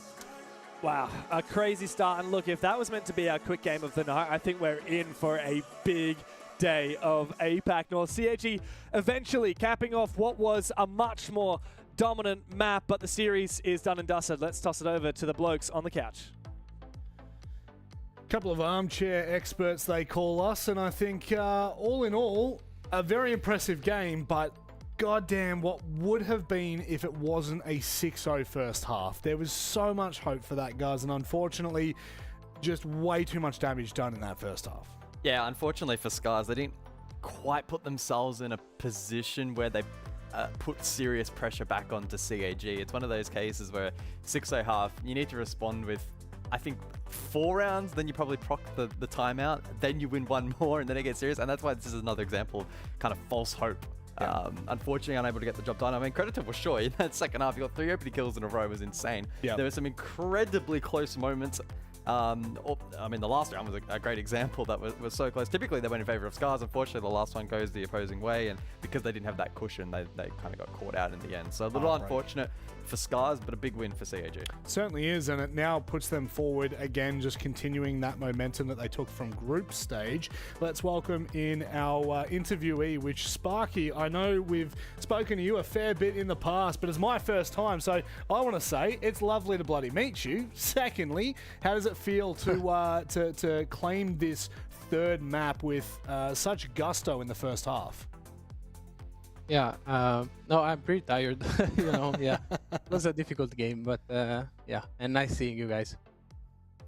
Sparky, obviously, we spoke quite a lot throughout the group stage, and a lot of what you were saying is, a bit of hands off, let them talk, communicate, etc. Now that finals has begun, the involvement from you, clearly, at least in the coach timeouts, has, risen to a new level. Is that been the case? Have you been more hands-on now that finals has begun?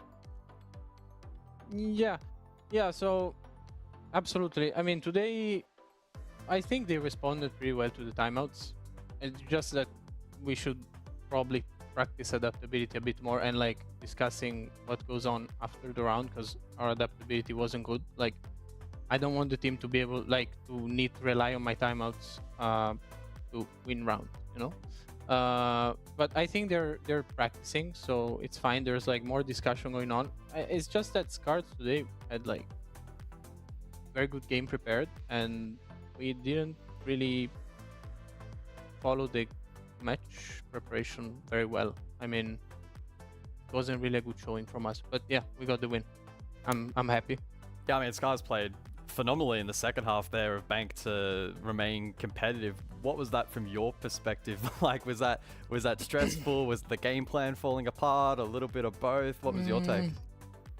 No, it's just that the game plan wasn't like the game plan was followed only after I was calling the timeouts today, because I feel like the guys were a bit confused by some of the Scards plays, like also on the other maps. And so we needed to reset a bit, so the timeout really helped us. I feel like Scards, they could have gone 6-6 on Bank. They could have gone 6-6. When I called the timeout, I just told them the lineups they should play for open area. They wanted to try basement again, then I told them the lineup for open area, and yeah, and the operator I called actually got the kill at the end. But yeah, I mean, I think it was a nice game from Scards. Very nice, actually. And it wasn't really a good showing from us, but we'll work on things for sure.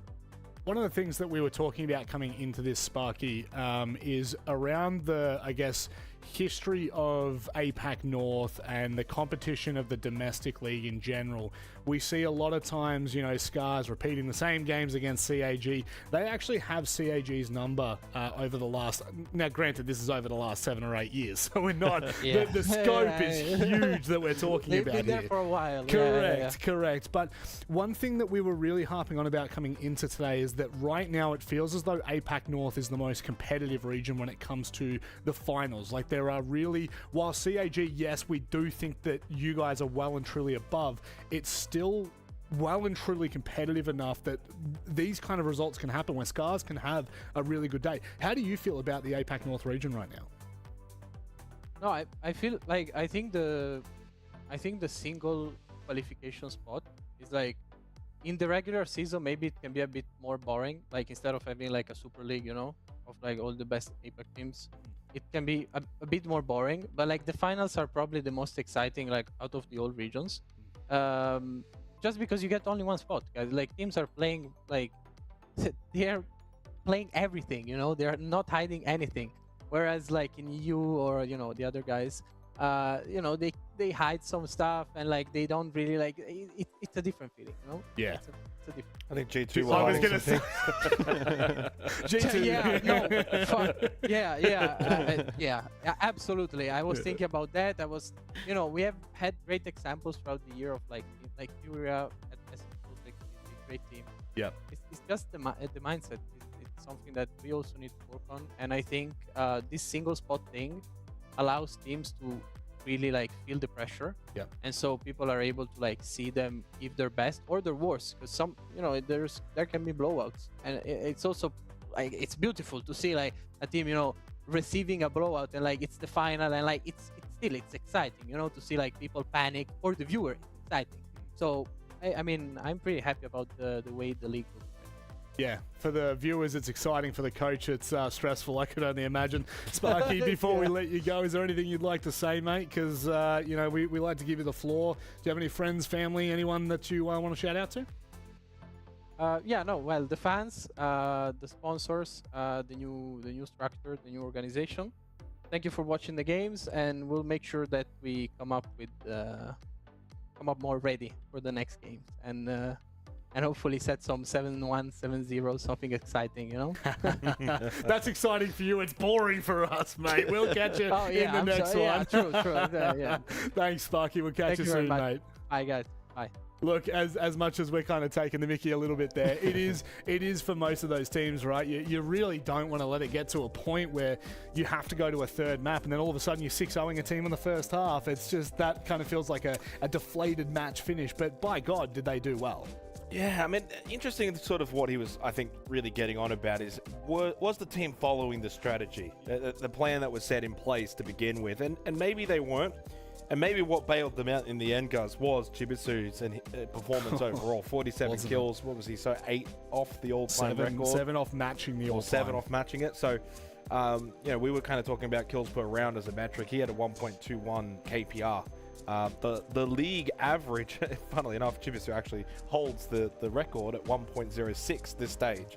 So he went plus 15 over on the number 1 player, which was him. And to get Asia into the mix, and Haikal with a 1.18, Hobbin with a 1.16, Turd with a 1.03, and that's it. All the names I listed are the only ones averaging over a 1 KPR. So when you go and get a 121, which it was a 126 before they obviously lost a couple of rounds to Scars. That's how much of a big performance Chibisu was having in that game. And in the end, across the 3 series, which was ultimately close except Bang, he was the difference. Yeah, he dragged them across the finish line, which is all that matters for now, because CAG, they booked their place in the upper bracket final. Unfortunately, Scars, they've got a lot to fight through because they have 2 teams going toe-to-toe next, and this is one you cannot afford to miss. D plus Kia take on Kinotrope in the upper bracket semi-final.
처음에 공개됐을 때 트레일러를 보고 이게 진짠가 하고 좀 현실 부정도 했었고, 그리고 진짜인 걸 알았을 때 엄청 기뻤고, 이제 옛날에 제 정감이 가던 캐릭터 중 하나니까 막 주변 사람들한테 얘기도 하고 했는데, 이게 제가 5살 때 즐겨 하던 거다 보니까 이게 최근에 그 저보다 어린 선수들한테는 약간 그 모르는 이야기더라고요. 그래서 좀 씁쓸하면서도 저 혼자 재밌어하는 그런 상황입니다. 지금 팀은 살짝 자유로운 분위기가 좀 더 강한 것 같고요. 제 역할도 뭐 그냥 OP 캐릭터? 좋은 캐릭터 그냥 아무거나 골라서 하는 거고, 지금 팀의 분위기가 뭐 서로 훨씬 친하기도 하고, 이제 언어도 한국어로 소통해서 편하기도 하고, 환경 자체는 좋은 것 같아요. 사실상 형 역할을 하는 건 저희 지금 헤드코치 맡고 있는 동욱이 하고 있고요. 그 저보다 나이 높은 선수는 이제 데믹, 저는 아직 24이라 한 중간 정도인 것 같아요. 지금 클라우드9과 비교를 하면 지금 많이 메타도 바뀌고 시대도 변하고 해서, 뭐 그때는 되게 체계적이고 살짝 딱딱한 느낌으로 우직하게 이긴다고 하면, 지금은 약간 자유자재한 플레이 스타일이라 픽도 자유자재로 바꾸고, 전 팀에 있을 때는 많이 했었던 것 같은데, 뭐 이번 팀에는 다 그래도 경력 있고 다 게임 이해도 높은 멤버들이라서 뭐 다 알아서 잘해가지고 괜찮은 것 같아요. 지금 이번 스테이지에서 제일 이기고 싶은 팀은 아무래도 D 플러스 기아인 것 같아요. 그리고 사실상 제일 잘하는 팀이기 때문에 걔네만 이기면 지역 1위 또는 뭐 브라질과 맞먹는 수준으로 갈 수 있다고 생각해가지고 꼭 이기고 싶습니다.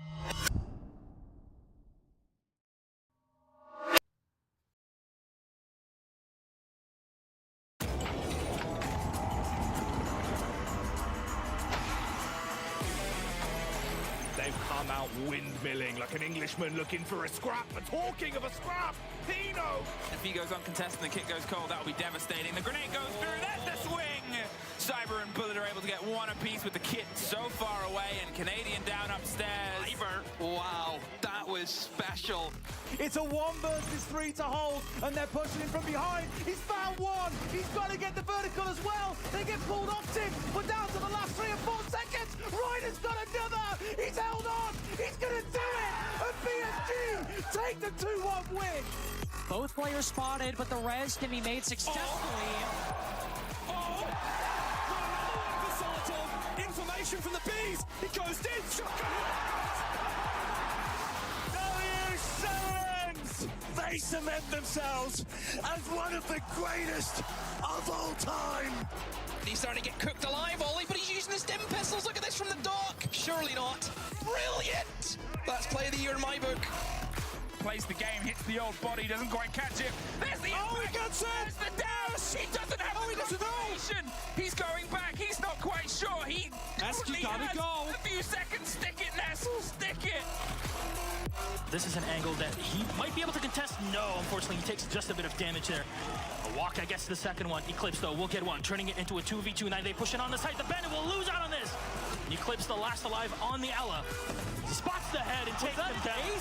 The ace for Waka. He will down BC. Canadian positioning to pick up, but that's going to result in a double nade from Vertical. That's 4 for him in the round. Necrox, the final defender against Vertical. The ace, absolute domination. You believe in magic, Michael! Team 1 does as they win the Mexico Major.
Well, it's everyone's second favorite segment. I don't know which one I enjoy more, the ramen or the Xenox Goes Pro. Which one do you enjoy more? I definitely enjoy the ramen more. You enjoy For me the ramen personally, more? I think the Xenox Goes Pro segment is clearly catching on in terms of hype, but for me, I actually get something out of this. Now, James, thank you for joining us. We're so grateful Rob. to have you here. Now, have you ever had this one before?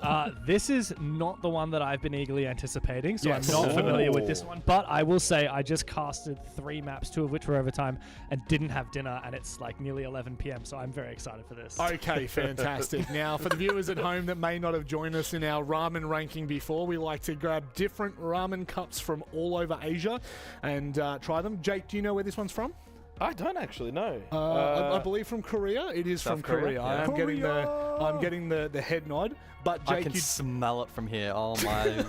So, Whoa. context, couple of guys that probably don't eat a lot of spicy food throughout their entire life do enjoy spicy food.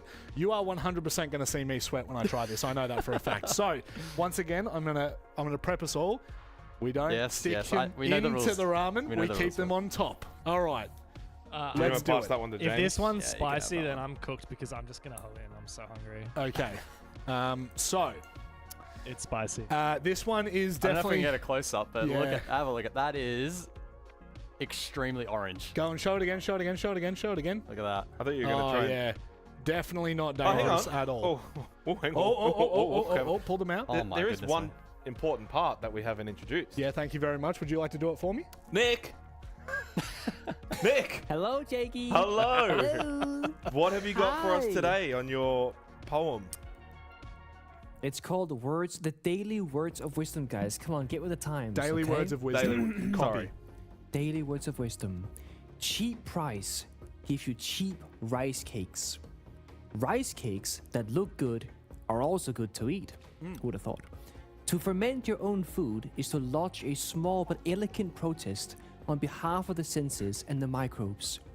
It is also a declaration of independence from an economy that would much prefer we remain passive consumers of its standardized commodities rather than creators of idiosyncratic products, expresses of ourselves and of the places where we live.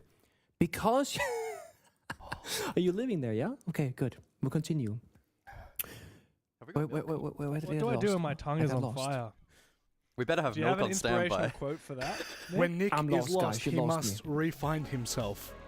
In I the must quote. refine myself in the places where we live, because your pale ale or sourdough bread or kimchi is gonna taste nothing like mine or anyone else's. Namaste. Namaste. Is it spicy, guys? Oh my Nick. goodness me, yes. Nick, I don't know. Can I get some water? Is it giving spice? I actually don't know if you can spicy. see on the camera, but I am 90% sure I am starting to leak from the forehead. I just look over. No, don't worry about it. I'll touch my eyes. I I'm think- a real man. I really hope we have milk. Like, genuinely, that might be the spiciest noodles I have ever had. I will say, taste-wise, this is actually really delicious. It actually tastes nice, but it is incredibly spicy. Okay. What I find interesting in terms of the spice levels is clearly very spicy. But I don't think it's that overwhelming. Okay. I can feel it on the outside of my face. On the outside, yeah. It's tingling. It's got the tingling. My on it. lips are just like... But it's delicious. I like it. I think It's this good. Is at least an A. It's good. It's... I don't know about It's not... Would anyone? It's not No, my no, choice when I'm really, really hungry because I just want to hold it all down. You have to factor in the edibility in terms of it's craving a hunger. I don't think you genuinely- could down a whole cup if you were starving. I think it would be tough. I've put down half. Are you joining us too? I put down half a cup while I'm starving, and I think I need to stop. Yeah. 'Cause I know I have my other dinner in the And we other also room. don't know I'm gonna have to the eat impact afterwards. this may have on the Okay. insides as well. Oh, So- that's It might be scary. bad. All right, if we don't move on with this, we're never going to move away. Let's get a close-up of this. Nick, you still with me here? I'm with you in Nick, spirit. I need to know, what is your rating of the So- package here? I think it's quite cute, actually. I Yeah? believe I gave a C to the previous ranking. Jeez, they really I will did give this you one a so bit higher. dirty. I have to lean forward, dude. I don't have my glasses on. I can't see the screen, dude. I'm old. You just did him so dirty. Oh, man, I'm gonna Nick. give it a B. A B. A B for Wait, blue? let's go. S-A-B? No, I'll give it an A. Sorry, we'll go You A. give it an A? Okay. A for amazing. Okay. Yeah, the packaging, A for the amazing. packaging is cool. I will say the packaging is nice. So, very quickly. Holy crap. Dev. The problem is, I think that the one we had yesterday was better than a C. I think this one is below that one. But Oh, no D feels way. harsh. I feel like this one's a That's C and not that what we're one was a asking B. you, though. So, I think I'll go C, but You'll go C. It's a low C. Okay. I think I'll give it a B. A. This guy, he's tucking in. He's loving it. His lips are as orange as anything. You look like you've just been to the tanning salon, mate. No, you didn't do your lips. I think I have the deciding vote here. Hit it. We kind of averaged around B We've so got an far, A, B, and so- C. I'm going to say it's a B. I think that is like actually genuinely quite You can nice. have mine if you want. Oh, no. Apart from the fact that I'm a... He's tearing up. yeah, I told you. There we go. There we go. That's a fair Hang on. effort. That's By a the very- way, yeah. so mine, Michael's. All right, Dev, would you like to do us the honours? I would here? love to. Oh, did we settle on B? We settled on B. We A, B, C, and I went B because I thought that was only fair. So, yeah, don't worry about it. It'll figure itself out. Don't let it fall. But that's it. Dev. I think B's right. Oh my B's good. days. All right. Oh, you can see me fanning myself. All right. Don't Can worry I go about eat my other dinner now? Dev, please go and enjoy a bite to eat before. I'm going to take this with me just in case I'm still hungry. Can I go and eat his dinner? I'm not going to lie. This is the one that I was like Do we still have the regretting. desk right after this? Yes. On it, not right this second. We are turning the desk All right. into. Yeah, I'm like I'm on Hot leaking. Ones. I'm actually leaking right now, and that is phenomenal. This is like Hot Ones, but for APAC. This is as close as we get. I think this is pretty good. Tasted really good. It tastes unbelievable. You alright? Okay, Are you fantastic. at the level of like it's actually painful now? No, not painful, but Okay. difficult to speak. Do you know Which what? right now is It is your job. I know it's important. painful, but do you want to know what's not painful? Going to Paris, going to EWC, it is the least painful thing you can ever do. If you look at Jake right now, he is a picture of pain. And then where are we going? no. Oh no, he's done himself dirty. Not the camera operator. Jakey. I can literally hear production. Oh, you gotta eat it. I thought you were gonna finish the whole cup. Oh, he's still trying to figure himself out. But EWC, it's not far away now. It's a little over a month away. Actually, a little less than a month away in Paris. Michael, would you like to do the plug? Would you like to do the honour of the code? Just a small one. Yeah, No, I'm good. Oh, Jakey's denying the off-camera water. He doesn't want the really water. strong. Use R6S15 in the checkout of those out. tickets to get a 15% discount. All details in chat. And if you can make it, be there. Oh, no, not if you can. Just I'm not be making there. it. No, I think we Jake might goes. actually have to make a short trip to the ED on the way to Paris, but I know that Jake Oxford Diddy will do his best. Let's move ahead with the show, or at least try to, gents. We have another best of 3 on our hands, and if we thought that the first one was going to be close, this next matchup, I feel, is going to set the tone. D plus Kia taking on Kinotrope, and I feel as though with where D plus Kia are now coming into the finals, I have a really positive storyline for them. I think you should just throw to Jake for every single question you've got because I think so. He deserves he's this. in a good way. I'm not ready, actually. No? No. Oh, okay, Michael, you You'll need and I'll about 30 riff. minutes to cool down, I think, yeah. Excited for this next match. Again, much like the first, expecting it to be fairly competitive. I think D plus Kia have shown a lot of maturity, though, over the last few weeks in how they've approached things. I think they were pretty upfront and honest with themselves over the course of the likes of Kickoff, that they weren't playing at the level that they would expect. And Kinotrope are on the up, so Sure. They're kind of converging in a sense, and it should make for a pretty compelling best of 3. I think it should. I think it should. think it should. Let's deep dive into D plus first, because this roster, in my opinion, My mouth is on fire. I unfortunately didn't watch enough of APAC North to be able to comment on D plus in its entirety. But Jake Johnson did he? I did. He's struggling. You did. I did. What can you say about this roster? He's tearing up. He's getting emotional. I feel like I'm going to cry. Well, what can I... okay. Yeah. What I can That say about delivery D drive was plus coming Kia... quick, isn't it? D plus Kia is... We've lost the You're plot. a flog.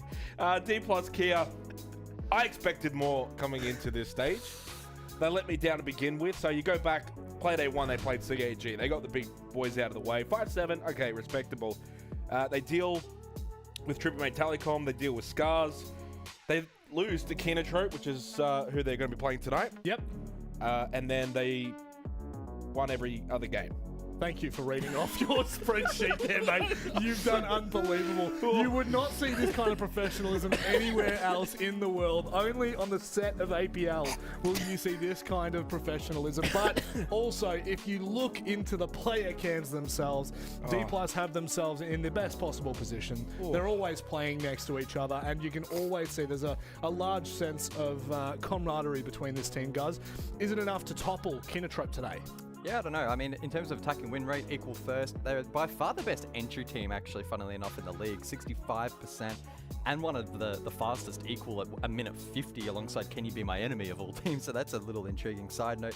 The thing that has let them down, though, unfortunately, is that the defensive win rate. So only 4th in the league, 56%. That's a big gap to the top team, CAG, as a reference, 71%. So for me, I'll be looking across at that defensive half to see if they're tidy. As we look across to Kinatrop, who've kind of been just above middle of the pack, right? Yep. So 59% attack, 58% defense, but they have collected some good wins to get to this. I've never seen Michael carry a desk before in his life, and he's... And here he is, mate. I tell you what, it's probably a good thing you didn't smash the ramen. One of us had to be responsible. How much did you eat? I think about 2 mouthfuls. Yeah, well done, Michael. 1.5. Conservative. You were smart enough, mate. Smart You were man. smart enough, but not too smart. Now you're in pain, but it is time for us to turn our attention to Kinatrop, a team that for the longest time have had such a great ability of causing upsets when upsets were not expected. And now you look at their roster after many years of being in the Japanese scene, and by God, do they have some huge names. Well, if I was a little disappointed maybe with D+ this stage, Kinatrop's the opposite of that. Very impressive. I think they've always been in the shadows of the likes of Scars and CAG. They've not quite been able to take that next step. And you kind of look at the roster that they've got. Akayu actually started this stage on a house on fire. He was sensational. Did quiet a little bit towards the back end of the group stage. Still finished it in the top 7 for EPS for the region. From there, Gatorada 14. So they don't really have a lot of firepower individually. What makes Kinatrop so good?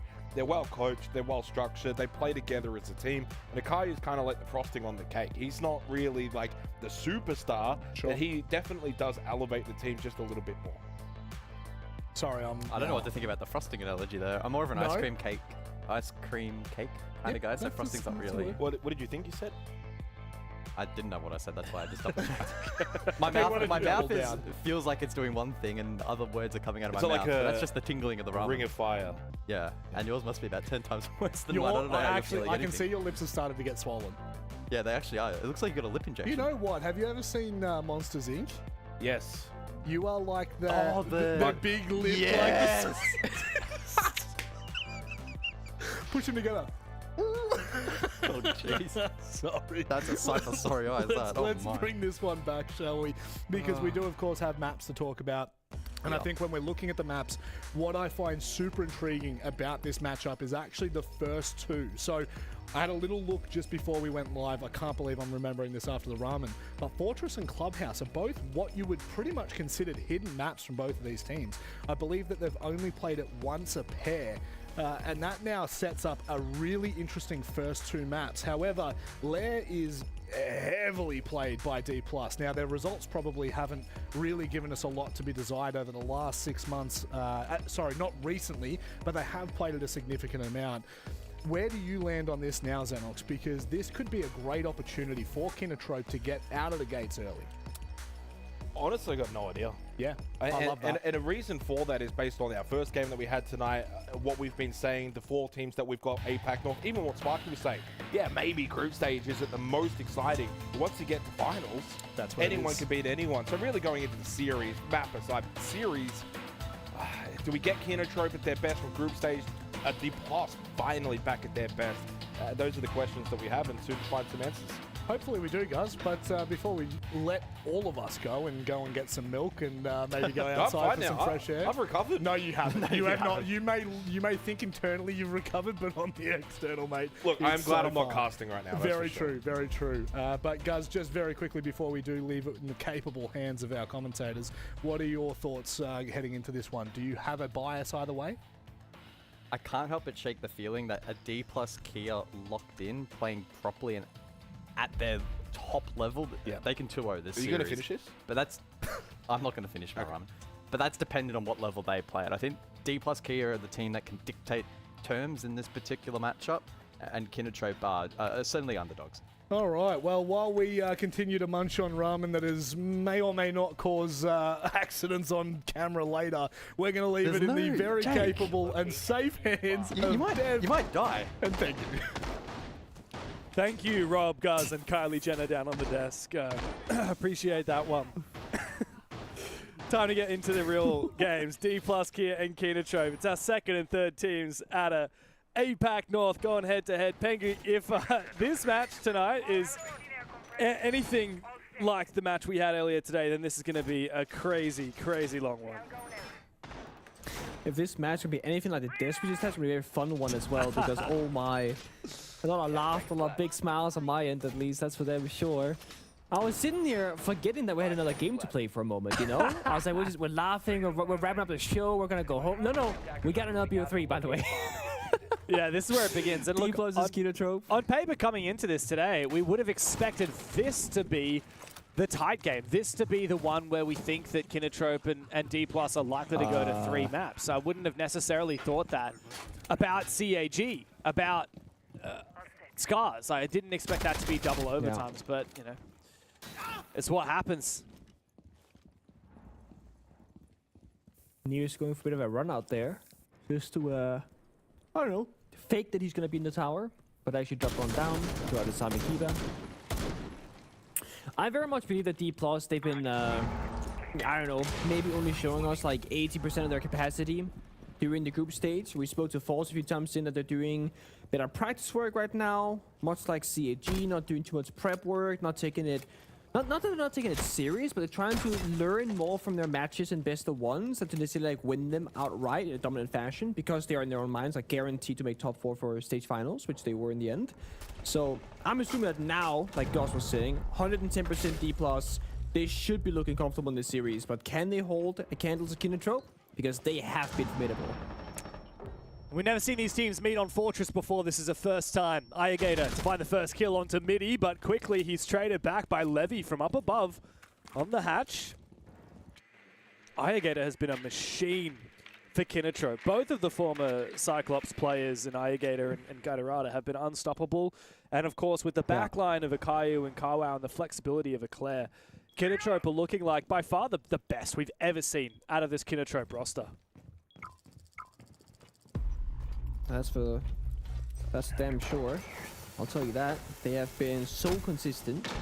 And it seems like they just have like a, I don't know, a agreed way of playing the game. They're not going to split into different play styles. They're on one kind of brain wave, if you will, and doing a great job at doing so. It's been strategically good, mechanically good. In this first round, though, starting without the Twitch, not the end of the world. Still got the pushing power, but they don't have any of those big U2 names, right? No Grim, no Capital, no easy ways of dealing with these power positions. Just the Blitz for Kayu has a lot of work to do in this round. He's got to close the distance, takes a lot of damage. Now he's very vulnerable. Flashbang comes out, but no, he gets shot through the smoke. Good peek from Levy. Second on the round for him. Nears also managed to turn around and take one down. So Akayu is out of it. Even Gatorada has fallen. It's just Eclair and Kawao left, and I don't expect them to find much here. Kawao shut down quite quickly and efficiently by D+. Nice exit from Eclair, but now he's staring at a mirror window. He's about to get swung. Falls, that's a little bit of a throw. Don't give him a chance. That is a real feed. 2 players separated. Defuse on the ground, and that is going to be the end of the round. D+ Kia looking very solid on that first defense. They won the battle on the choke point. There was nothing that Kinotrope could do. I am just witnessing Jake dying off camera right now. I can see he's on the set alone. Everyone else is left. And he is here coughing up his lungs.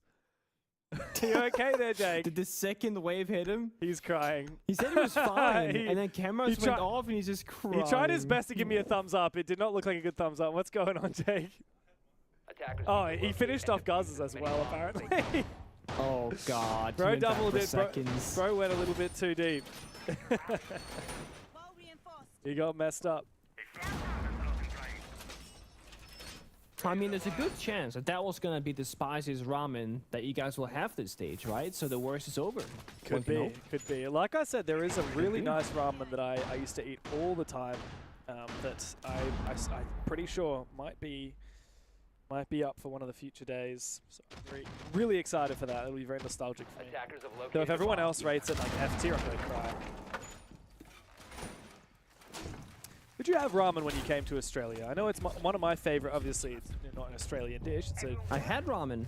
You did? Did we go for ramen? No, we went for. We went to. Not with you. Oh, okay, sorry. I had ramen.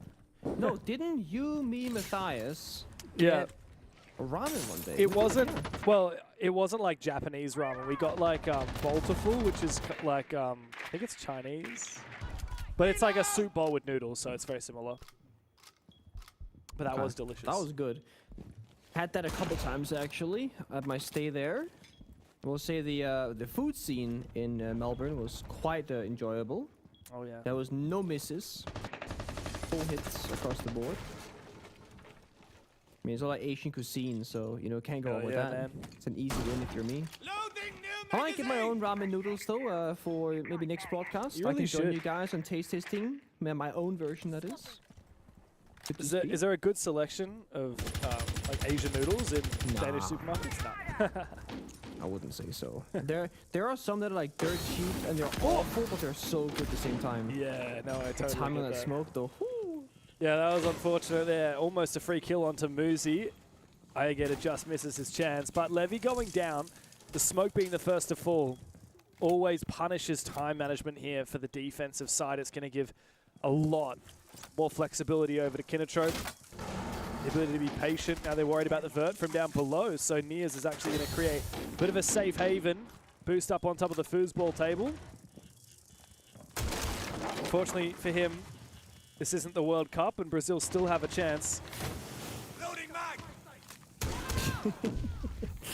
Still got that fight in them. Nearly staying alive for as long as possible. Gets the kill actually down the bird. Somehow does it all actually. Look at him go. But this is really risky. He wants another kill onto Gator, but he's 1 point of health right now. His single bullet will end his life in the server. And right now I think priority is simply staying alive. Yeah. He's also been droned out. There's good info on site from Akayu. Kinotrope started things off very quickly in this round. They got that pick onto Levy, but they haven't been able to really convert it into a lot of map control. They still don't have much presence around the hallways of the bomb site. Time for a lurk though. Carwell makes his way into Museum. He's about to push Horse now as well. This backstab could be a problem for D+. It's gonna take a while to get there though. He's on the other side of the building. Nears finally goes down. Kawa, I think, has been hurt by Musi, who's waiting right on the corner. They hear each other, but don't want to fight, actually. Kawa says, oh, well played. There might be a gap, but he swings out first, actually. Very well played. Yeah, and it's a quick close to the round. But D+ Kia, despite that vertical pressure from down below, despite the lurk, D+ read everything. They lash out, and they don't look too worried about that round at all. Just step by step. I will say this, I'm a huge fan of teams starting to go back to the fundamentals of vertical play. I feel like we see not enough bulk on maps like Fortress, maps on Villa, where there actually is a fair bit of self-destruction vertically, but just not many people opting to choose it. And I think maybe that's just the introduction of Deimos. Nowadays, you pick the Deimos, you track the person that you're looking for, and you just shoot them through the beams. Without destroying the floor itself, you just like hit the player in the body. And it's a very one-sided job. Like, it's hard to fight against the Deimos. You know, we saw Nears beat the Bok last round, for example. That wouldn't be the case if that was a Deimos track. But if the Bok ever were to go down, now someone can go back downstairs and use the same angles that Bok had already created and become the second vert player, if you will. Whereas with Deimos, it's you doing it all or nobody else doing it. So you're losing like a plan B or a second attempt at it. Kinotrope though, just kinda going through it, figuring out what's gonna work here. Deimos, Dokkaebi shields. Nothing too big of a change though. Ready, set.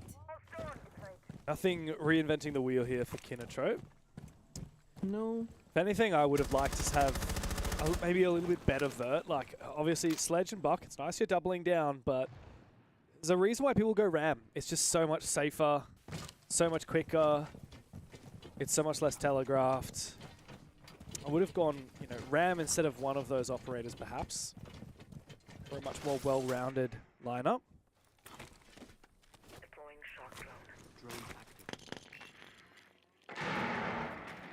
Boom. Good info on Good Levy old here. Mom hold here from Levy. Gonna say the line, James. Oh, well, there was a drone on him. I was going to say, yeah, never try and hard clear that entire side of the map, but there was a drone on him, and that's really what matters. Yeah. It is the, usually it fails when people try and go for mom clear. We've seen it so many times pan out in favor of the There's defenders. so many rooms to clear, man. It's impossible. As soon as you're fighting like 2 or more players, it's just not enough. I feel like the infirmary guy, Balls, is in a bit of trouble.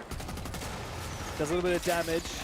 He's got quite a fortress to hold on to. A little bit more damage. Carwell low HP. Got to be careful. This Uzi packs a punch from Falls. Drone spinning up.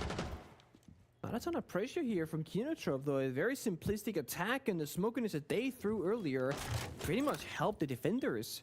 Falls could only fight one angle, knowing that his back was clear from the smoke and the Kiba. And Kinotrop forced to go for a plan B or a plan C already in this round as well. They have a buck, no verticality upstairs, not a ton of map control, but I was gonna say a freebie, but he becomes the freebie. Hey, Gator. Very uncharacteristic to lose a gunfight so easily. That's D+. Winning a gunfight when it matters the most. Another 5v4 advantage. Yeah, and finally, they're starting to get to work on the vert, but it's just way slow. Only 50 seconds left to go. The chances of Akayu making this plant work would be, I think, very low. But Carwell finds a pick on Falls. That's the infirmary player. That might open up a gap here for Kinotrope to pounce on. I'm not sure they have to push. I mean, Akayu's gonna start planting. There's no nitro. He's holding F. He's not gonna stop. There's no nitro. I don't think they know. That line of sight is going to be enough to try and prevent that retake. Muzi, though, does finish off Eclair. Akayu's going to go upstairs. It's really rough, though, for him, trying to take a 1v1 and then eventually trying to fight through Vert. I mean, yeah, trying to play Vert with a Blitz is terrible. Really, really unenviable position for him. Gatorada needs to have a big impact. He doesn't do so. Midi's going to stick the defuse. Akayu tries to get the angle. Only sees one of them. He very nearly got the second, but it doesn't matter because it is a retake successful for D+, and that's a third round in a row on defensive Fortress. So chaotic. Sending the blitz above, I mean, that is a play and a half, but there was a defender waiting for them. D+ doing a great job on understanding what is the one way we lose this round. If it's any attacker manages to get on the verticality in the post plant, we can't necessarily win that gunfight reliably. So keep on defender above, use the 3 beneath, isolate the fights, and just try and stick that diffuser with everybody else covering when we get a big enough advantage. Wow. It's comfortable position here for D+, 3-0, and to no surprise, Kinotrop called a tactical timeout after operator bans because they need to get around on the board. Very early tactical timeout, but much needed. Time for Okamesh to get active. Kinotrop need to talk, and you can see it's none of the players who are talking right now. It's got to be Okamesh. There he is. What do we say to Kinotrop down 0-3? I feel like, sadly, there's not a lot to work with. I don't even know if this is a map that they are typically a fan of. And historically, when these teams have met, it's been Kinotrop that have actually banned out Fortress from the veto, which is why we've never seen these two teams play the map together before. I don't know if they've done enough groundwork to come into today and be ready for this match. It's a hard one. I mean, look at how that opening pick happened as well. Aegir had a flank onto Midi, what should have been a free kill. He misses a few shots, Midi 180s, gets the kill instead. It's honestly Kinotrop losing a lot of small details and of course losing the bigger picture. And this is kind of the expectation that D+ will be maybe more strategically deep. They'll have more counterplays, more flex operators, they'll have a better read on the meta. But Kinotrop, honestly, they should be winning individually, at least holding on 1-1. We've been praising their mechanical skill, their individual skill, the entire stage. But now we're in best of 3 territory where some teams are gonna thrive because they feel they can, you know, just play a long match and they'll keep adapting, they'll keep winning. And some teams are thinking, oh my god, you know, if we're a one-trick pony team, they can catch enemies by surprise. How can we do that in the best of 3? They'll start reading into us, and our map pool isn't that deep. We're gonna go into maps we're not comfortable on. it can't just favor certain teams. And Kinotrop, they are still a new roster with this iteration of the roster. It could be, like you said, Fortress just isn't their map. Yeah. But you're also taking Brazil to Clubhouse. So second map is, you know, it could go better, of course, but it's Brazil to Clubhouse, James. Looking back, of course, these two teams did meet in the regular stage. It was on Cafe. Kinotrop won that 7-3. Quite a surprise to me. Quite a surprise. I believe we casted that game, if I'm not wrong. And yeah, I mean, Kinotrop. I want to say we did, yeah. Yeah, Kinotrop won 4-2 split on the attack of Cafe, which is pretty remarkable, and then won 3 out of the first 4 defenses, which is, yeah, a really impressive result against a team like D+. Looking at D+'s history on Clubhouse, now on their final play day, they smashed B&K FearX on it. They lost to CAG in kickoff on Club, and they beat Scars as well on kickoff. That's D+'s history. As for Kinotrope, they actually haven't played Club at all in APL this year. So it does feel like Kinotrope really... they've been hiding something on Clubhouse, and I really hope for their sake that they look a lot better in the first few rounds of that map than they have in the first few rounds of this one.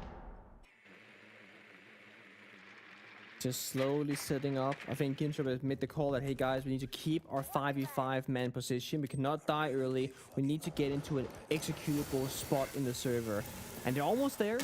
Last bit of hard destruction. The thermite charger does actually 2 walls of hard destruction, as you did put in the corner of the wall. It gets a small angle in the bathroom from meeting. So it's 2 for the price of 1. And they got into the right spot, but can they get the right execute going? They gotta find an open kill somewhere. Forced into smoke, taking a lot of damage, but no kill so far. Oh. Well, there's the kill, but it doesn't go in favor of Kinotrope. In fact, it just feels like more of the same here. Japanese falling apart. Midi is still going to be able to get away with his life. Does Akayu try and risk it and go to confirm that kill? I don't think that will work out for him. Midi likely to get revived here by Muzi, indeed. And Carwell immediately shut down the feet shots from Nears. Making quick work of the Blackbeard. D+ are running it down. 4 rounds in a row, surely, here in the 5v2. Yeah, it's now a 5v1. Akayu left outside the building, and you're right. D+ are putting on a clinic. Nears pushes for the last one, peeks outside, and takes his head clean off. Tactical timeout, forget about it. Kinotrope are on the ropes. This is a rough look for Kinotrope. I mean, I will just say though, especially when you said that they're falling short, I do think D+, they're just at another level at the current minute. I mean, they're hitting every shot. Every pre-fire, they got the fallback strats, the utility. Like, Kinotrope can never get into a planned position, nor can they find a comfortable opening pick. So they're never in the advantageous position. They're always playing from behind the moment the round begins. And that's not even considering the fact that the timer is also running kind of low. That's like a sub 60-second execute from a bad position. It's just not going to go very well for them. And it's tough because if you speed up as Kinotrope, you can lose the round faster. Like that's what's gonna happen in the back of your mind. You're not gonna win it fast, you're gonna lose it faster. So you must play slower.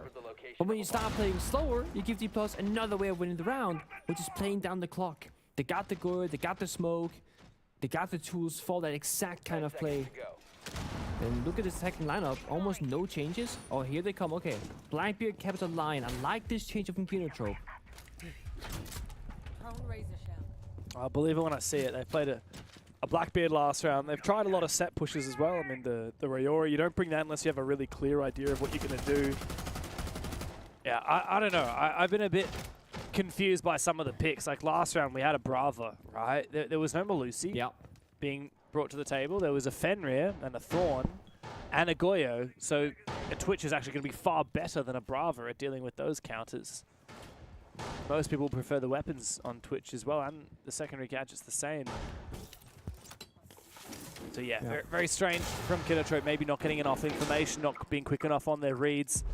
The E1D rings out, but Levy finds a Claire. Early pick for D+ yet again. That's 3 rounds in a row. They found the first kill. Now the second as well. Man, is this really going to be like a 5-0? I said you can't win faster, so you must play slow. They didn't get the memo. They try to speed things up, and they're not gonna win faster because now 2 players in the grave, Bok and the ace. It's looking like a 5-0. I mean, I hate to be that guy and say the round is over, James, but this is very much looking like the round is done for. There's so much time to go. It's just starting to look like one of those ranked games when you stack queues into, I mean, maybe you don't have this, but I certainly have. You stack queues into people that are just like, yeah, you queue into the death stack, and you know everyone in your team is slowly tilting, and you're like, guys, I have an idea, let's play this, and then not everyone's on board, and and you know we got one person trying, and one person's like, I don't even care, I'm just gonna try and get a kill, and then someone picks something stupid, and just like. I feel like that's where we're at right now at Kinnatrip. Now, I'm not saying that I think they're tilted. Far from it. This is an experienced team with very experienced and confident players, but I just think that they're being quite graphically outpaced here by D+, and I don't think that's going to change. The fact that Levy keeps on peeking that is a crime. How has he not died yet? And it goes unpunished time and time again. Injured. They can't confirm it. Oh my Nate, god. roll on in. Come on. Get in there. That should get him. Yeah, there you go. Okay. Yeah, 2 nades though. Took both nades. Even then, just like little things, like the pre-aim here from the Blackbeard from Irrigator was at crouch height. Like he's clearly peeking you at head height. 35 seconds. A lot of kills to be found here. Gotta hit some heads. Nice flick. Doesn't get the kill, just a bit of damage. Nears is 9-0 rather. Yet to die. He's gonna have so much confidence. Oh, he's found Midi. Jumping on in, but into the crossfire. It's not going to work out for him. Near's looking for kill number 11. He is 11-0, untouchable. The Brazilian makes it 5 in a row for D+. One more round left in the half. D+ is certainly making up for that excruciating length of our match earlier today between CAG and Scars. They're on for a speed run against Kinnatrop. About sending a message, right? D+, they haven't had the stage that we expected from them, and Jake said on the desk, he said that I've been a bit disappointed with them, and I would have to agree. But I think it's important to go back and think of, like, for D+, group stage best of ones do not matter.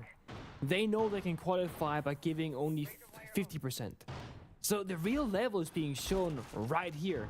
Now, my question that's left here, 2 things. One, is this a one-off on Fortress where Kinnatrop was just like shit in the bed? Because, okay, let's see what happens on Clubhouse, because we're gonna go there, the second map, of course. And then secondly, what happens in the next playdate? Is this D+ having a great game against Kinnatrop and just having a one-off performance? Or is this actually what happens when they play in the best of 3 with, you know, an EWC spot on the line, essentially? When every single game winning and staying in our bracket means the world. Because if that's the case, well, CAG, how they fared against Scars earlier today, that might not be as close of a series as we originally thought it was gonna be. Yeah, who knows?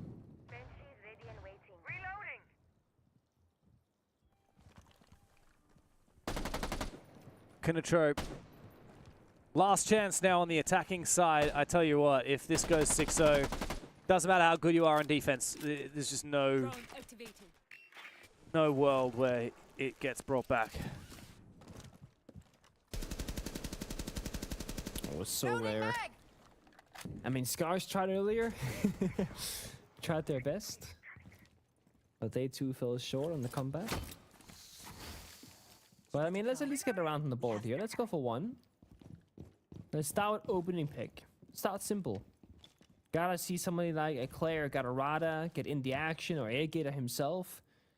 But when looking at the attacker lineup, who's supposed to take that first fight? Everyone's got an important job to do. Maybe you can argue that Airgator playing IQ, there's not many things to track really besides the Solus gadget, so you can afford to die early in a gunfight, but everybody else, so much util or important gadgets for later use. And D+ are happy to just play slow for now. There is a double flank upstairs from Muzi and Midi. And they do manage to catch Irrigator. Oh, Levy's also up here. Roaming smoke. Yeah, roaming smoke. Look at them go. Yeah, Kinnatrop is just completely hopeless here. I don't know what to say. how?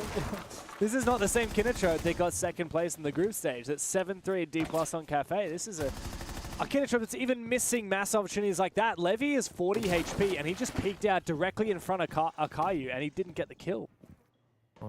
Bro does not care. Levy is literally just disrespecting Kinatrop right now every single round, overswinging, overcommitting, playing the roaming smoke, only just now using the gadget, but it's working. They're shutting down Kinatrop's confidence every single round. They're holding far away angles, finally entering mid bay. There's a play in the corner, 1v1 time. Somehow Falls threads the needle.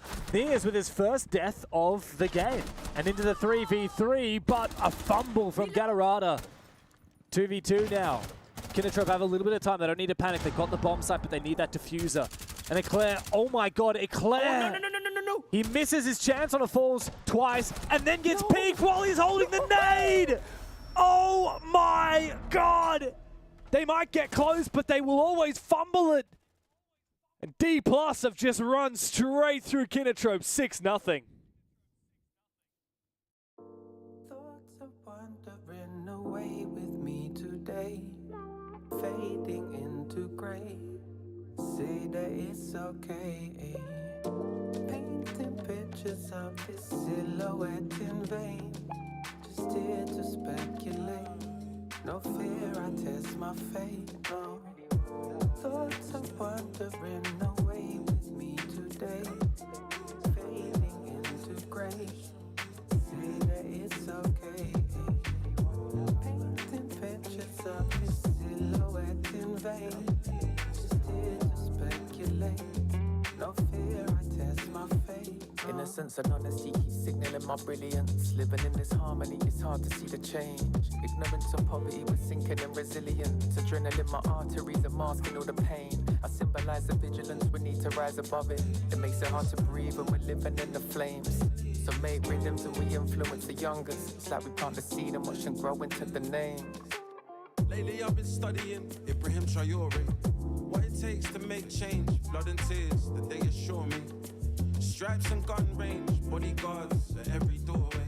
Civil rights to sustain as peace over Wahala. If we had to fight, we have to die. That's why we ain't seen another Thomas Sankara. Who are you when you can change all the fortunes of your people? I'm tired too, I used to blame Western forces of evil.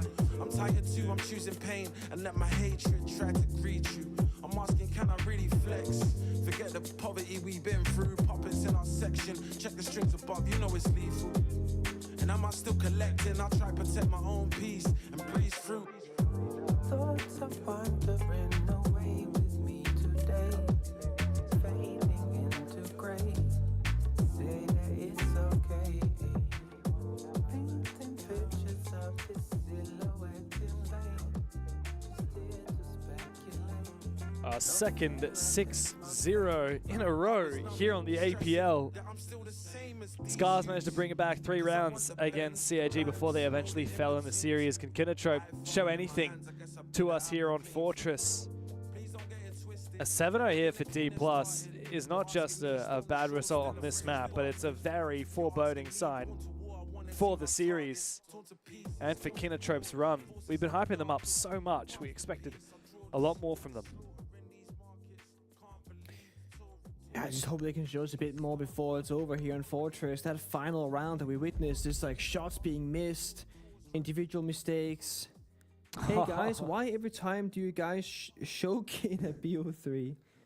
It's always Nearest, man. He loves and the funny the thing smack is, talk. Nearest, he tends to only do it when he's like top fragging. But he tends to be top fragging almost every time. So like he always gets the shit talk. Well, I'm looking back at the BO1 versus BO3 record for Kinatrop. Obviously, they did very well in group stage. They just lost to Fearex and CAG. And then you look at the BO3s from kickoff. They lost to D+ and CAG, but they did beat Scars and the Trippy roster. They lost in the BO3s to Enterforce, which is the now double RX roster in the 6 Invitational quals. They beat Scars in the APAC Cup quals and lost to E36, the now double RX roster. Look, I'm going to just say it. Nears, I think it's good smack talk, but I don't think it's accurate. I don't think that Kinatrop are more inclined to lose BO3s than BO1s based on the stats I'm seeing. Also, Niz, you're gonna look very silly if you win this map and then lose the series. He's 11-1. Bro can say whatever he wants. Just right now, I mean, most things, yeah. There's a line to be crossed, but he's not, you know, gone that far just yet. We've talked a lot about kill you guys don't know records what's wrong? Ha ha ha. recently. What do you think is the highest KD record in one game? Oh my god. Levy's just sent it with a shotgun. It's a good question. Good trade. KD. Traded back by Aegid. A very nice response there, taking down the Deimos. I'm trying to think of like really big games where not many deaths happen. Didn't Well, like, we what's have one a few the days most ago? kills a player has gotten in a map without dying? That's what I would like to know. Oh, like literally 0 deaths. Yeah, yeah. So like 11 and 0. Do 10 you and happen 0. to know it? No, I have no idea. I don't even know Oh, how to begin to find that score. I'm not sure we could, unless somebody just has like a screenshot from like. Anyone way is back in watching the right day. now, talk to every AI you know. Get them to grind the numbers for us. Talk to every AI. Oh, could be a pocket play here in the hard Oh, store it's in the so window. cute. Take I love control. it. It's gonna be the blitz inside first. It's a Oh, nice careful. usage of the sends that enable that entry from the window. The Grim to try and prevent aggression around Horse. The Kinotrope are just sitting back and waiting. D+ might have taken some ground, but they still haven't actually erupted onto the bomb site. Into the 4v4, Eclair still in this critical position. Tucked away in the corner. If he peeks, he might actually be able to find Niers if he's lucky. There's also info for them on the back of a Kayu's Evil Eye in Horse, feeding so much info on where these players are. Constant red pings on Niers. Does he try and make a move? He reveals his position. Gets shot at by Falls. Now he's in a spot of trouble. Mini takes him down and rushes into that bomb site. D+ went 6-0. They're about to make it a perfect run. Galarada trapped in the corner. Pinched and then finished off. It's a open and shut case. Niers farming at D+ 7-0 over Kinotrope.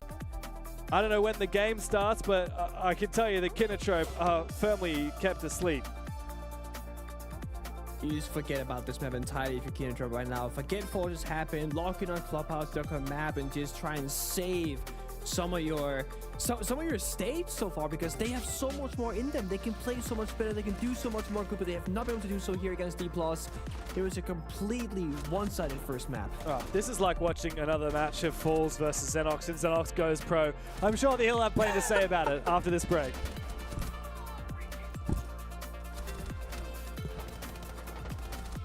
그때 팀에 새로 합류했던 저랑 그 샤일이 일단 성장 팀의 수준에 맞추는 게 제일 급선무였었고, 그때 이제 점차 몇 개월씩 하면서 이제 실력이 어느 정도 괜찮아졌고, 이제 팀과 잘 어우러지면서 로컬 대회 지역 리그는 다 이겼고, 인비테이셔널 딱 진출을 결정 지었을 때는 다들 엄청 좋아하긴 했는데 막 그렇게 놀라진 않았어요. 막 우연에 의해서 진출되거나 그런 게 아니었기 때문에 꽤 자신도 있는 상태였고, 그리고 인비테이셔널 가서도 이제 플레이오프까지 진출은 했었어가지고 다들 뭐 기뻐는 했는데 막 엄청 놀라진 않았다.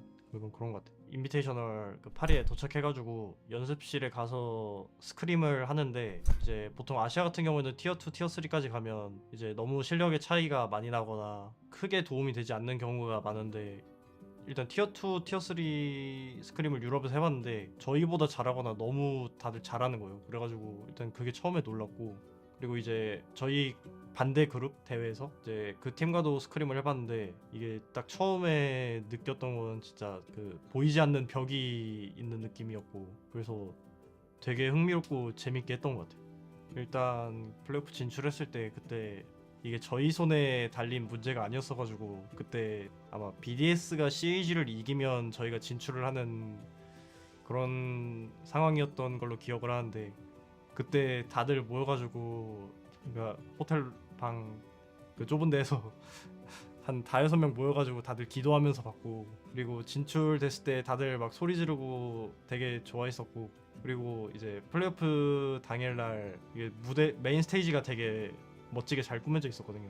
그래가지고 되게 설레는 마음으로 입장했던 것 같아요. 일단 스크림을 했을 때는 막 되게 갑갑하고 이길 수 있나 이런 생각이 들었는데, 이게 저만 그런 걸 수도 있는데 대회만 들어가면 제가 뭐 하려던 것만 계속 잘하면 뭐 이길 수 있다 뭐 이런 느낌이 있었어가지고 생각보다 긴장 없이 대회 때는 잘 했던 것 같아요.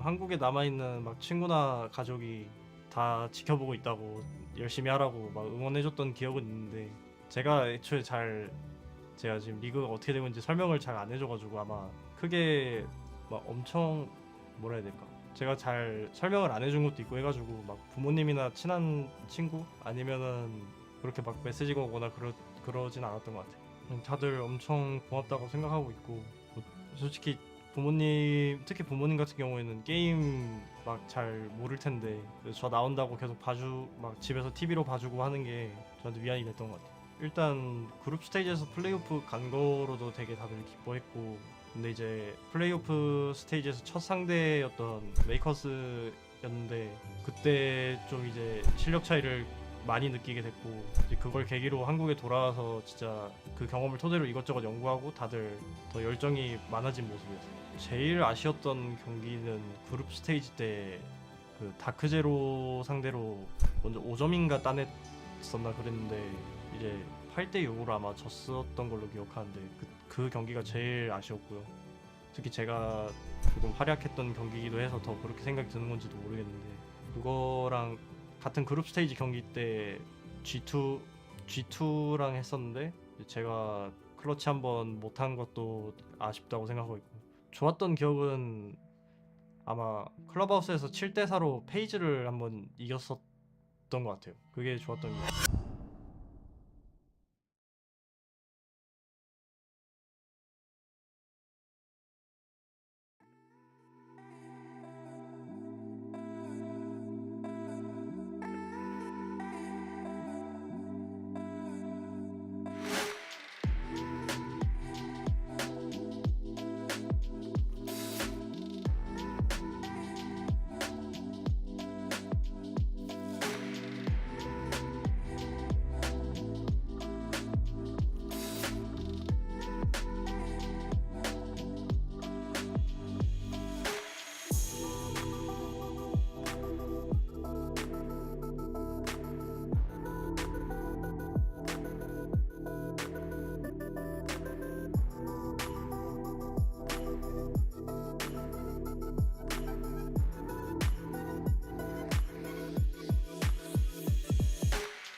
That is.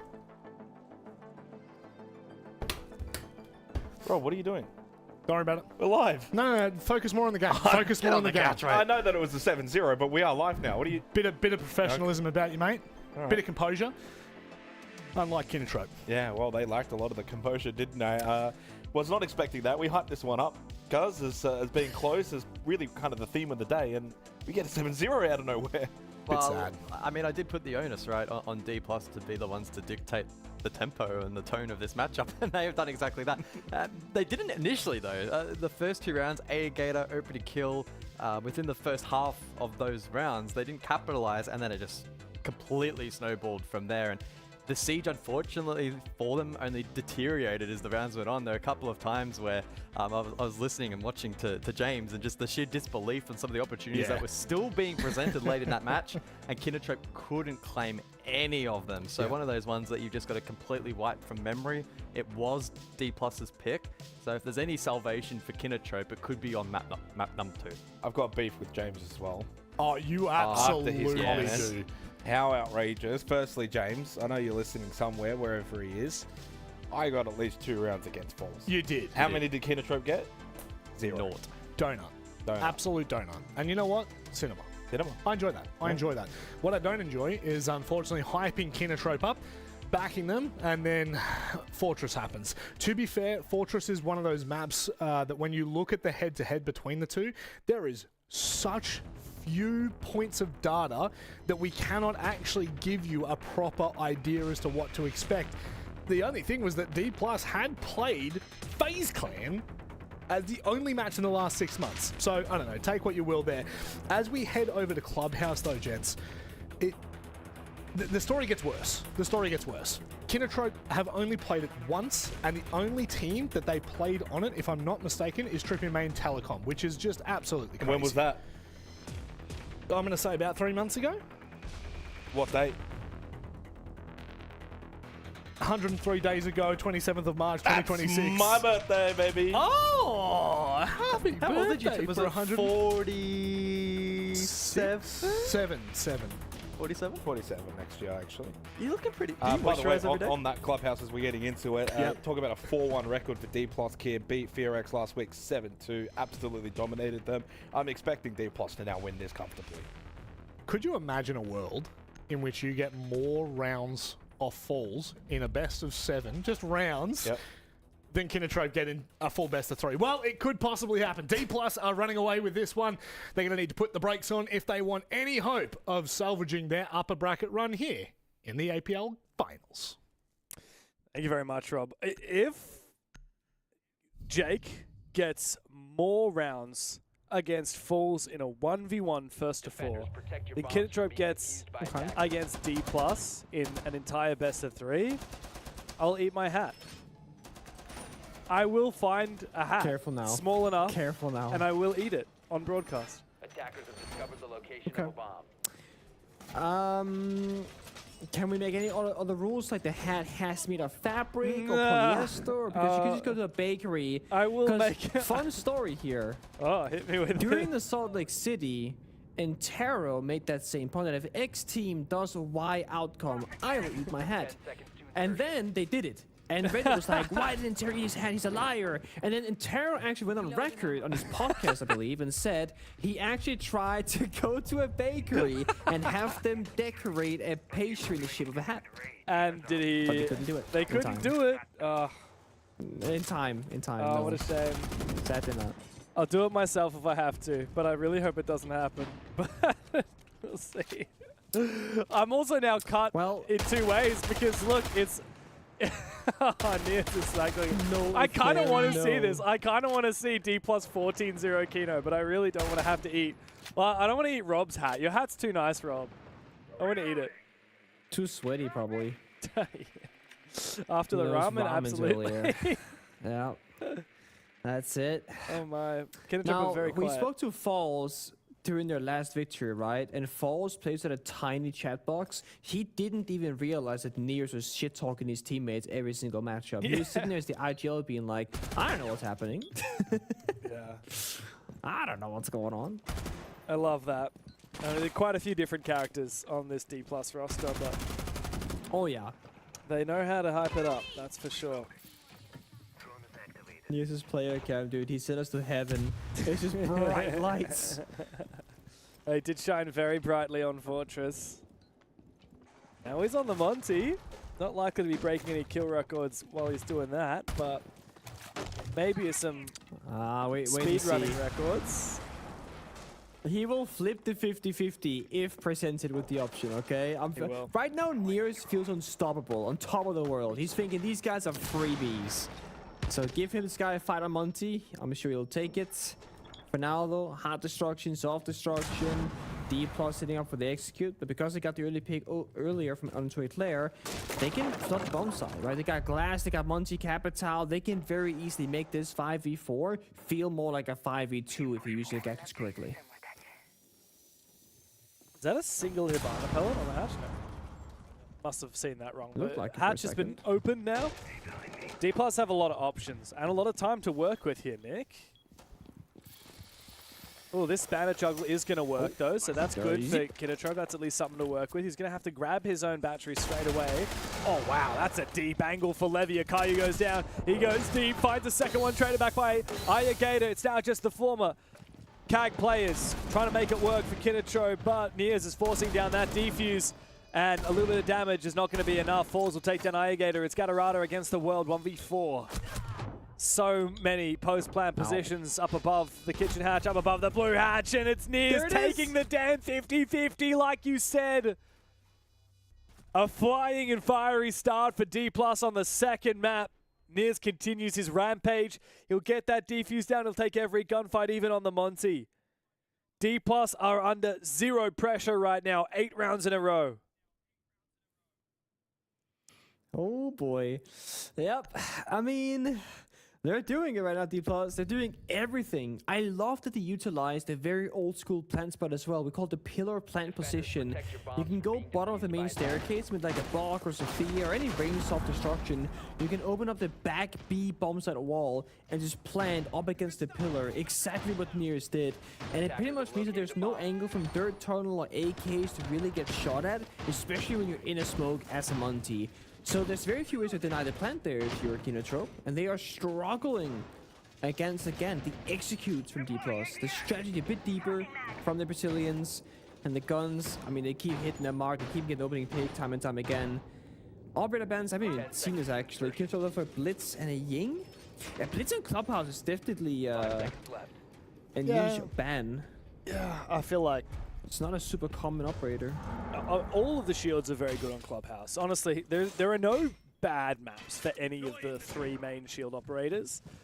I don't think Clubhouse is a great shield map though. Like, it's not bad, like you said. Man? But there's like 5. There are 5 other maps I think I would rather play a shield on than Clubhouse. Blackbeard on basement is insane for taking dirt, and Monty is insane on most bomb sites, especially but now we're talking Blitz in particular, right? Like, yeah, I think Blitz is the worst. Blitz, I think, is third.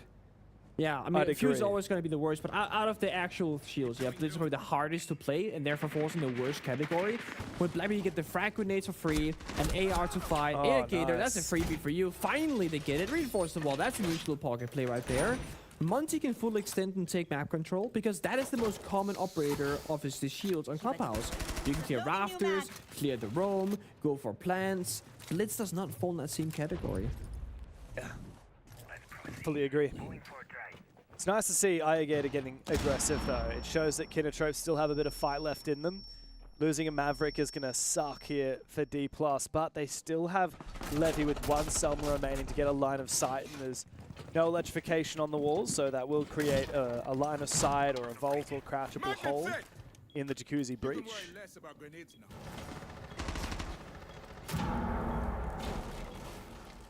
Okay. Boost spot could pay off if they swing it. I mean, we've seen a Sami barrier on the window. You think, I'm safe outside, guys. Never mind. Oh, it's a funny little setup here. Okay. Usually there's a rotate hole right up against between the windows because it's the only safe place to stand. Instead, they've got a reinforcement there so that the Lamai can actually tuck and use his gadget to protect himself. It means that he's very hard to kill in this corner. We've got to kill it to Levy because of it as well. How do D+ try and isolate this position? It's the first round in this series that it looks like Kinotrope are favored to win. Oh. This corner spot could work out. Calls no to be against him. The Monty's inside the building. The follow-up comes through his shotgun. That's one hell of a way to counter that position from the Wamai. And while Midi does get finished off, this is very much winnable here, especially with the form of Nears. 3-0 on the Monty. Might be able to go for a safe plan, but the smoke starts to subside. Muzi gets active. Air jab, though, does get caught by the Wamai's magnet. I think there's info as well from a bulletproof camera onto the D+ positions.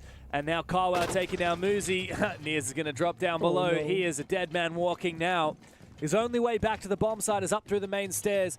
And surely Kinotrope with this crossfire will call it a day. They finally get around on the board. Big celebration from Akayu. A few wry smiles, but nothing too crazy here. It's the first time in the last 10 rounds, or 9 rounds that we've had Kinotrope getting anything on the board. But they've done it. They're now on the server. They're in the game. And one more round to tied the score between Jake and Falls. Okay? They get that second round, and they make it. Oh, yeah, this torch out as well. Oh, man. This was great, though. Akayu ran out of bullets with the primary, had to bring out the shotgun, and that was the perfect moment. Niers knows that he cannot lose that fight to that shotgun when he aims down sights. A valiant effort from D+, considering it was a 3v5. But yeah, Kinotrope looking really good there. I like that setup. I do feel like once teams are aware that you're going for that Wamai setup, I think it's going to get hard counted pretty easily. I'm not entirely certain, but if you're in pool table, like downstairs, couldn't you see the guy through the hatch because you're elevated up above? Yeah, Yeah, probably. so it could be as simple as that. Something to note for future attacks, perhaps?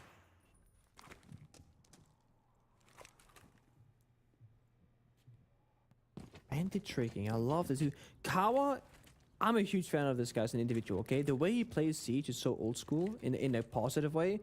You know, your maestros, your bandit tricking, your kind of like small niche pocket strats. He's always been doing this. He has a YouTube channel. He's dead. Okay. He has a YouTube channel where he always shows all these like small niche unique things you can do. And it's pretty cool. I've been following his YouTube for many years now and been suggesting it and showing my own chat. And I'm like, guys, do you know about this trick? I learned it from Kawa. And they go, who's Kawa? I'm like, oh yeah, well, there, Kinotrope. He tried to bandit trick the third tunnel, but you can actually see the bandit tricking from the drone hole. And of course, D+, for some reason, they have 2 players there. So one guy breaches, one guy has the drone hole. They get a free kill. Why do they have 2 people there, James? I have no idea, but they did the right thing because they get another opening pick. Do you remember, this is how old I am in Siege terms. I'm sure you do remember because you were playing Pro League back in the day. Remember the strats teams used to do back with old Jaeger, and they would put a deployable shield next to the drone hole in dirt tunnel. This is before Kaid existed. They would put bandit batteries on both the dirt walls and then put all 3 ADSs there so that teams, if they didn't bring Thatcher, because you didn't have attacker repick, if they didn't bring Thatcher, they would be completely cooked because they wouldn't have any way of clearing the shield and therefore shooting off the bandit batteries. It's so silly. So classic. It's again those small niche things that like just don't exist these days because you know attacker repick and people have gotten better at the game, etc. But it's hard to get away with those kind of small one-off pocket strats because attacker repick exists. It means that unless you can go unnoticed in the drone phase and just sit up really late in the round, well, it'll get counterplayed. Or they'll just flip the attack and go, oh, you're doing the third tunnel? We're gonna go for a heavy blue attack with Kitchen Hatch. And it's cool. And we still have some cheeky little tricks. For example, Akayu was moving his Yoko drone out from dirt into kitchen. Nia's going to go for a plant in the smoke. You're right. The only plant denial here is Akayu, but his Yoko actually misses. He's not going to get it until after the plant is confirmed. And now surely it's a done deal for D+. Kinotrope trying desperately in the 3v5. Nia standing directly on the defuse. With that Monty still aggressive. The Yokai comes in, tries to support, doesn't land. Needs to bring out the slug shoddy now, but not an easy weapon to try and take a fight with against the Monty. Nice little pump with the suppressed shotgun for Akayu, nets him 1, but it's just a consolation, just an exit frag. D+ have overwhelmed the bomb site. Niers is hunting him down with his shield on his back. This is just embarrassing. D+, another round on the board, as dominant as ever. And Kinotrope back to the drawing board. So, I was praising Kawa being smart at bandit tricking, only for him to die with the only C4 in the pocket. And that C4 could have been the win condition, denying the plant from going down, you know, destroying the Monty.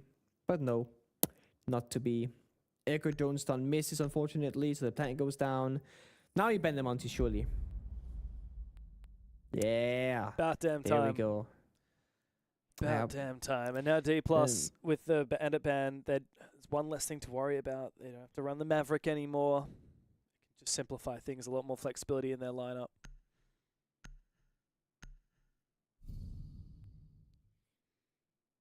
Still bringing the Maverick for now, funny enough. Attackers need to locate and But I mean, Maverick is one of those operators that you could bring him every single round of Siege, and it would never be a bad pick.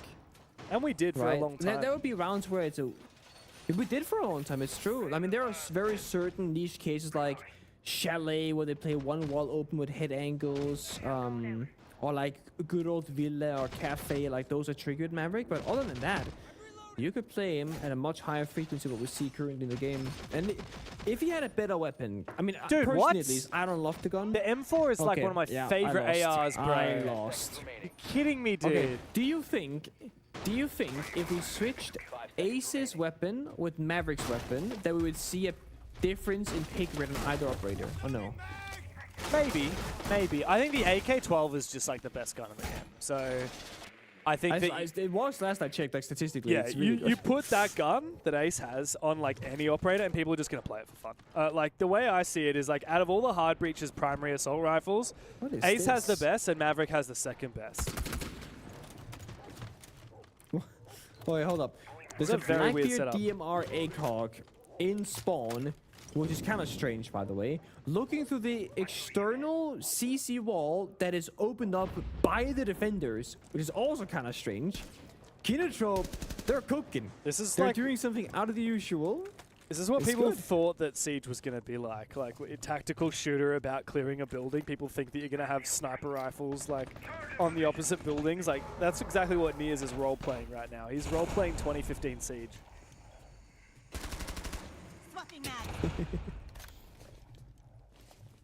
I mean, to be fair, if you're going up against D+ and they're better at like the fundamentals of the game, change the fundamentals. Don't do the usual what everyone else is doing because they'll beat you at that game. Give them something a bit positive. Like, what are we seeing right now? Maestro Evlams covering CCTV garage, an external open wall with the DMRs and defense. It could be the difference maker, but it will come down to kills at the end of the day because we got some sharpshooters and D+ aside. Even if they can't break this apart strategically, they will just clean heads.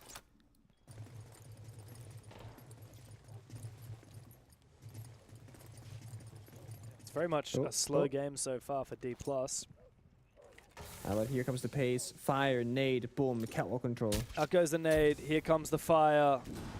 Eclair still in a pretty comfy position, and Carwow's going to take down Muzi. Here comes the second fire, and that does put Eclair much more nades, though. under the pump. You're right, no more nades, and here comes the peak from Eclair.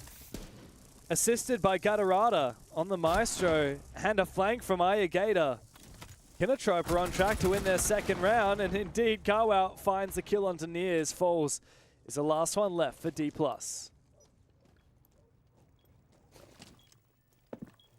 Falls against the world. In the breach. I mean, the Flawless. poke shot works off. I love it.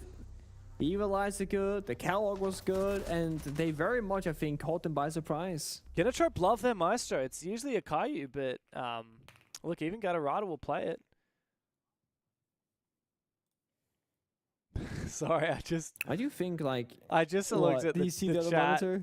I just looked at the chat and saw Rex tweets. I'll concede the loss if you just check Jibus's computer. And then after as well, he's having a crash out on socials. Not actually a crash out, but he's recognizing the loss against CAG. Yep.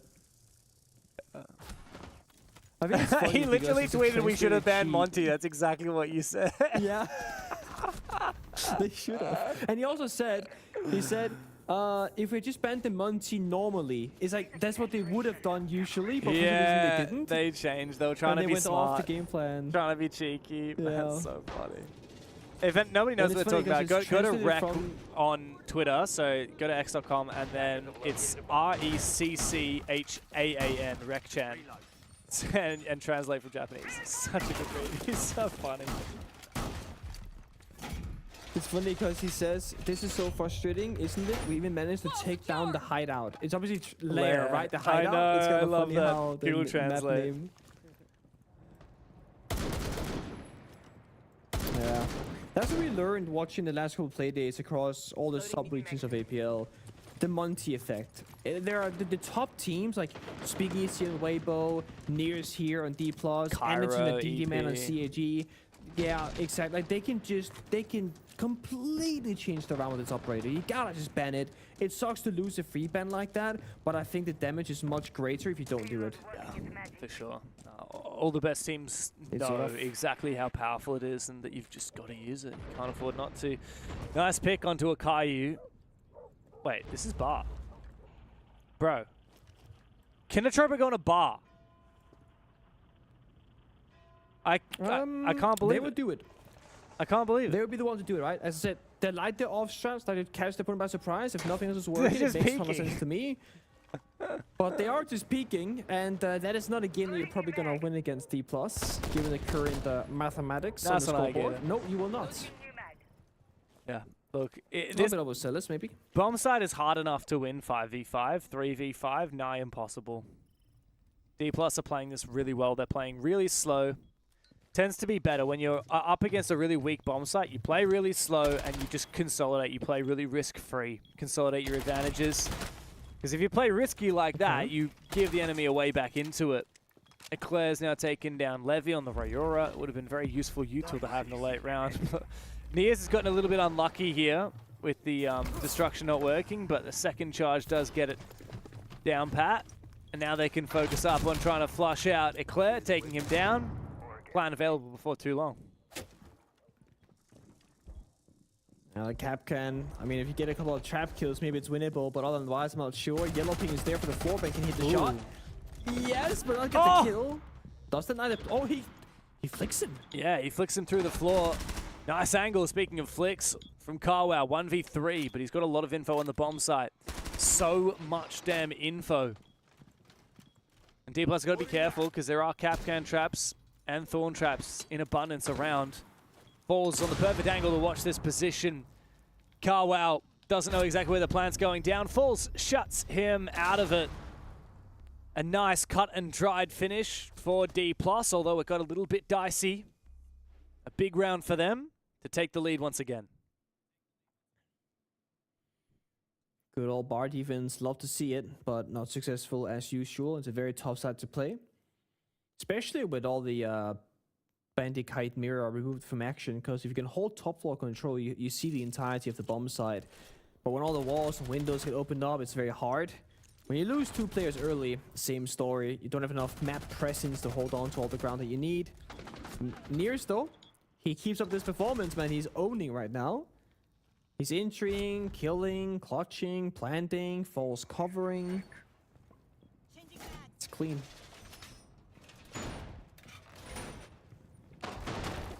Hold up. They're playing Jaeger Maestro now. They're actually continuing this trend. They did the my gym strat. Then they played Maestro Evil Eyes for CCTV Cat Rafters. Won, by the way. And now they're playing Jaeger Maestro in the same round on a gym defense. This is like the first time in ages that this has happened. Yeah, very unusual. But that's Kinatrope for you. They are the biggest Maestro team that you've ever seen. I mean, they've played Maestro. Yeah. How many times? So this is the second time in this game, I believe. They played on Fortress. They did. So it's actually the third time today they played Maestro. I mean, once upon a time, Maestro was an insta-pick every single round, but not these days, certainly not in this meta. Wow, Jaeger, so instead of the Wamai, they've just reinforced, created this absolute power position of a corner for the Maestro to sit in. I might give that a go in ranked, honestly. That could just be a strat. I can't help but notice Jake's just walked back into the studio and noticed that Kinatrope have actually won the same number of rounds as he did against Falls.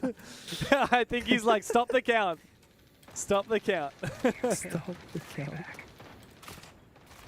Wait, they bait with the... Okay, I thought he was going to bait with the floor. He's going to jump on and take the 5, but they're no longer in the corner. They're playing on the reinforcement itself now instead. Tricky position. Nears takes down Aegator though. who was trying to save a Caillou. Oh, he's dead. So he saves his teammate, but goes, What? oh, hello. Bro, Nears, that's embarrassing. You can't be affording to lose those. 4v4 now, D+. They might have flushed out that hard corner from a Caillou, but they haven't punished the player himself, which means late round, those Evil Eyes may still be active.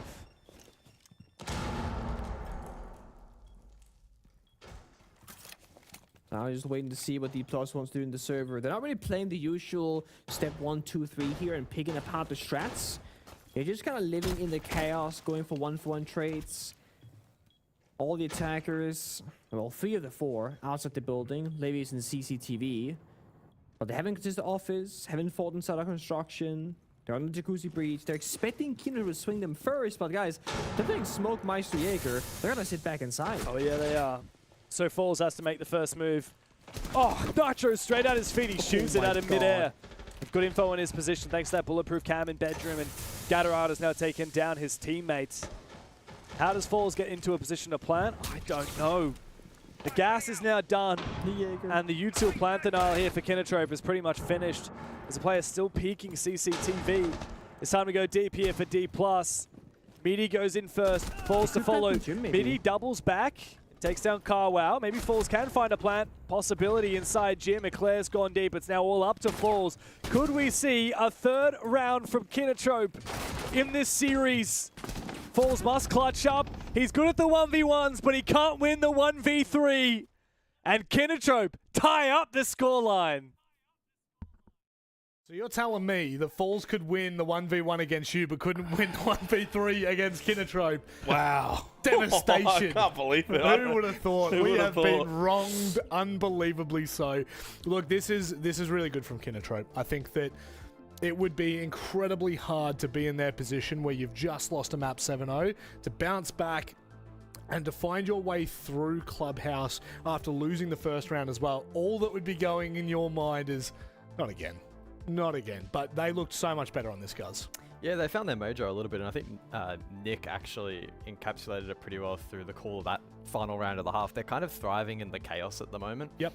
And what's reflective of that is I'm looking across at the time of the opening kill. So in so many of the rounds, with maybe like one exception and another really on the fringe, every opening pick was within the first minute, sometimes 30 seconds of the round, which is very atypical of Club. And the funny thing was, it was almost a 100% conversion rate of that entry over the course of the first half as well. So it has been highly influential. D+ elected to take the hard breach denial off the board, and Kinotrope then reacted by playing very, very trap heavy. And I think that's what stalled out some of the synchronization from D+. A couple of occasions where they split the attacks, but the timing wasn't quite right, and it did prove pretty costly. So, look, Kinotrope have done a good job to look competitive so far, but Siege's game of two halves, and how many times do we see an underdog fall apart, right? So we need to see them subvert that expectation that we've seen all across this first week. And also numbers. Well, say stats don't lie. They don't. That's a pretty common phrase. Well, in this case, stats apparently Well, they do lie a little bit, considering he got 2 rounds against Falls. But okay, well, awesome. I don't know how many you'd get, Michael, but it's yeah, probably less. So where I'm getting with this here before the timer expires, stats sometimes do lie. So as we know in the APAC North region, what we've seen in Clubhouse, 7 times played. We know in APAC in general, slightly favored defense, 4-2 splits, yada, yada, yada. Within APAC North, 60% defensive win rate in basement, which is pretty high. Couldn't defend it for their lives. Yep. Jim Bedroom, incredibly attacker-sided, 60% attacker-sided in the region. And unfortunately for D+, they couldn't attack it with their lives. And in Bar Stage gets apparently chosen as well, which is a weird half. That's a Hail Mary. That's a Hail Mary. You're not winning basement, things aren't working. Let's try Bar Stage, didn't work. 3 attacking rounds for D+ is good enough. I think they're going to be able to do the job in the second half, go defense. They'll win basement. Yep. You know, and they should be able to then contest the likes of Cash and CCTV, Jim Bedroom on the top floor. Commendable, I guess, if you want to be nice to Kinotrope, and I think that's largely off the back of what we saw on the opening map where they got completely decimated, so it's a decent response, but I don't think 3 defensive rounds against D+ will do the job as we head into the bans. I think D+, now going defense second half, are going to be well set up to close this out 2-0. Like you said, mate, stats don't lie. I'm going to completely ignore Kinotrope's stats here and just look at D+. 58% win rate on their attack of Clubhouse, right? So that's par for the course. 3-3, not too bad. This is where it gets a little dangerous. They have 5 maps played. 70% win rate on their defense. And the bans quickly, the Ying, the Cat Patal, it hurts in terms of entries, you know, dumping utility into site. Also, where it doesn't help them is the rafters clearing garage too. So think of like cash and CCTV. So that's a loss for Kinotrope. In my mind, I think D+ are pretty comfortable. Yeah, obviously leaves hard breach up, shield heavy play expected in this first half. Defensively, interestingly, Kinotrope not doubling down with Bandit for that denial. So Azami in exchange, we'll see if that opens Bandit tricking over the course of the half as well. Well, let's just hope that Kinotrope can continue to dance around the fire and flames of chaos, because right now they were looking good in the first half when things went awry. Hopefully they will be able to do so as we head to the second half and maybe the final half of this best of 3. They are going to have to go pretty crazy though, because D+ on that defensive side will be able to dictate the pace.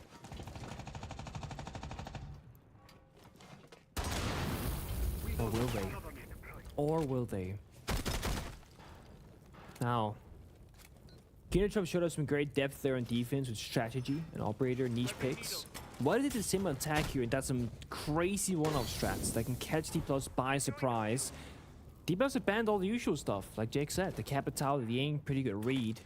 But what is that what they care about? What if they're gonna play other crazy operators? Right now the craziness is clearing dirt tunnel because there are Goyo canisters at every turn, every corner, stalling for 20 seconds each. And when they get to falls eventually, you'll have 2 impact grenades in pocket to challenge Gatorada on the blitz with, or Akayo, sorry, on the blitz with. So this might look like falls is gonna be a freebie.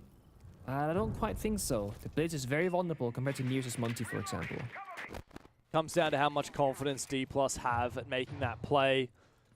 Even if Falls is able to rotate over and use those impact grenades, could help out a lot. Oh, there's a lot of damage from the rear side, but Muzi takes down Carwow. The Ram put to rest.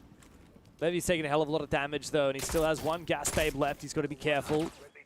Kinotrope start to make their move. Bottom main stairs, Ayagator looking to try and control a lot of these short and long hallways. The avenues onto the bomb site. Falls looks to contest. Sees him for a brief moment, but loses his fight. Ayagator decides it's time to go deep. He starts to make his way up long and sees for just the briefest of moments a player on the other side. Almost able, turns around. Down goes Midi. Surely Muzi soon to follow. But he's lost most of his teammates meanwhile. And now he's trapped inside a church between a rock and a hard place. If a rock and a hard place were a bunch of very motivated Brazilian players. Now it's Gatorada in the 1v2. Yeah, he's got Diffuser, but he doesn't have any friends. And he doesn't have a lot of time to make this happen. Backing on out, Bailiff, I mean, it's a nice idea. Problem is, he's got to go past that gas pipe as it goes off. Muzi also goes off, and D+. Restabilized. Despite a bit of chaos from Kinotrope, they can't get the round. Imagine he hits that shot as well and brings to a 1 versus 1, man. It's so winnable all of a sudden. Not a bad try, though, from Kinotrope, to be honest. I mean, that's going to give them a fair bit of confidence. That is with, of course, not having the best start to the round per se.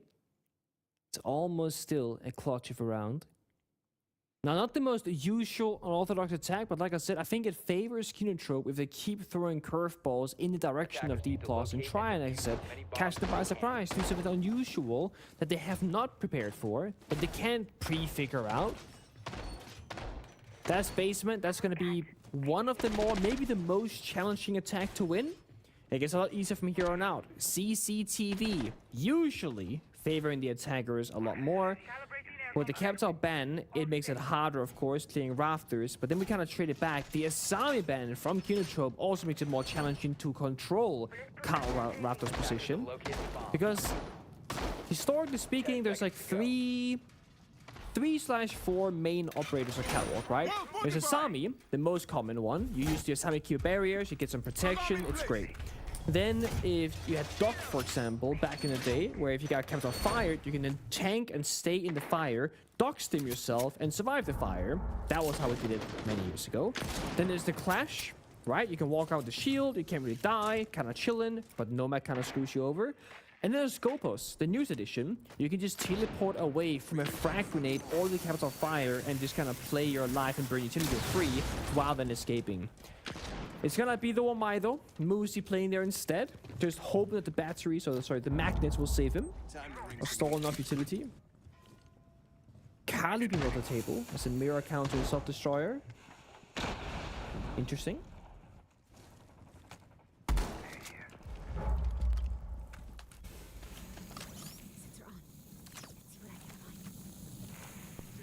What's the plan here from Kindertrope? Will they go for a clear across the map, or they try and focus up on rafters?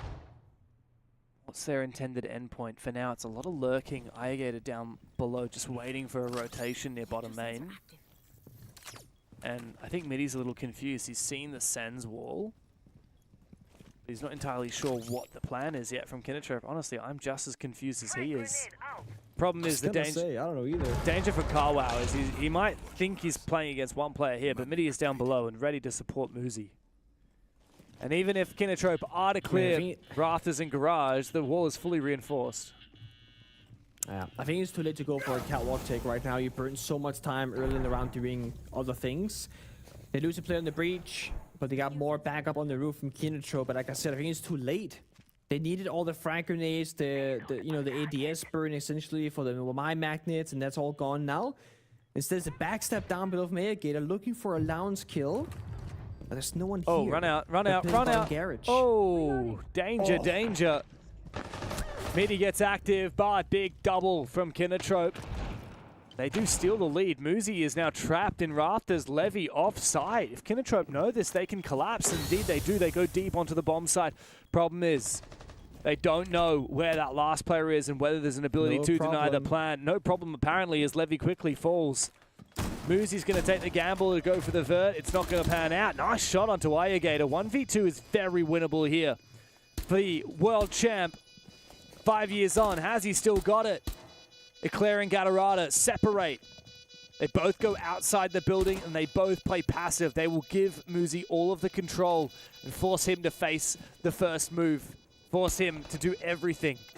He's going to have to start hitting that defuse, and only then will Kindertrope decide to peek him. Moosey knows it's been played well, but this is a great idea. Oh my god, the long arm is smart. He might have just been able to stick that. First kill found, but now he has no choices. It doesn't even matter about getting the kill. He can't win the rounds. I mean, impressive that he found both kills, but he just never had a chance of winning that. He essentially gave up the round for no reason.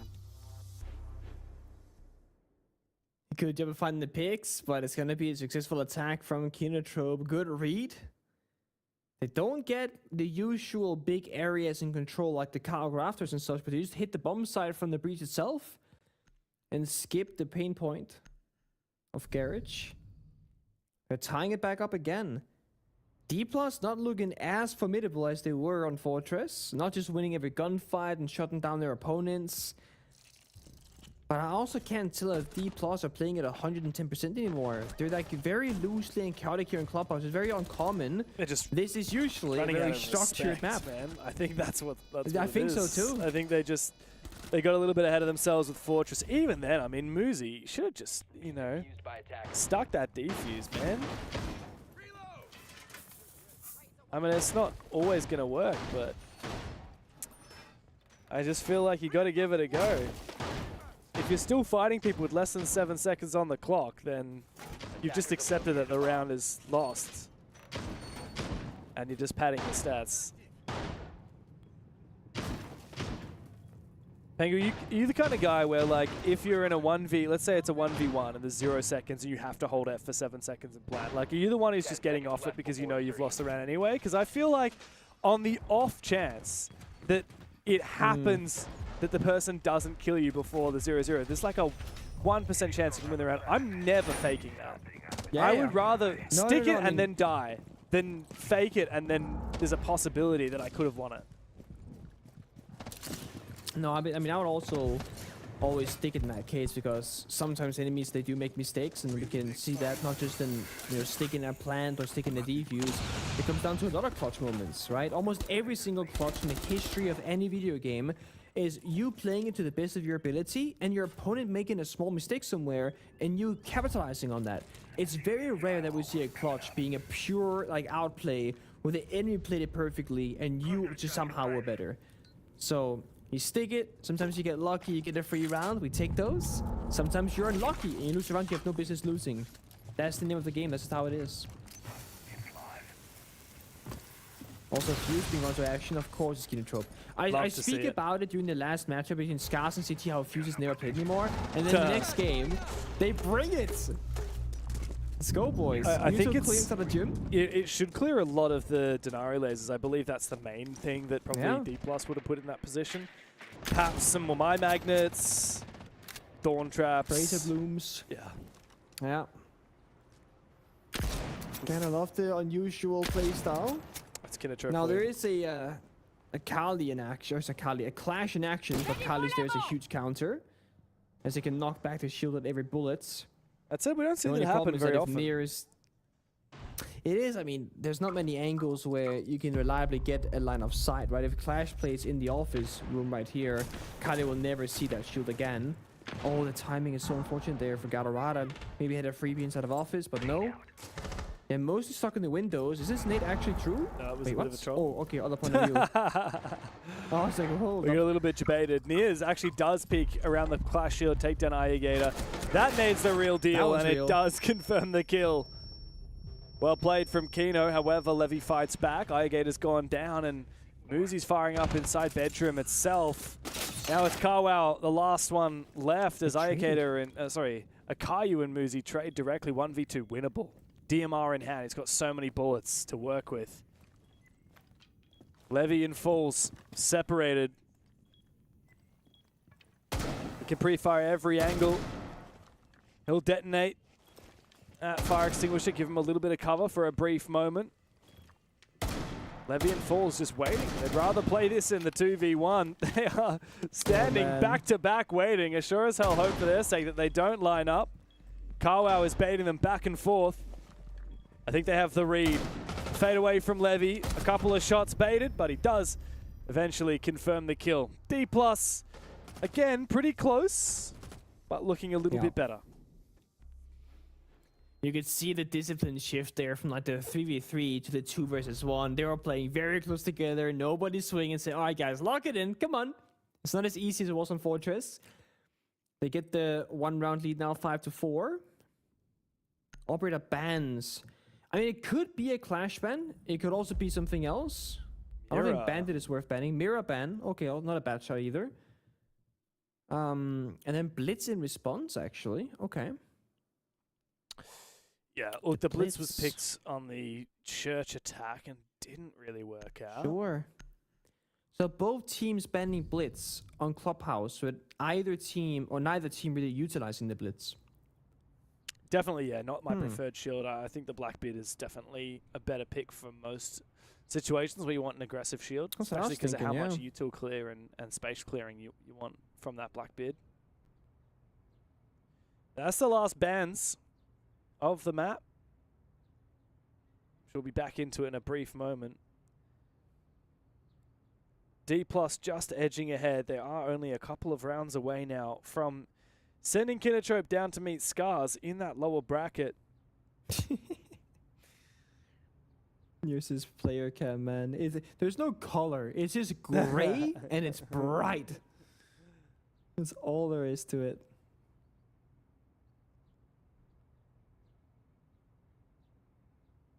Yeah. Stay hydrated, mate. Stay hydrated. I was gonna say, I'm really bad at drinking water. Whenever we cast these players, they're always chalking on like big water bottles. This reminds you, I gotta get on that. Get some water, man. Yeah, I'm gonna walk in right now and get some water. So you're in your kitchen right now, are you? Drinking I'm in the kitchen right now. I'm gonna turn on the water faucet. Ready to cook. Can you hear that? I can hear that. Not sure. That's beautiful. Getting the water in the glass. Hey, there we go. Very nice. Stay hydrated, people. I'm the opposite. I'm the kind of guy that drinks one entire bottle of water per map that we cast. You drink so much liquor when you cast. It's ridiculous. Like, well, so I'll bring 2 water bottles with me when we're doing like a major or whatever. You'll bring your own 2. And halfway through, you'll reach for mine. I'm like, bro. And then you'll text the group chat, hey, can someone bring more water to the casting booth? I'm like, you drank 4 bottles. We haven't finished the game, and like, what do you mean more water? I drink like, you know, a liter per hour when I'm casting. That's just natural, I think, man. You gotta do it. I've always had this weird thing where I just have never consumed many liquids. Like, I don't like energy drinks or like any drink for that matter that's like half a liter bottle. I like my can, like the 333 or whatever. Yeah, yeah. But the half liter, I'm just like, I'm never gonna finish it. Look, I typically agree with you, but water is different for me. I can drink water. It's a water thing, okay. Also depends, like, you know, if the broadcast is done and, you know, we're heading out for the evening, then, you know, maybe something. Maybe we'll get on something that's not water. Oh, the soda. Yes, yeah, right. You see what I'm... The apple juice. The apple juice. Head to the right. bar and I drink love some apple juice. I actually have this really weird thing where I never drink apple juice in Denmark. But whenever I wake up in a hotel when we're casting and such, I always get apple juice in the hotel, but never at home. You are an international man of mystery. You know that, Pengu. Yeah, I don't know what it is. But I always get orange juice at home and then always apple juice when I'm not home. I don't know. Fun fact, did you know that the majority of juices, at least in Europe, are actually made from apple juice? It's like apple juice is like the base. They put it in, and because it just kind of tastes like general like sweet water, right? And then they kind of put a little bit of the other juice. Yeah. Exactly. Similar with, well, okay, Gatorada has just died. I don't know how Nia's found that, but cheeky little guy, he's got 10 kills already. It's the same. Shields and stuff too. It's the same with cider. You know, if you have like a cider that's like cherry flavored, it's actually mostly apple. It's only like 10% cherry or whatever. A cider? You mean alcoholic beverages? I don't drink. I'm sorry. Yeah. I only drink water and apple juice. No, and orange juice, That's of course, cool. if you're in Denmark. Oh yeah, Denmark orange juice too. Yeah, true. With pulp, of course, not a. Oh yeah, good. Creature, you know? I love the pulp, man. Well, this game's been getting pretty juicy, a lot juicier since the 7-0 on map 1. We actually have a little bit of a contest here. However, with D+ winning that last attack, it feels like they might be starting to edge ahead. Important round coming up though, right? For Kinoto in particular, trying to even back the score. I mean, I haven't really been keeping track of the fuse this round, but I see a pistol but no shield, so I guess he's just... Bro. Either the shield is on his back, or he's just using the pistol for some reason. I'm not sure what's happening there. I think he has a shield on his but back. it's like Kaya who was playing the bit, so it must be a shield on the back, yeah. And the reason why you have it on the back can be two reasons. One, you can just gadget faster, because if you have the shield out, you gotta put it on your back, then get the gadget out, so that's gonna be faster to fuse charge. And secondly, he doesn't wanna give the sound cue, perhaps, the D+ that the shield is on the board. By not having the shield equipped in your hands, you don't make the shield sound of walking, so... Oh my god, Eclair! Oh, wow! That Razor Bloom Bummer. was a nuke. He's so dead now. I don't know if he can be saved. Oh, especially not with Carwow going down. This is... Nope. Yeah, wow. It's a 2v4. Akayu and Aegator. Eclair finally finished off. Call it a day, guys. Pack it up. It's about to be match point. Akayu aiming down sights with the PMM. That's a lot of damage. Such a good pistol. Yeah, he really minces up Muzi. Now 2v3, technically winnable, but man, there is no way that Akayu is going to be able to get that off. Tries to go deep, thanks to the smoke. Might be able to sneak into B. Indeed, he does. Takes a lot of damage though, really under the pressure from Midi. Tries to take the fight with a PMM. Nice shot from Akayu, under falls, but 1 HP. Aegator has to do most of the coverage here, and Midi just gets active. 3K for the round, make it 4. That's D+, rising up to the occasion. Match point. You can see right there just how lethal the fuse shield can be in the right hands. It does almost DMR damage per shot, but with a pistol instead. It's not enough though. They don't win the round from Kinotrope's side, but they do find a couple of kills for the scoreboard. 4-6 in these attacks. They're not super creative. They're not normal either. They're kind of in this awkward in-between where they're doing a normal attack and strat, but with very unique operators. But I think the biggest issue is the same as it always has been. They don't get to a 5v5 execute. They're just in this 4v5, 3v5, always fighting from an awkward position, not having enough guns or tools to get the job done. And I mean, when you have Nears and Smoke running around going for spawn peaks, it's kind of just setting the tone again for D+. Why is Nears even allowed to go for a spawn peak when he's playing Smoke? It's because they're disrespecting Kinotrope. It's gotta be that simple. Yeah, very true. That's the thing about D+. Of course, they have so many talented and experienced players. They've got so much experience. And of course, the Brazilian blood flowing through their veins, which is just OP in Rainbow Six, as we know. But what's more is they do get a little bit carried away sometimes. And that works both in their favor and also against them. We've seen it against CAG. You know, CAG 7-1 them in kickoff. I think it was on Bank, if I recall correctly. And there have been moments like this where D+ come in with a lot of confidence and then they underestimate their opponent and they pay for it. And look, there have been a couple of rounds here and there where that's happened today, and Kinotrope have maybe stolen a few rounds they probably shouldn't have because D+ don't respect them, but it's also part of the playstyle because if you play with that level of confidence, you're going to get away with stuff that you would never otherwise.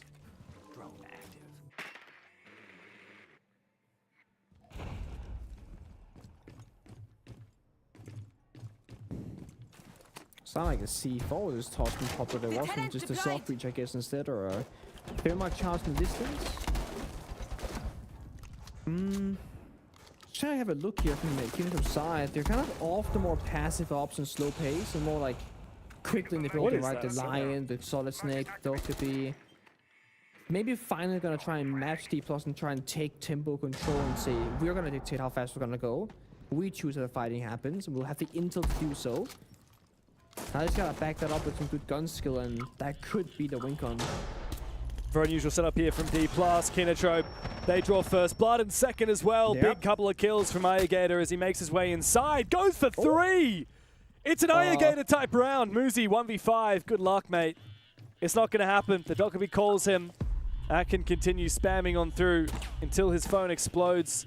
He'll let it ring out, take the damage, and keep moving. He wants to isolate these ones.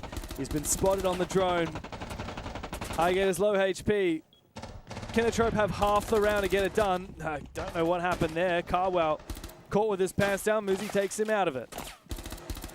Looks for a little bit more. The plant being stuck by a Caillou despite it being in an exposed position. Now this is truly impossible. Muzi will do his best, but this is going to be another round for Kinotrope. Yeah, for sure. I mean, we saw him trying a 1v2 and he didn't win that one. Now it's a 1v4 instead. And they're all playing so disciplined, except for this guy, but he was a gunfight regardless. Traits, actually. Leclerc finds the final pick, and that right there, that is the more explosive Kinotrope that we saw in group stage, where they don't have too much fear in the server. There was a 3-1 Ayagator go kill and back him up with Dokkaebi calls or the Lion scan, etc., and just get the job done. That is the first time I would say this entire BO3 where they full commit to that playstyle and go back to the usual ways, and it worked perfectly. One more time here in Clubhouse, and they'll enter overtime. Defenders, protect your bombs from being defused by attackers. Yeah, D+ can't afford to have rounds where one single player from Kinotrope can make one play and the entire round is undone. That's exactly what happened. Now Nears, he's on the clash. He's played with so much ego all day long and he's fragged out like crazy. He's hiding that clash inside the shower so that Kinotrope don't bring any counters. Funnily enough, what we're seeing right now is that Gatorada is actually picking off of the Kali counter to that clash onto the Dokkaebi. Without the Kali, I'm not sure that Kinotrope really have much util to be prepared to do it. Never mind, they be onto the Kali again with the Ayagator. These guys love their Kali, they love their Maestro. They are so strange, they love their Fuse. But you're right, the overall pushes and the defenses aren't necessarily like completely revelational, maybe except for that reinforcement in Gym that we saw a couple of times. But these attacks in particular, we see a couple of spicy operators, but we don't necessarily see a particularly crazy actual attack plan.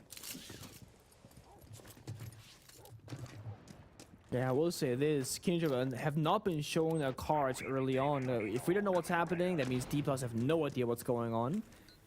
And that is a good way to confuse the enemy, right? Don't give them too much intel. Now they went slow, then fast, and slow again. So Kinotrope maybe trying to, again, control that pace. And because Nears is on a clash, it also means that that lone wolf of D+ that can go for a spawn peek, can go for a crazy play in the middle of the round, he's more passive. He's forced to be as the clash. He can walk in, he can peek his head and say, hey guys, anybody home? No, okay, fair enough, back out again. But he can't go for a gunfight the same way because he's on that shield operator.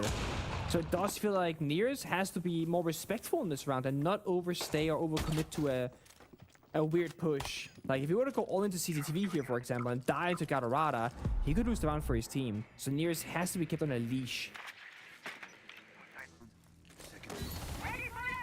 Here comes a nade. Oh, never mind. Magnets are still going to help Nears out. Oh, nice shot onto Muzi. First blood for Kinatrope. But do they have a way to force themselves inside? They still haven't dealt with this clash tucked away in the corner of office, looking very snug and safe. As I say that, Nears will fall. Kinatrope might just have what it takes to push OT here. They've got so much info. So many of these players from D+ are exposed, and they've been falling one by one, isolated. Let's see how you handle these. Only a few more to go now. Got the call ringing. Mitzi has to answer suffer a lot of damage right now. He does answer the phone, but there are more to come. Oh, Kaya finds another one. If they find them all, like a flawless round for Kinotrope. And just like that, seeming out of nowhere, they will bring the map of Clubhouse into overtime. It's perfect patience, and despite every single round, it felt like the opening pick was won by D+. Kinotrope have stepped up again. We go into overtime. Kinotrope back onto that defensive side. And D+, the pressure is mounting. You smashed them 7-0 on the first map. You had a lead here on the second. But now Kinotrope have pushed us the distance.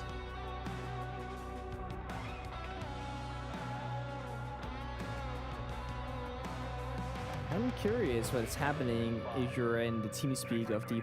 Is it a very serious tone? Are they laughing about it? Are they saying, guys, enough is enough, we had our fun, let's close it out now? Because if you go to Lair, you know, anything is really possible. Momentum shifts, Kinotrope with a lot more confidence in the individual gunfights, everyone's fired up. If I'm D+, I'm getting a little bit worried. I'm really hoping to lock it here on Clubhouse and say 2-0. Because, I mean, the story is, you know, D+ is supposed to fight against CAT for first place. That has always been the story from the beginning of groups. And while D+ have had a little bit of a shaky stage compared to previously, they're very still much in that conversation.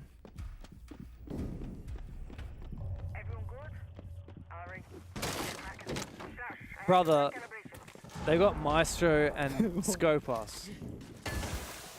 Two opposites or a lot of robots? What are we talking about here? I just, like, two rarely picked operators. It's just Kinotrope doing Kinotrope things, man. Look, I have been a Skopos hater, but we did cast like the greatest Skopos play of all time in EML at this stage with Marto. So I can't be a Skopos hater. Not anymore, no. No, I can't be. But I don't know if anyone can top what Marto did. We'd love to see it. That's the issue. Once the highest of highs have been accomplished, you're just sitting there thinking, no one's ever gonna top that. And Skobos is still like a very new operator. Whoa, I did not realize happened. You can see Skopos herself during the swap. Did you see it just then? I've never noticed that before. I feel like I told you that's a fun fact like forever ago. I remember you saying it, I've just never actually seen it myself. Yeah. So every time you swap, you see like the Skobos human behind the robot's, I guess, face. It's creepy. It's kind of like when we intersperse Rob on the desk when he's doing something silly. Or when you're doing your little moment during our ramen segment and we have you fade in. Place like that. That's it. Our little bits and bops, as we say.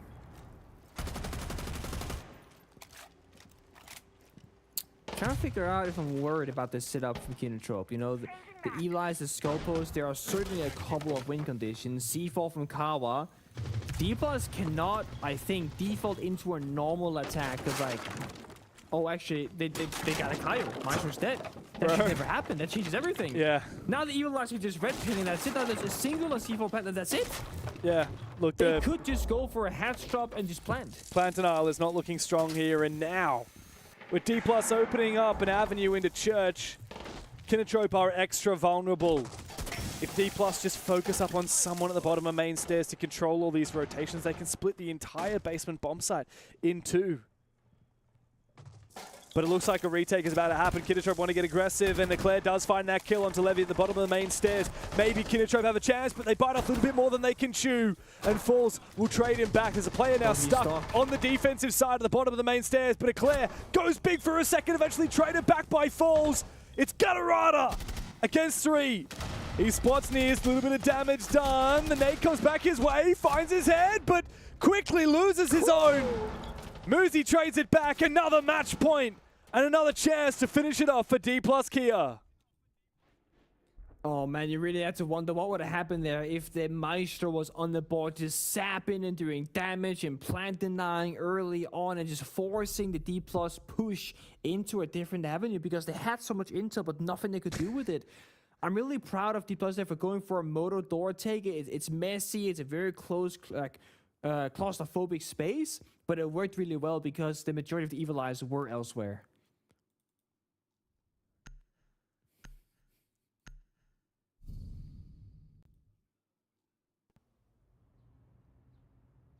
Defenders, protect your bombs from being defused by attackers. Oh man, big sigh there for Kinotrope. Now on their attack, they have to do exactly what D+ has just achieved, an attack onto this behemoth of a basement bomb site. They struggle to win attacks onto this basement during regulation. In fact, I'm pretty confident, if I'm not wrong, I don't think they won a single attack onto this basement bomb site. The only attacks they won were onto the top floor bomb sites. It's been scrappy, James. Been this entire such a damn scrappy game. map has been one big question mark. Like, I can't tell if both teams are trolling or try-harding or like what is going on because it's been so much just out of the norm. And I love that Kinotrope are so fully playing into it, and I love how D+ are struggling and understanding it. But oh my, has this been the most confusing game of Clubhouse in a long time for me. I have no clue what's going on anymore. We're seeing Bandit on basement now. And not for the first time. It's the first time for D+, but Kawa have also done this when Kinotrope were defending. So they're both just doing these things that we haven't seen for ages. Fuse, third round pick now. Kali, same story. They're loving it. On basement. Can't get enough of it. I mean, where are you fusing? Are you going to go into kitchen and fuse the floor there? If so, what's the... You can fuse it on, man. Triple wall church, any of the hatches. But like, what's it actually in the hallway. achieving? Look at the util that's being brought it here makes by it on a D+. sound. Boom, boom, boom, boom, boom. True. That's what it achieves. You can achieve that with so many other operators, though. Okay, but that's not as explosively funny. Like, Ram is noisy, but that's like a... The other one is like more boom, boom, boom, boom, boom. It's a different kind of noise, first of all. Second of all, Fuse has a shield with a crazy pistol. That means you can now take gunfights, you can fight a one-way angle on kitchen hatch, you can go for a plant later on. If your shield right here where Nears is aiming, you'll see the shields, the Fuse player's shield, but the Fuse will see the player of Nears and go for a free kill. It's a complete one-way. So you can always challenge kitchen hatch angle into the double door of church if you're a shield player on attack.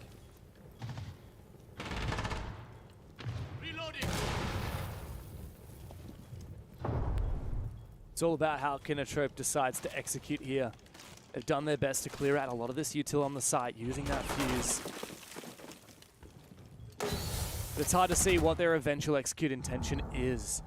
We've got two players pushing blue. Carwow, I think he's been red though. Out goes a flashbang. Wide peek from Muzi. Very, very deadly, very aggressive from D+. Kinotrope have dropped with the diffuser. Here comes the church wall. Here goes the fuse. It indeed gets fused, and the Caillou actually manages to take down Nears with the fuse. It's not a meme pick whatsoever. He's farming them completely. What a shot from Muzi. Can't double up. We're going all the way. This game can never end. It falls in the 1v4, and Kinotrope will not let him stand tall. It's another 15-round overtime here in APL. Eclair can hardly believe it. Neither can we. Kinotrope are incessant. And D+ need to be careful because this game could very quickly spill into a map number 3. Double kill with the fuse gadget to start off the execute push. So they push from blue hallway and blue staircase. They force the defenders back towards the church triple wall. Then they fuse the church triple wall. And either they walk forward and will die to the attackers from blue holding the crosses, or they'll stay in that awkward in-between area. Maybe that's the fuse, maybe not. And they both go down. D+ have called, I believe, yeah, they have a tactical timeout. Hell, the coach right now is saying, guys, we had the game. Now we're losing it. One more round. Lock it in. Come on. They cannot afford to lose this and go to lair. No, they really can't. L's better to talk some sense into them now. D+ cannot afford this to go the distance. After a 7-0 on the first map, now letting it slip. Match point after match point they have had so far, and they haven't been able to convert. How does this happen? Double kill with the fuse. Look at this. Boom. One tap from Muzi. The Nitro Cell almost landed as well. Would have landed right in his lap if he managed to detonate it in time. Almost a look of surprise on Kinotrope's face. I mean, I'm sure they can't believe it. What just happened? I mean, that is a steal of a round. They won with almost no effort, because the Fuse just got 2 kills. I mean, they did a lot of things to set that play up, don't get me wrong. But that should have been way harder, and I think they were expecting it to be way harder. And they just lose out of nowhere, almost flawlessly. Now they're on defense, and guess what they're playing? They're playing freaking Maestro again, man. It keeps working. Bro, they can't get enough of it. Where's the Brava? They're never playing the Brava as a counter pick. They keep playing other things, Yeah, I don't know. They haven't played the Brava. Well, maybe one. I think we played them. It's in Brava 1 round. This entire map from D+. Yeah, one time. It was on Gym Attack, right? Yeah. Man, I don't know. For D+ here, this is just such a big head scratcher. You know why I remember, James? Why?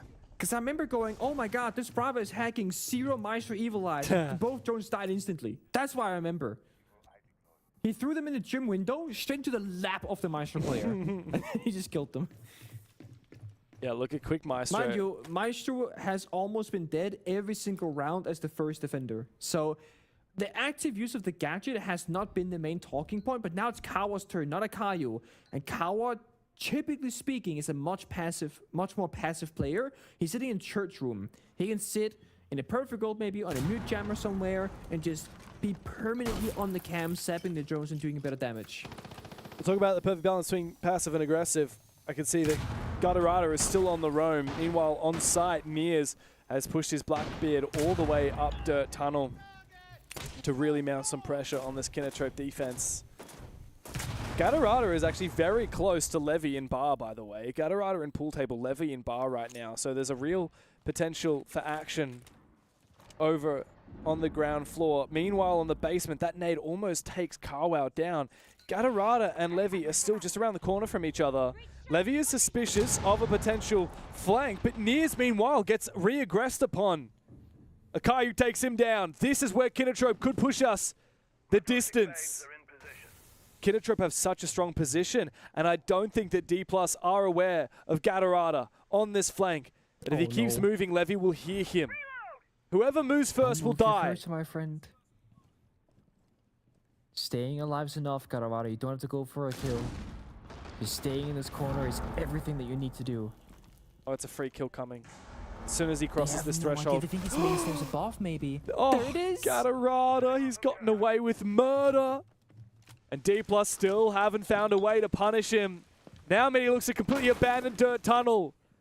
Guys, after the 7-0 on Fortress, and every match point here on Clubhouse, how did D+ let it slip away? That's a big kill. Much needed for Muzi.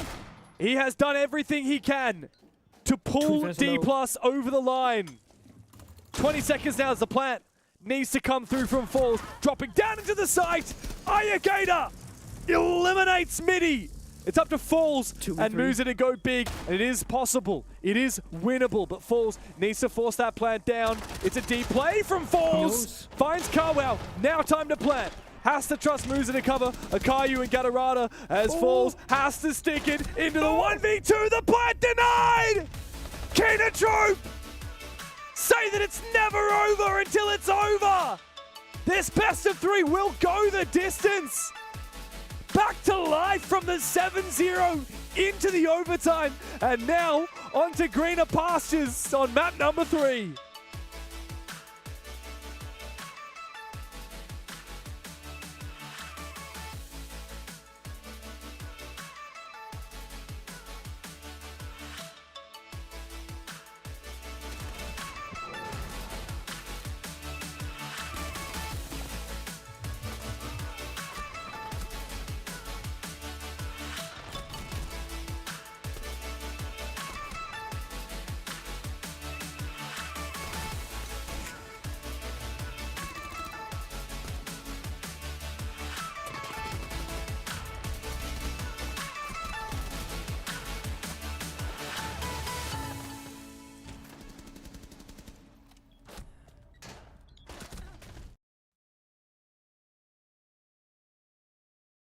팀 활동하면서 일단 숙소 생활도 많이 하고 하면서 이제 원래 같으면 회사 가서 막 사회생활 배우고 해야 할 나이긴 한데 뭐 여기서도 뭐 다들 뭐 사회생활이 필수니까 최대한 뭐 그런 걸 배우게 된 것 같고요. 그리고 무언가 하나를 잘하는 법에 대해서 좀 배우게 된 것 같아요. 어떤 게임이든 뭘 하든 최선을 다하는 법을 좀 배우게 된 것 같아요. 일단은 가능한 데까지는 계속 선수를 지속할 예정이고 뭐 5년 뒤나 나중은 딱히 생각은 크게 해본 적은 없는데 계속 게임 업계에 관련된 일을 하고 싶고 뭐 코치가 됐든 감독이 됐든 뭐든지 하고 싶고 또 나중에 스트리밍도 본업으로 한번 해보고 싶고 뭐 게임 관련된 직종으로 해볼 것 같아요. 저 딱히 취미가 게임 말고는 없어가지고 뭐 쉬는 날에도 그냥 다른 게임을 한다거나 하지 딱히 나가서 뭘 하거나 그런 건 없고 뭐 가끔 여자친구랑 밖에 나가는 거 말고는 딱히 없는 것 같아요.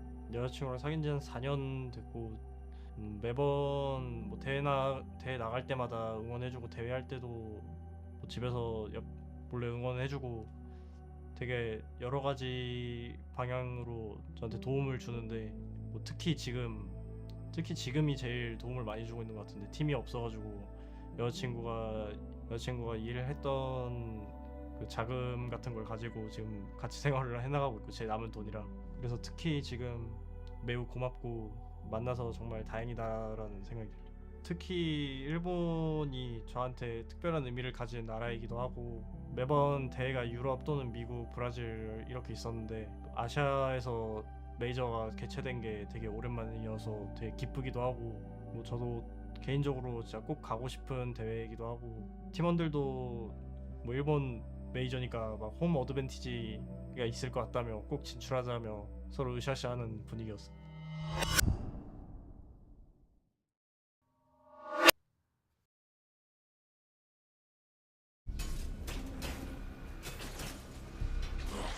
We're out of time.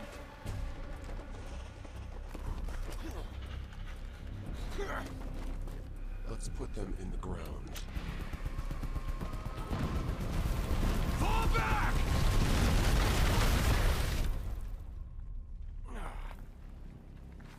Team 1. Report. Alive and we're safe. We lost comms with the other team. They have their orders. We need to go for Nyx. Dokkaebi, be my eyes. Mute, cover her. On it. Hostile. Sending a payload.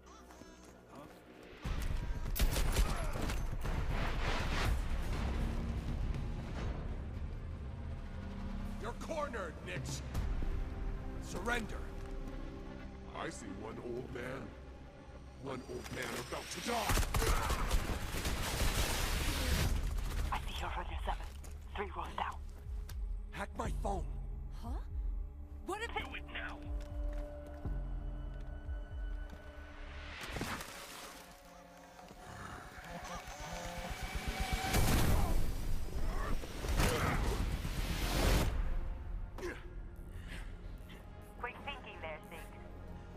trusted each other, and it paid off. Rendezvous for extraction, Team 1.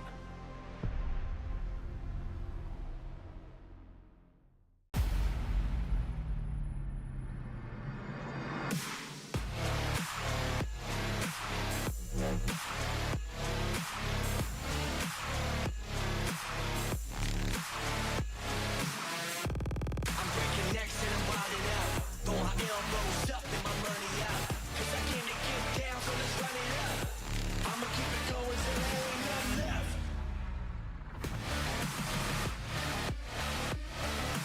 I'ma keep it going, I'ma keep it going, I'ma keep it going till there ain't nothing left.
You only in my mind.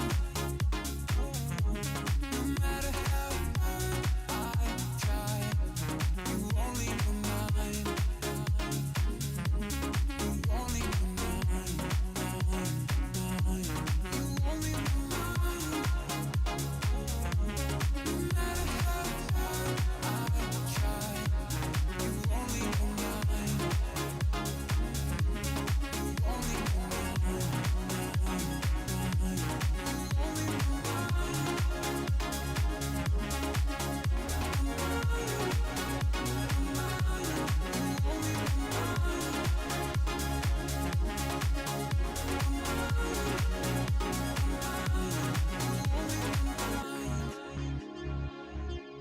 No matter how hard I try,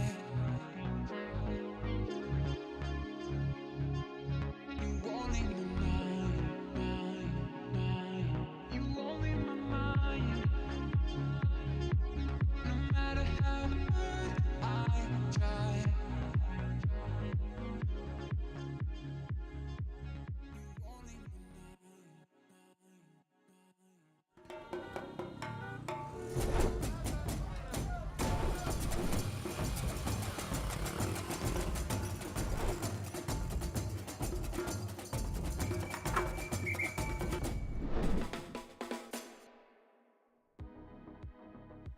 Well, it took an entire first map, but Kinotrope finally got there and made themselves look pretty damn good doing it. It's really hard to be professional when someone is quite literally taking a nap.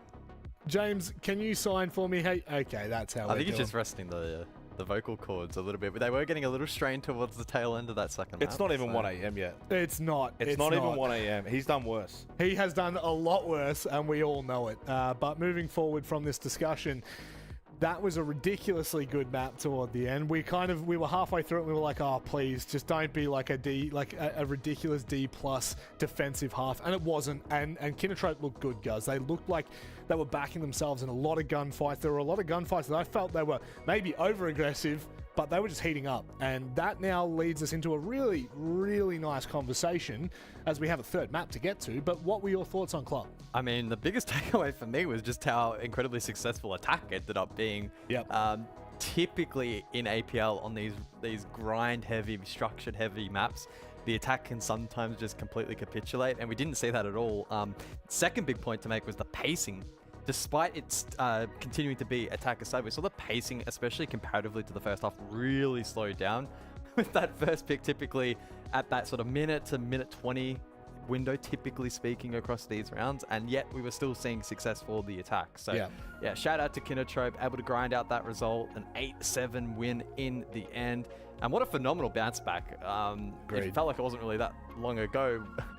Fortress when it came and went so quickly, right? 7-0 in the end to then recover on map 2, super impressive. So Lair also going to be super structured, and maybe that will favor them. Yeah, and I agree. I think that's got to be the sentiment, really, for me coming out of Clubhouse, is commending Kinotrope, and maybe in stages gone by, this iteration, this roster, I think would have maybe just waved the white flag and called it a day, because it got to 6-4. You kind of look back at the round history. Firstly, 3-3 half. I said at the break, I didn't think that was going to be enough for them. Right?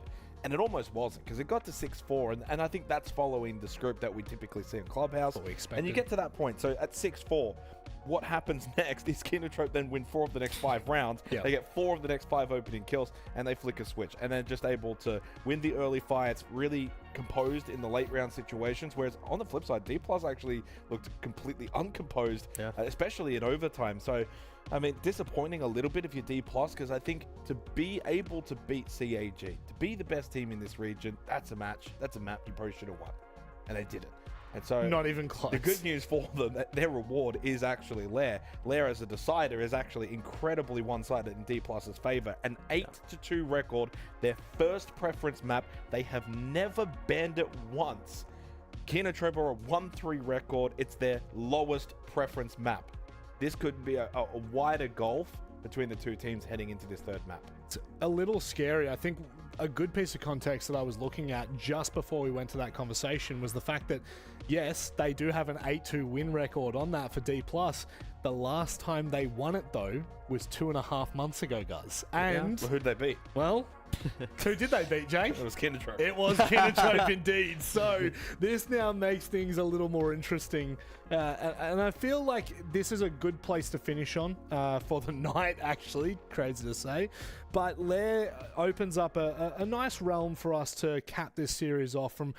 I think if we take what we saw on Clubhouse and we see the chaos that was caused by some of those rounds on Kinotrope, especially on the defensive side, this could open things up, guys. This could now get a foot back into this game and into the conversation.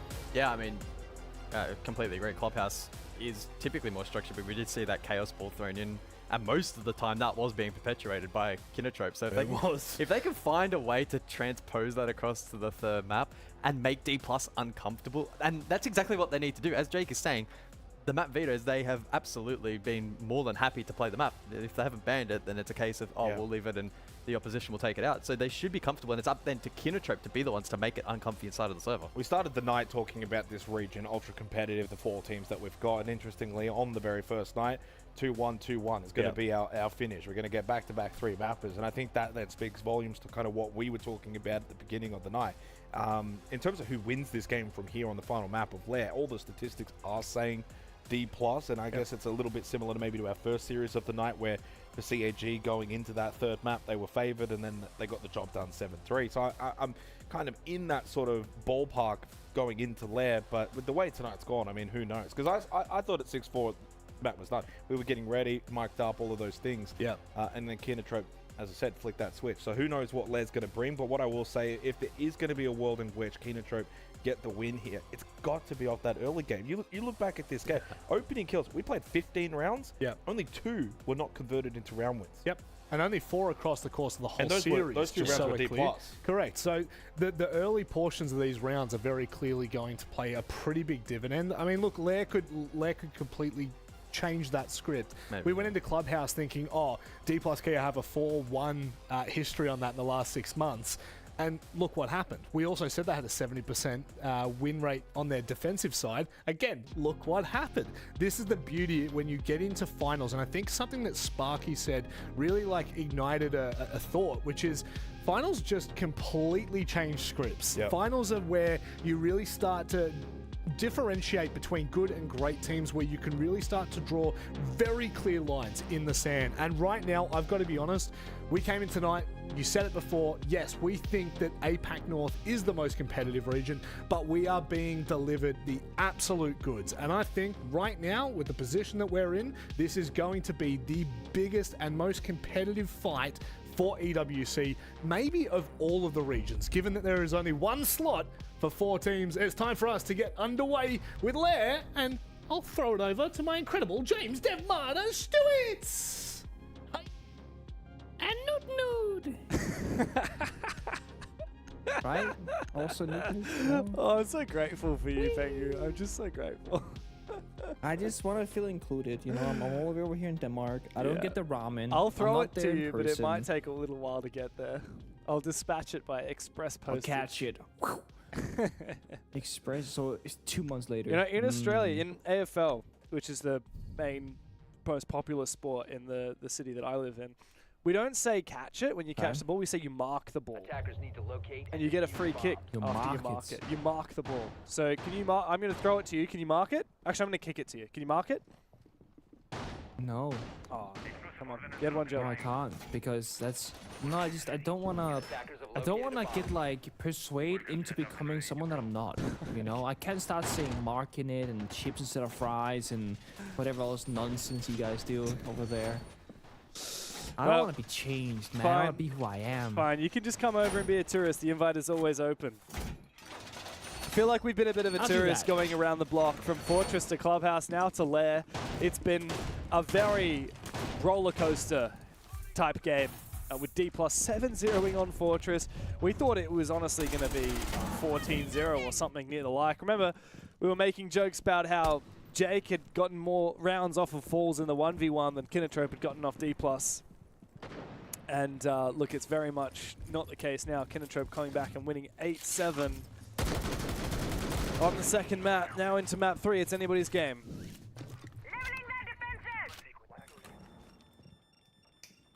This conversation between D+ and Kinotrope has been like, D+ 7-0, they're dominating them. Oh my god, bank going to overtime. The whole thing is just bouncing up and down. I'm not sure where we're left at. Like, do I think Kinotrope is gonna win Lair? I have no goddamn idea anymore. I'm still left baffled and confused after Clubhouse, what we saw. But I genuinely still believe this one thing though. If Kinotrope can keep up this like quote-unquote confusing gameplay, play the weird operators, do some weird attacking rounds, some funky defensive setups, I genuinely think it's great counterplay. Because D+ are not ready for it, they're not prepared for it. Falls early on in the very first stage when they joined in APAC North with this Brazilian roster, he said that they were struggling to start off because they didn't understand their opponents and their playstyle in the meta. Kinotrope is pretty much taking that aspect and winning with it, at least on the previous map.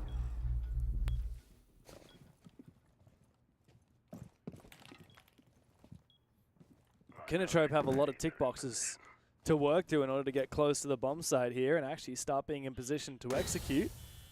Especially because at the end of the round, they're going to have to deal with smoke, clash, of course the Goyo's fire now, which one is being detonated on the mezzanine, and also Midi on the Warden with the Nitro Cell.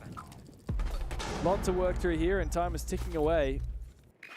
We need Aigator to get into position with the Selmas from the Ace to open up the default plant spot, but he's currently outside on the breach. That's not going to be happening for now.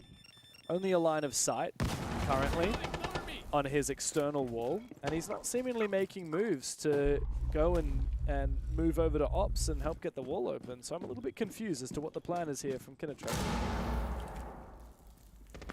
But that's good, James. Remember, confusion equals good, okay? That's good. If you don't know what's going on, they don't know what's going on. And that is how they're going to find their success. Maiden now pro in the rat spot with a C4 primed and ready to go. Intro, they are not ready themselves right now to go for that first push.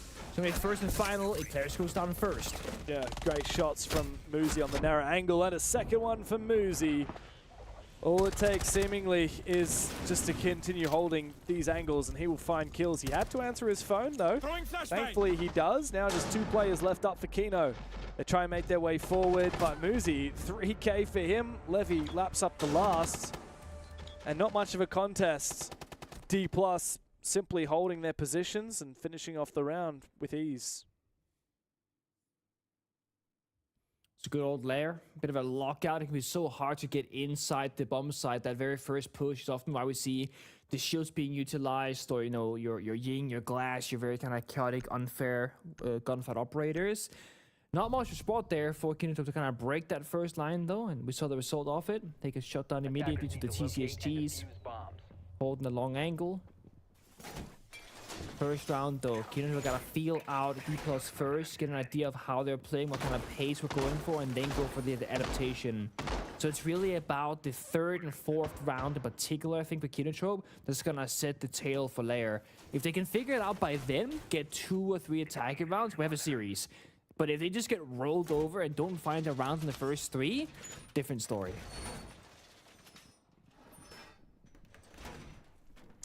I see a Scopos again here, by the way, Nick. Lot of Scopos. Lot of Scopos recently. Where's Scopos from? Creative.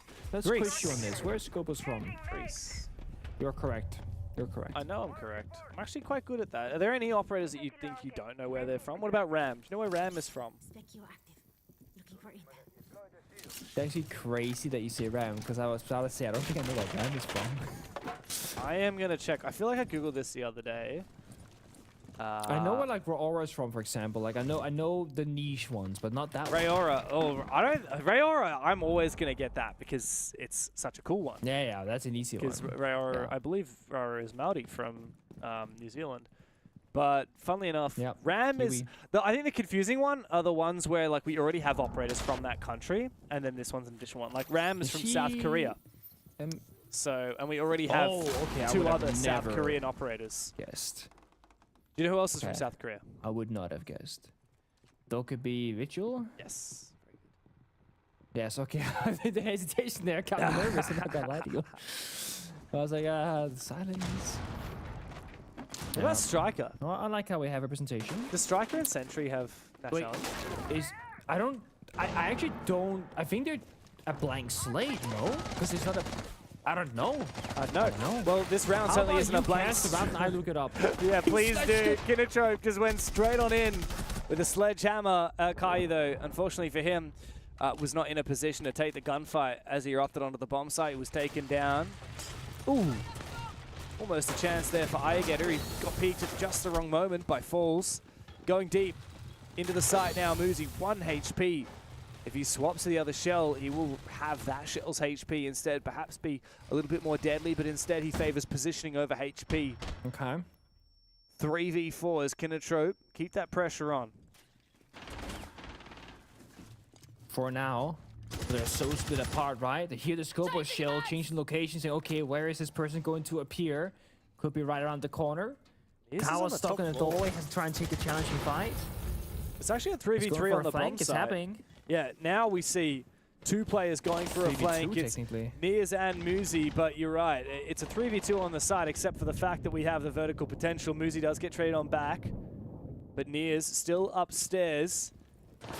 1 player from each team on the ground floor, 1 player from each team near the bomb site in the basement as Kinotrope look to make a rotation and regroup for one final last-ditch attempt onto the bomb site. That kill from Gutterata certainly will help out. It's Niers in a 1v2.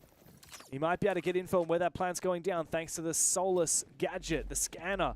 Oh, what? They faked it. They couldn't decide. They now relocate. Now he's got info on where the plant's going down. He's going to drop down from this other hatch, which is a little bit more safe. No, actually, he's going to look for the vert angle. Doesn't find it. Now he can drop down from the hatch or go to the stairs or continue playing the vert. This feels very risky. Niers is just hoping that he might catch someone off guard, but I don't think it's likely. I'm pretty confident that Kinotrope should be able to lock this out in the 2v1 as Nias drops down into the basement. Doesn't have any info to work with. Wow, long angle for him. Surprised he even saw it. Doesn't find the shots though with the SMG-11. Kinotrope just toying with him. Out comes the shotty, close range. Checks the wrong side of the door, and Kawa takes him down. Kinotrope looking solid on that basement attack. Very good. And they get an early round on the board, which is even better given the fact that I was saying how they might take a few rounds to adapt and figure out the pacing here. So a good sign if you're a fan of Kinotrope, and a good sign for their attacks, because it can be difficult to get to even 2 rounds some of these teams here in APL. And to answer your question, Striker and Sentry, they are undefined real name, date of birth, and place of birth. Undefined. So they do not have a place that they belong to. Really interesting. I'll hit you with the last trivia, okay? All right. Is it another nationality? I'll give you 2 operators and where they're from. Okay, cool. Fenrir and Kali. All right, Kali is easy. That's India. Am I right? Okay, good, yeah. And Fenrir, though. Let's see if you got this one. Yes, yeah, I thought you'd struggle with this one. I have something is calling to me, but I don't know if I'm right. Is it Argentina? It is not Argentina. All right, can we start by guessing the continent? Is it Europe or is it South America? It is Europe. It's Europe. Okay. It's Europe. You gonna give me a clue? Do you know a lot about like mythologies? Oh, yes. Yeah. So Fenrir is like the wolf in. Oh, that's a good question. Okay. I mean, it feels from a Scandinavian country, but I know he's not Norwegian, right? Because Ace is Norwegian. Nook is Danish. Do we have like an Icelandic or a Swedish or a... Is he Swedish? No. Oh, man. Is he Swedish? Believe in yourself.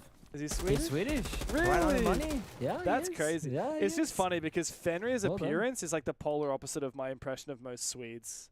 Like the blonde hair, blue eyes, no dark hair, dark Swedes eyes. are like blonde, blue eyes, and like really like merry, funny people in my experience at least. Like very warm people, and then and not very serious people. And then Fenrir is like this like badass. Cool. Yeah, you got it. Well done. I'm very proud of you, James. Oh, you passed the test of being a tier 1 commentator for today, and tomorrow we'll try and challenge you again. Actually, no, next week, because we're not working tomorrow. All right, I've got a question for you. Do you know which part of Australia Gridlock grew up? Oh, here's good. Do you know? No, she's a Queenslander. Come on, she's a Queenslander. You can tell. That's what I said. You can tell she's a Queenslander. I was gonna say Queen Town. I'm not gonna lie. That's in New Zealand. Same. Oh, I mean, okay. Do you know what her relation is to Australian wildlife? She's like a firefighter person. Yeah, good on you, in mate. the wildlife. Plus aura for you, Pengu. Gator. Good. Getting active downstairs. It's funny, D+ are playing this very active defense. They're looking to try and take the fight to these lurkers, but they decide not to continue trying to fight Gator. They leave him be. Balls has really got to answer this phone. And look at the pace here is so awkward if you're D+, right? Because you're thinking, okay, now the attack's coming, my days. So boobity. He had to answer the phone, but Gator saw that he was answering and then started sprinting up. Yeah, so he faked it. And then died to the phone. Wow, well played from Gator, though he does get traded by Muzi. Here comes the execute onto the side. Carwow leading the way. 2 players on the floor from DK. Here comes the clash, however. And now the Blitz is in a world of pain. Nias rotates back over. I don't think he realized the plan is actually going down, or at least about to be going down. Akayu supports on the Sens. Now the plan is going down from Carwow. It's up to Muzi, and he cannot see through those Sens walls. Okay. Akayu gets him. And with that, Kinotrope actually take the lead for the first time in this series. And you know why, right? Because what on earth is going on? I think if you're D+, you generally have no clue when and where and how that attack is coming to life. Because there's no logic to it without having all the sides of information. And that's the thing.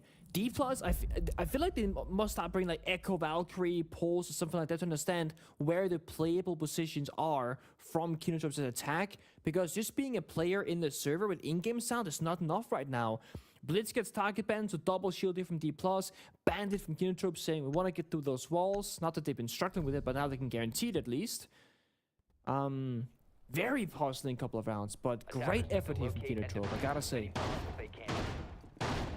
I have a quote, James, from Twitch chat, okay? Yeah? Twitch chat, they know best. We all know that. All right. And they have actually figured out a phrase for how Kinotrope can win. Oh yeah, let's hear Somebody it. called Sneak All right. said, the import team shall be defeated with the power of APAC. Bullshit, our signature move. Oh man, as someone who has been part of the APAC esports community in Rainbow Six since it started, since we first got Pro League and even prior to that, mate, that sums us up.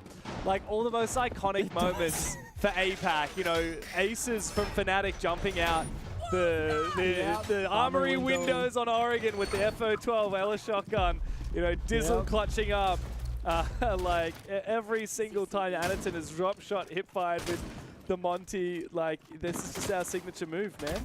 A little bit of APAC bullshit. Kinotrope, they really do feel like an APAC team. There's just something about Kinotrope, it just feels so distinctly APAC. Yeah. Oh, it's honestly been a great effort. At first it was confusing, but now we're just embracing it. The results are there. The Sophia stun might get baited though. I think that they believe they stunned the Clash. We know that Castle's hiding behind the corner, so it's gonna be a freebie from Levy here unless he gets hurt out. Nope. Complete freebie. Fates down the hatch. That's a 5v4. Nice little mini play there from D+. Them two also playing these pocket strats now and matching them in the chaos. Yep. Funnily enough, it also puts Levy in a great position to then cut off Gatorada from taking up the stairs from mezzanine. He might actually try and swing outside. He's so tempted. The housing of the hollow side actually catches him out and he dies. If he looked a little bit higher, he would have seen Gatorada and gotten a free kill, but in the end, he actually ends up getting the free kill himself. Thankfully for D+, at least Falls finds one, so they still do restabilize.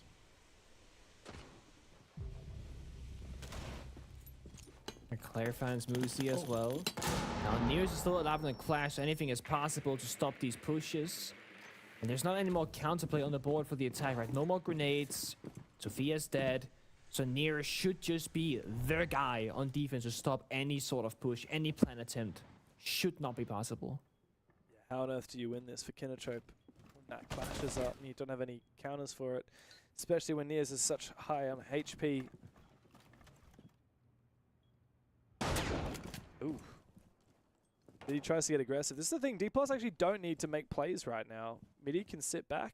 No, I'm they sure don't. he realizes it, but again, you use the Clash. D+ is massively in the advantage. They can just sit back and chill. Don't give Kinotrope away back reinforce into the it. wall too. You have the spare reinforcements. Now Nears will see one attack on the main breach. No surprise there. It leaves two question marks though. Here comes the gamble. That's a throw. What? This is a very big red flag here for D+. However, it clears on the floor. Falls has such low HP that there's no way he wins a fight. He's playing very passively as a result. Nice nitro cell doesn't land. It's still a 3 versus 2 for Kinotrope. Marching towards Falls. There's time to work with. 15 seconds, they gotta go. If Falls makes the first move, Gatorada will hear him, Midi will trade. 1v2, they know exactly where he is, 1 HP. They had him on camera as well. Carwell looks away! There is no He's case. low! They have No to go case. deep, they have to swing for the kill. What are you doing, Kinotrope? Oh! Why didn't you swing him? I don't know how he gets away with that, but that is a massive clutch from D+. A round they should not have won. They have stolen away. Oh, I was thinking to myself, like, drop down the hatch and just win on time, but he was unsure if maybe they had the diffuser. They're gonna flood deep inside the bomb site, maybe go for a plant, and then he can get that final kill and win on 0 seconds. So he sticks around. Kinotrope, maybe miscommunication, saying, hey, plant, plant, plant, plant, plant. And they go, I don't have the diffuser, I can't, we have to go for kills, so it's too late. Just a little bit of mistiming there. A huge clutch for D+ to even up the score to 2-2. But Kinotrope, I still think that's the bigger story right now. They can hang on the attacking side of Flare and really bring the pain to D+. That was a 3 versus 3 with Nears and Clash fully alive. Full health on the bar. And he just gambles the 50-50 swing instead of using the Clash gadget to help his teammates get that information and work together. So I still feel like D+ lacking respect in the server, maybe not from every player and every individual, but certainly somebody like Nears who was talking so much smack on map number 1 on Fortress. Right? Every single one is in the chat, harassing them essentially. And now he's going 1-3 and they're making a bad play with the Clash. He's gone from being the hero of D+ to being one of the people that are not, you know, bringing up his own individual skill enough. He's not winning his ones and he's selling his teammates short in these rounds.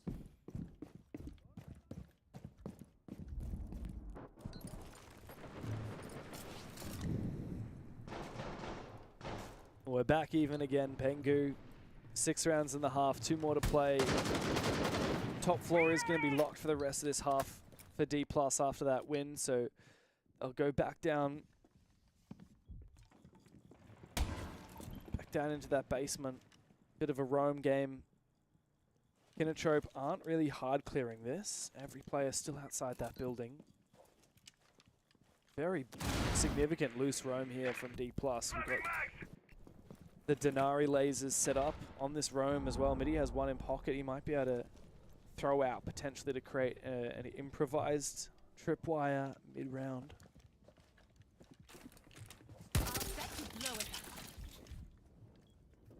Out goes the Kairos, but they're worried about the roam still being alive. Claire goes down also to Falls. Oh, he's hot dropping. Who's in the basement? He's going straight forward. Hot drop. Falls is ready for it. They knew about it? Wow, I think just good game sense or just good wherewithal to check that. Very unusual that you'd be ready for a hot drop like that. Kinotrope not looking too hot right now. 2v5, and Ayagator quickly dispatched with it's Carwow against the world. Yeah, this ain't happening. Okay. Wow.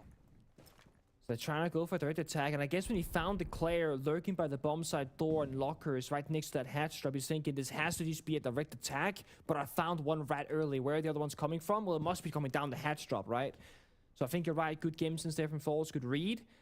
Both the doors are barricaded. There is no push happening here. You are literally on an island. Every door is barricaded. He's like, guys, come find me. All right. He's gonna sit back and spawn, I think. It's baiting time, boys. Exit frags. I might be 2-1, but I might become 3-1 soon. Ooh. This is where champions are made. Sprinting at him. The exit frags. Bang. Exit frag. And he hits it with nice the shot. The toxic, man. I love that. All right, how many exit frags are we going to get this round? Carwell? I don't think any more. I think the other players, D+ wouldn't swing him, right? It's a nearest thing. He does not care. But the rest of them? If I have Hell, the coach of D+, watching from behind, I would not go for a swing right now. I'd be like, no, I'm a good boy. I'm sitting back. You feel like Hell is like that, you know, 1940s school teacher. He's sitting behind you with the ruler ready to give you the strap. 3 rounds if anybody pings. Hey, some players, they need a... You know, some need a firm hand, you know, okay, and some they need like something else. We all have our ways of learning. You've never played on a team with anything but a firm hand. Well, I played a team that had the 2 contrasts. We had Fabian, who had a fist, an iron constantly, fist. Right? And then an iron fist, then we had Kento, who was like made of marshmallows. Who was like, please don't hurt me, I'm so cute, haha, XD. And like my brother Matthias, which you've met actually now, and so is the O's crew. You always say his name wrong, which trips me out though. Why don't you just pronounce it the Danish way? Like, we understand what you're talking about. Okay. Matthias, my brother, right? He is very emotional, not in a bad way, just like if you say something that is supposed to upset him, he will be upset. He can't just brush it off and not feel that like sadness. He takes it very much to heart. Yeah, I get it. So, if Matthias was in the same team as Fabian, he would be a very, very depressed boy. He would be very, very upset all the time. And that's the thing, like, it's a matter of getting the right team atmosphere with the right players that can work together on the same page mentally. Because there's so much mental side to esports, especially when you're playing online from home and not at the same facility. Like, I know D+ in the same room, but look at Kinotrope. They're at home in their private spaces, not next to each other. So if you can't have that same understanding of how to treat each other online, that is so hard to navigate. Yeah, everyone reacts really differently. Like, I know you said as well in your experience that you're the person who by default you think you're gonna lose, right? So that you prove to you have to prove that you're gonna win. Whereas Fabian, back in your old team, he thought that you guys were gonna win by default, and it was best in the world by far. Exactly, and it's like if you guys lose, then you guys screwed up, right? You should be winning. If you just play the game like you can, you should be winning by default. I think it's interesting how, like, what different mentalities work well for different people. In the same way, like some people like to play the game while really calm and chill. Some people actually play better when they're fired up. It's all about knowing yourself and knowing your teammates and encouraging what actually works for you. Do you remember the old Dark Zero, like back early days with Troy, right? Very early days. They had like the most disciplined, I think it's before Troy actually, they had the most like disciplined comms ever, because they released the YouTube comm videos and they were just like, all right, I'm gonna take a 90. All right, I'm watching him. You guys go plant. Like in the middle of like a heater 5v5 overtime round, and there's no stress or urgency. Whereas almost every other team is screaming at that point. Yeah. It's so interesting to me how different that can be. Yeah, the best team in O's for a while was Wildcard, and my friend Silex was coaching them, and he said that he didn't have visuals while he was watching one of their officials. It was to qualify for a major or to like win the mini major during COVID. Well, he had no clue what was going on. He just had comms, and he was like, he just heard some comms like, yeah, one here, one garage, yeah, dead, all right. And he's like, what happened, guys? And they're like, oh, we won. I'm like, we won? We're champions? And they're like, oh, yeah, we won. Because their comms was so calm. What is this? Muzi, my dude, that is outside the building. This is panic, panic. He's got that Brazilian passion, Muzi does. It looks like Falls wants to jump out as well. He goes for it, as if it works. Immediately traded back by Iagator. Probably wasn't worth it there for D+. Muzi's left now very low on HP. Kinotrope surely can hunt him down. Muzi has no choice but to answer his phone.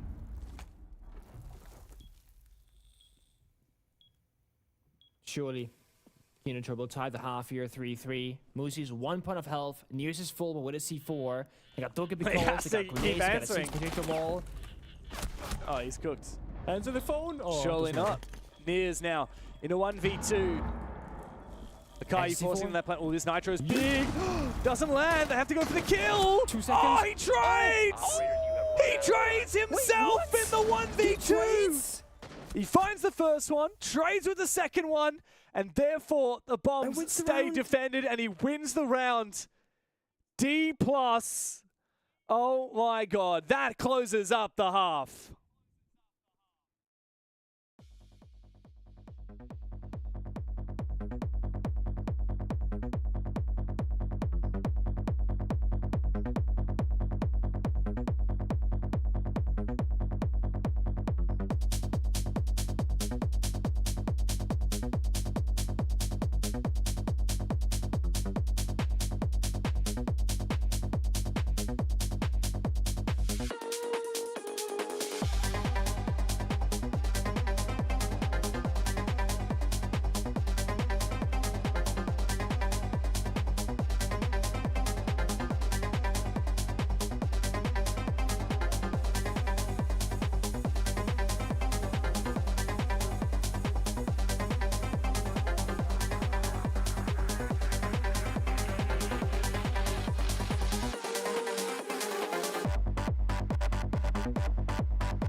Yeah,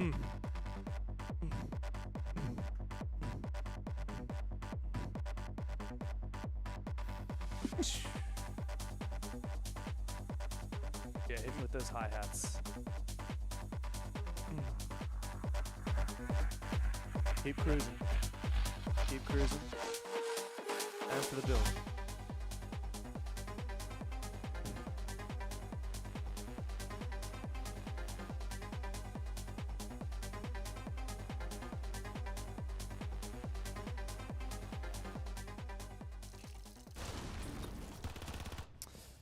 That was a vibe check that was sorely needed because the vibes have been sky high and hitting serious lows in this series.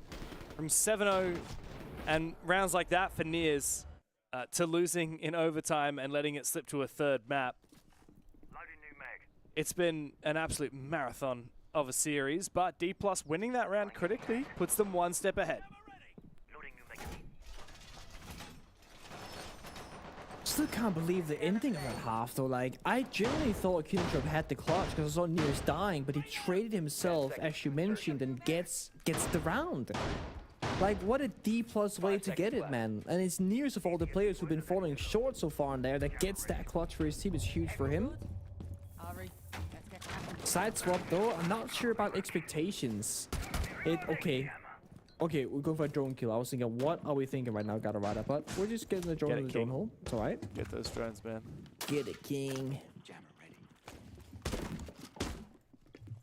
I'm Diamond 1. I'm you know Diamond that guy, 1. Frankie Strings? Yeah, you do. Watch this. I love I'm Frankie. Diamond He's 1. so good. It's Diamond hilarious. 1. I'm not really much of a TikTok type guy, but whenever I get sent his like videos, it just sends me. So good. He played in the show match in SLC, I think it was, right? I believe so. I feel like I saw him play in one of the show matches, and then every time he got a kill, he just held up one finger, and you just see him mouthing, "I'm Diamond 1." It's such a good phrase. Yeah. I also love because it's like, it's not champion. You know, he's Diamond 1. Yeah. Yeah, he's very proud of it too. It's not actually the top rank. Is like, he wasn't good enough to beat champ, so he's like, nah bro, I'm Diamond 1, that's my rank right here. Diamond 1. Wonder what he is in ranked 3.0. I heard it's hard. I heard that there's nobody in champ. Rank 3.0 has really humbled a lot of people. Yeah, I've yet to play actually. I'm unranked, so I'm behind the queue on that one. Gotta catch up soon. For now, though, oh, it's a bit of a freeze. Kawa playing the 2-brow, stopping the attack from commencing. Yeah, stop it forever. Gonna be very much a back attack here. Breach the walls, work the door, use the smoke shift from the Munchie and the glass, enable Levy as much as possible. And there is no warning, so just 2C4s and stop that push. Ooh. Careful, that's a soft wall. Nears can always pre-fire through it. AK-12 in hand, anything's possible. As the buck gets active from below. In the buck below. Yeah, Middy's seen something. He's so close to getting a perfect angle on that player, but he actually takes quite a bit of damage from Gatorada. I'm reloading. Gatorada has nowhere safe to stand. He has to fight someone. Pressured from a window, pressured from the breach, pressured from the Monty, and from the buck down below. He should absolutely be dead. Oh, coverage needed to be there from Carwell, but it wasn't. Here comes the Monty. Feeling affected now by the Echo, but it doesn't matter because D+ are going deep for kills while the plank goes down. Falls has fallen off of it, and now it's just Declare. 1v5, he finds the first one, but I mean, it's Levy who's done a lot of the heavy lifting here, hasn't he? The 5th round gonna be on the board for D+. Kinatrope. But then the game is starting to run away from them. Yeah. What do you reckon? Falls making his way forward. I'm Diamond 1. Oh, bonk. I bet you he's Diamond 1. Nice. Well, good question. Hold on. Well, let me do some research here. Yeah. Falls.D+ or DK. Yeah, let me get on here. Get on the database, mate. Boot it up. Let's see. Over there, Hashtag rank check. right now. Can we hit a rank check? Files. Oh, there's 2 L's. It's And 2 then there's A's one and Z. 2 L's. Okay, that was hard. 1Z.dk. Alright, he's currently Diamond 3. He's not even Diamond 1. You reckon Niers is... I reckon Niers seems like a ranked demon. Probably he's like Diamond 1. Or... let's look up the database right now. Niers.dk. Rank check. Who's the biggest fraud? Niers.dk. Oh, it's worse. It's Emerald 2. Ooh, damn. He's only played 5 games. So he played 5 games, he won them, and then he got placed, I guess, and that was that. Who do you reckon would be the highest ranked in this game right now? Musi. Oh, in the tie game? I was saying, for DK, I actually think it's Musi. Well, I've checked Carwow. That was my guess. correct on He's Diamond 4, so not as good as I would have thought. Oh, Musi's Emerald 1. Apparently Falls, who's the oldest guy, plays the most ranked. Make that make sense. Okay. I feel like Gutterada and AEG would surely be little demons as well. I feel like they would be. Gutterada's Diamond 2. We don't even have any Diamond 1s in here. What's going on, guys? No Diamond 1s? I know that some pro players are gonna, make the argument that, like, is it worth your time to play ranked when you can, like, study your opponents and study your own, like, game strat and stuff like that? And it's a bit of a yes and no. Ranked is just about keeping yourself warm if you're not scrimming, like, every single day, for example. And there's a bit of a question mark about the quality of ranked 2.0, and 3.0 is still pretty new and whatnot. I think it's just good to have fun with your friends. I know the G2 boys over in EML, they've been playing ranked as a 5-man stack with the full roster, like, a lot of nights together. And all streaming it as well, which is great for content purposes. And it works for, well, I'm trying to say it works for them, but they lost the Fnatic, so maybe not. Maybe it doesn't after. I checked every player in this game. None of them are Diamond 1. The highest is that we've got a couple of Diamond 2s, and that's it. Okay. I respect it, man. There's still a grind to happen then. Yeah, so this is for you guys watching at home. If you play a lot of ranks, maybe it's possible. You should grind through the Challenger Series, sign up for your local grassroots competitions, play through Tier 2, join up Tier 1. Who knows? Maybe you could be even better than Diamond 1. Maybe you could be playing in APAC North. Maybe you could be getting spawn picked by Niers. Oh, phenomenal. Yep, that's what I want to be. Spawn picked by an import player in APAC North. That's what I want to experience. That's the dream. Nightmare fuel. Carl goes down early though. Levy up above. Finds that. Also the Echo here, not really finding the value, I feel like. They get a bit of intel, but doesn't stop anybody from pushing or taking the gunfights. And look at the current lineup. It's a single C4 with Toxic Bibs. All they had to work with. The Okas are ineffective. Yeah, completely ineffective. Akai is spending a hell of a lot of his time on his camera just getting information, but hasn't actually enabled any activity from Kiddertrip. Now Gutterad has won his against Niers. And Falls is locked out thanks to the smoke. Wow, he actually falls down. Trapped in the corner. What? Kindertrope now finally in the advantage. A retake upstairs from Gutterada as well. Good shot though from Levy. Might be a gap on the bomb site, but not a big one surely. And with Gutterada still above, the verticality will work against D+. Gutterada uses it. 3k on the round. Levy 1v3. Gutterada still above.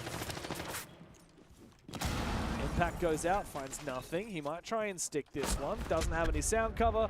And Gator is there, ready for him. Kindertrope back within touching distance, but still not close enough. I mean, the way that Kindertrope's been playing at the very best this stage when, Gutterada, Aeg has been popping off individually, and a 3k like that, that is gonna win you a round immediately. It's good to see some of that individual hero plays happening. It's been a lot of teamwork from Kindertrope, which I think is phenomenal. But in those very few clutch moments, they've actually been losing out more than winning, I would argue. That Toxic Babe just destroying Falls. I was walking into the corner, I think, I'm not entirely certain.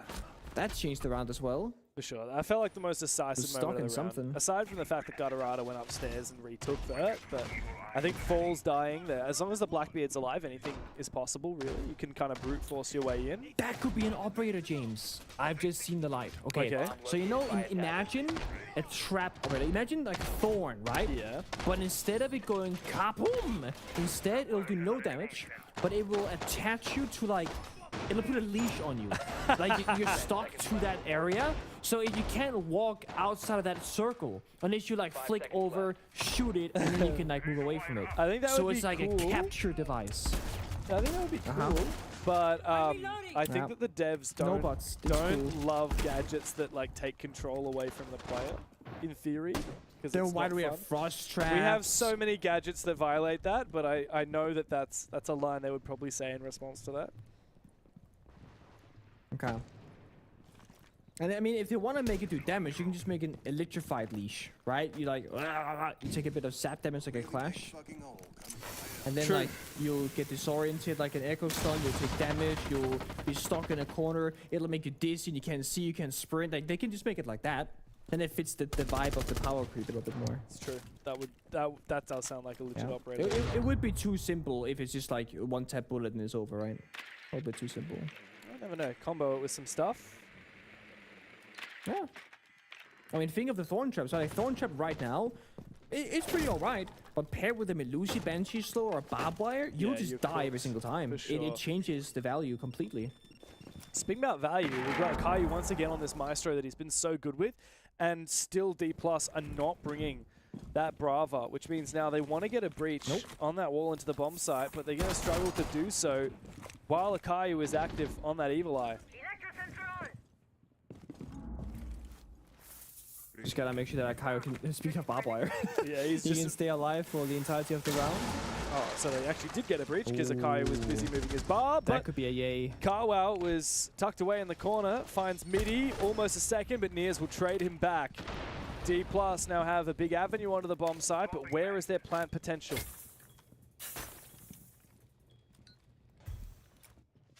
Oh,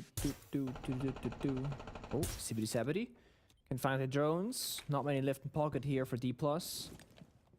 And it gets all about the verticality. Solo's can figure out where the plant is going down. You can toss Toxic Babes as well from top 4 down to the bomb set to stop that. And you got the Evil Eyes. So I generally think Unitrope, if they play this perfectly, they will not need to leave the top floor portion. But they gotta figure out who's watching the vert and who's watching the flank above. Because D+, they could send the player upstairs to go for a backstab. I think that Evil Eye on the default plant spot was just destroyed by Gon 6. Gatorada still has one more Smoke Babe left. Gator is in a very aggressive position. He's the most important operator here for Kinotrope to make sure they know where the plant's going down and they can deny it. Thankfully, he crossed. He needs to not play too aggressively here. Now it's his job to call out where that plant's going down. The plant nearly confirmed. He's busy being aggressive on the upstairs area instead of denying the plants. A massive blunder from Kinotrope, and that's going to give D+ a post-plant position, which is an absolute dream. They can sit back and relax outside. Kinotrope completely missed the ball. Hold up. Oh my god, the siege timing is incredible. They missed out on the possible free kill. 20 seconds left. They have to get downstairs and find the kills above. Reloading! Yeah, they found a couple of kills. It's now a 2v4, but they've got to jump on that defuse literally right now. They have 2 seconds, and now he gets on it, taking a hell of a lot of damage. The Capitão Fire is going to prevent it from happening, and the round is won. Doesn't matter that there's 2 players up for Kino, none for D+. That Capitão Fire wins it for the Brazilians, and with that, match point finally is in their hands. Something that we don't see very often is actually going to be Capitão Fire in the post, because you can deny, I think it's 13 seconds and times 2 if you have both of them, of course. That's half the plant timer that can be burned away with just the gadgetry. And of course, you know, when you plant and like you run away and the defenders get to the diffuser, there isn't necessarily a ton of time left already from that point forward. So a Capitão, if you can hold on to your gadgetry, can literally solo win in the post. We kind of saw that from Fall. So it's like 11 seconds left. He used the Cappy Fire. And no matter if they lost all the gunfights, they were guaranteed to win. Because a fire will destroy anybody who gets too close for too long. 6-3. Maestro banned away. Deimos banned away. I respect the Maestro ban here. That is such a rarity. And to be honest, I will say it. I feel like Kinotrope generally should be in the driver's seat. I feel like they should be up and not D+. There's been 2 or 3 rounds that were so winnable where a very small mistake happened. Of course, a clutch like Nears trading in the very final 1v1 that gets them around. I don't think the scoreline tells the full story for this one. I agree with you. I think there's been a few moments where literally just one tiny little detail gets a round win, whether it's the 1v2 clutch from Nears, which was a trade, or whether it was that round just past. I mean, Kinotrope had so many layers of plant denial, and in the end, plant goes down with 8 people alive in the server just because of a lot of it was the plant denial being countered by D+, like the Maestro was eliminated, but notably the Solus, whose main job is to make sure that the defense knows where that plant's going down. That was just out of position, distracted by the attack upstairs. Kinotrope were punished because of a lot of these tiny moments, and that's the only reason why D+ are 3 rounds ahead and why they're about to send Kinotrope to the lower bracket.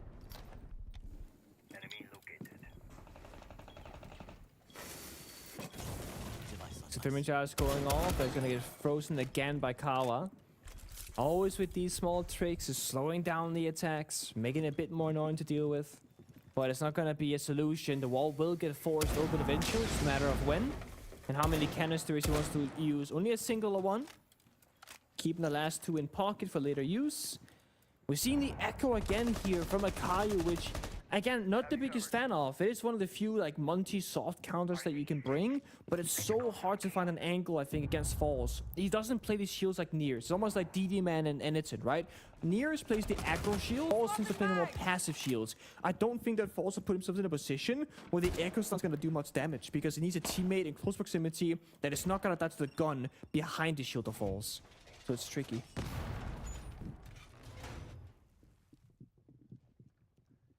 Patience here from Midi. Oh, it's going to get him a kill onto Akayu.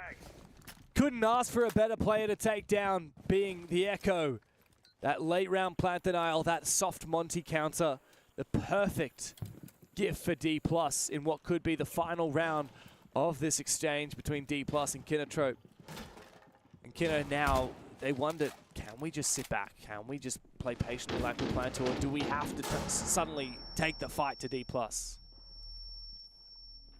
Yeah, it's gonna have to be felt out right, like very shortly. Either you fight momentarily, or you just wait until the very last seconds of the round. The shotgun fight could change everything, but no one's gonna fully commit to it. But meanwhile, Falls is in the bomb side. No. C4 doesn't get the kill. It means Monty can probably go for plant, and everybody's falling apart. There's 2 players left. There's absolutely no way that Kinotrope can stop the plant now. Surely D+ are forcing it down onto the ground, and Levy has made a 4v1. A flawless flourish to finish what was a behemoth of a match. From the heights of a 7-0 to the depths of a 15-round overtime to finally cap it off on Lair. D+ get their revenge in the best of 3 over Kinotrope and set up quite a nice date in the upper bracket with CAG.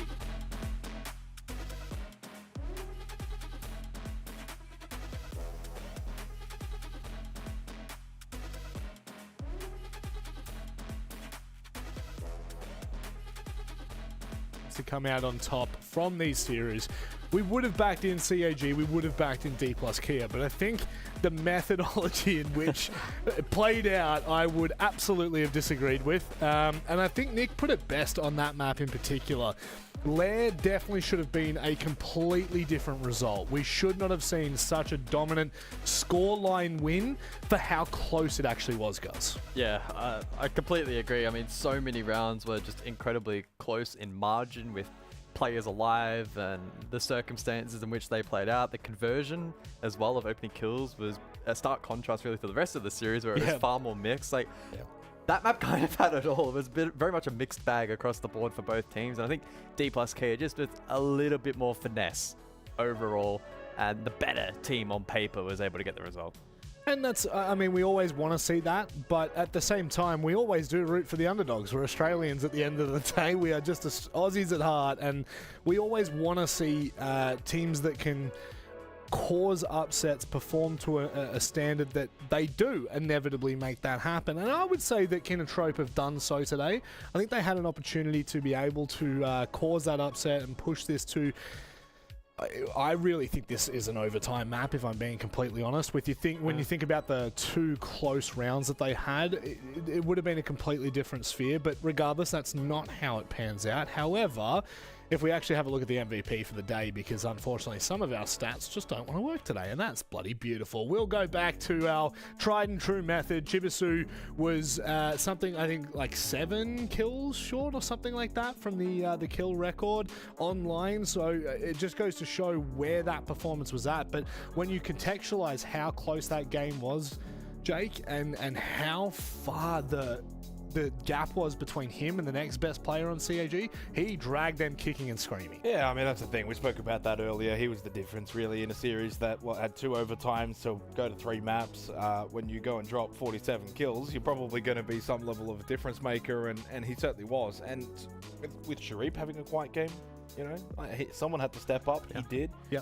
And that was probably the difference. Nina had a very quiet game, but no one else for Scars was able to then rise to that next level and be the leader for that team. So yeah, credit to Chibisu. I think that was a pretty easy decision. When we got asked, I think we got given 3 different names, and as soon as Chibisu's name came out, it was number just, 3 up. Number 3. Yeah, number 3. So yeah, well done to him. And look, obviously with now D+ getting their victory, I mean, it's set up, isn't it? I think across all 3 of the sub-regions in terms of the upper bracket finals that we have, I don't think there's been any gigantic upsets. No. Whether you want to say fortunately or unfortunately, I guess depends on I say unfortunately. You love chaos. You love the chaos ball, but I I think this region was the one that was always more likely to maybe throw a curveball, and we got 2-1-2-1, so close, but not close enough. Yeah, very close. But in the end, ultimately, D+ just look better, look stronger, look more convincing. And the man that leads them at the front, Falls, joins us here in the studio. Falls, it's great to see you again, mate. How you doing? Hello guys, happy to see you one more time. Good win today, I guess. Yeah, I'm not happy to see him. Yeah, well, you're a bit different. You're a bit different. Falls, obviously, I think what warmed you up for a game like this is, of course, obliterating Jake Xenox and Diddy. But outside of that, having given the context that we're kind of looking at from the studio's perspective about how competitive APAC North is, what were your thoughts coming into this game against Kinotrope? Because we still thought that you were definitely going to be the better team. However, Kinotrope have been known time and time again to cause a lot of upsets. Was that something that you guys were kind of thinking about coming into this match? Like, to be honest, we did the default prep. I think we were able to learn a lot with the game we lost on them, especially on play style. And I don't think like there's any dumb team anymore, you know, like a full team, if I can say like this. So Kinotrope, they know how to shoot some bodies. They could be dangerous. They showed us like in Clubhouse a lot of like fast plays. There was some crazy rounds, like they did a quick rush on the CCTV's home site, and like they know how to shoot, you know. So we just prep like we do every single matchup, and I think the map will help us a lot today. Yeah, I actually want to ask a little bit in terms of Clubhouse. Were there any learnings from that particular map that then you were able to input into the game plan for Lair? Obviously that pacing and that frag power, is that something that you took note of in that map and then were able to switch up going forward? Yeah, not that much to be honest, because I think Lair is a more default map, I can say like this. Very hard to innovate and stuff like this. And Clubhouse, they actually surprised us in a lot of rounds. There were some like really different threats on gym, for example, with like 2 reinforces on gym. Like we had this in the plan of the game, but even so, like playing against is kind of it's bad. Like it's a bad setup, but it's surprising, you know. Like you never played, so you don't know actually what to do in the situation. And like a lot of fast picks and stuff like this. So yeah, but for the Lair, I think we just played our default, like our strats, you know, the knowledge we had on the map, and it was good. Falls after Fortress, I was actually sitting here pretty chippy in the studio because I was saying to all the boys, I got more rounds off you than Kinotrope did against D+. But obviously now moving ahead, COG next up, and this is where it gets serious now, of course. A team that beat you, what, I think pretty much a month ago now, back to start Playday 1. So a lot has happened since then. Do you feel as if now the team is in a better position, ready to challenge CAG in this upper bracket final compared to maybe where you guys were back on Playday 1, which feels literally was a month ago? Yeah, I think so. As you say, like they changed a little bit, like the way they are used to play the game. And of course, I'm not gonna expose this right here, but I truly believe that we are very prepared for this game. And the same thing I'm gonna say against Kinotrop. Like, I think it's the revenge time for us. You know, we really want to win us this guy, and I think maybe was what we follow on those first matchups. You know, like this will, like this. Let's beat their asses. You know, and I think we have this right now, so it could be a game changer. Look, I think it's fair to say right now that APAC North is going to have some of the most explosive games from start to finish as we get toward day 3. Obviously, one slot. It's pretty brutal. Do you have anything to say before we let you go? Because we need to wrap it up here, baby. We did not expect this to go to best of 3s today. Yeah, like really late game. Yeah, like 1 a.m. in Korea right now. Crazy. Yeah. But yeah, well, now we have like more time to prepare to SAG. We're gonna focus as we always do. Thanks one more time for fans and family, friends. Like, everyone gives a lot of support. I always speak this right here, but it's always good to remember, you know, and just it's for family and friends especially. And yeah, hope to see you guys next week again. Why do you have to be one of the loveliest blokes I've spoken to in Siege, mate? You just always know how to turn it up. Pauls, thank you very much for joining us, mate. Best of luck in your matchup next week against CAG. Bye-bye. He's a menace in the server, though. Oh, bloody oath he is. He is an absolute nuisance. And that ultimately now links them into a game against CAG by Varel. That upper bracket final is going to really set the tone, I think, for what is to come, Jay. It certainly will. And again, that's always going to be the focus, naturally, I think, going into next week across all 3 of the sub-regions, those upper bracket finals. But I always, once you get to this point in finals, I can never help but really draw my attention to those elimination games. Yeah. Heading to the lower bracket, Scars versus Kinotrope. Talk about a bit of a rivalry there. One to progress, one to fall short in finals really at the first hurdle, and then the other gets at least maybe a chance at either CAG or D+, which, as we've been talking about the competitiveness of this region, and as we saw today, 2-1-2-1, I don't think that the winner of Kinotrope or Scars will go in as favourites, but I do think they would be a decent outside chance compared to maybe some of the other sub-regions. I would definitely agree with that. I think it's a dark horse, right? Like, they're not... If it happened, we wouldn't be sitting here shocked, but we'd be like, cool. They performed to a level that they should have and maybe caught a team on a bad day, or maybe they actually just played to the strengths. NAL is coming up in 2 days' time. I know you guys have covered a little bit of it. Our sleep schedule is going to be absolutely horrible because we're working it. I think it's what? This is good for us, our sleep schedule. Not really. We'd be starting it, well, call time would be in an hour, so... Yeah, which means we're on the complete opposite sleep of what we need to be, Jay. You need to be the other way around, mate. Need to be the other way around. Get me a energy drink. And then not a specific energy drink, but just a vague energy drink. Or some water. Coffee? Yeah, sure. Yeah, okay. Well, NAL will be exciting, though, to sort of bring it back, just because the games that we'll be covering on that next play day will be qualification matches, again, with 4 slots. Yeah. Those upper bracket games are going to be huge. Big orgs stacked in that bracket as well. And with the storylining, really, the flow-on effect as to what we saw in EML, where if you don't win that qualification game you're in the upper danger bracket, zone. you aren't guaranteed to then win the next one. I love it. I love it. That's what we're here for. You want to come? You want to join us on NAL? I think I'm okay. I'll let you guys do the work at 1 a.m. I'll leave the hosting to the better ones over in Europe at the moment. But that is all we have time for here at the APL. That is the first week done and dusted. Fortunately enough, though, it will just be a few sleeps and we'll be back into it next week. Gents, I want to try something here. Yep. As we zoom out, I want to pretend as if we're news anchors closing a show. So thank you very much for joining us. It's been a fantastic night and we will see you next Tuesday for the Oast League.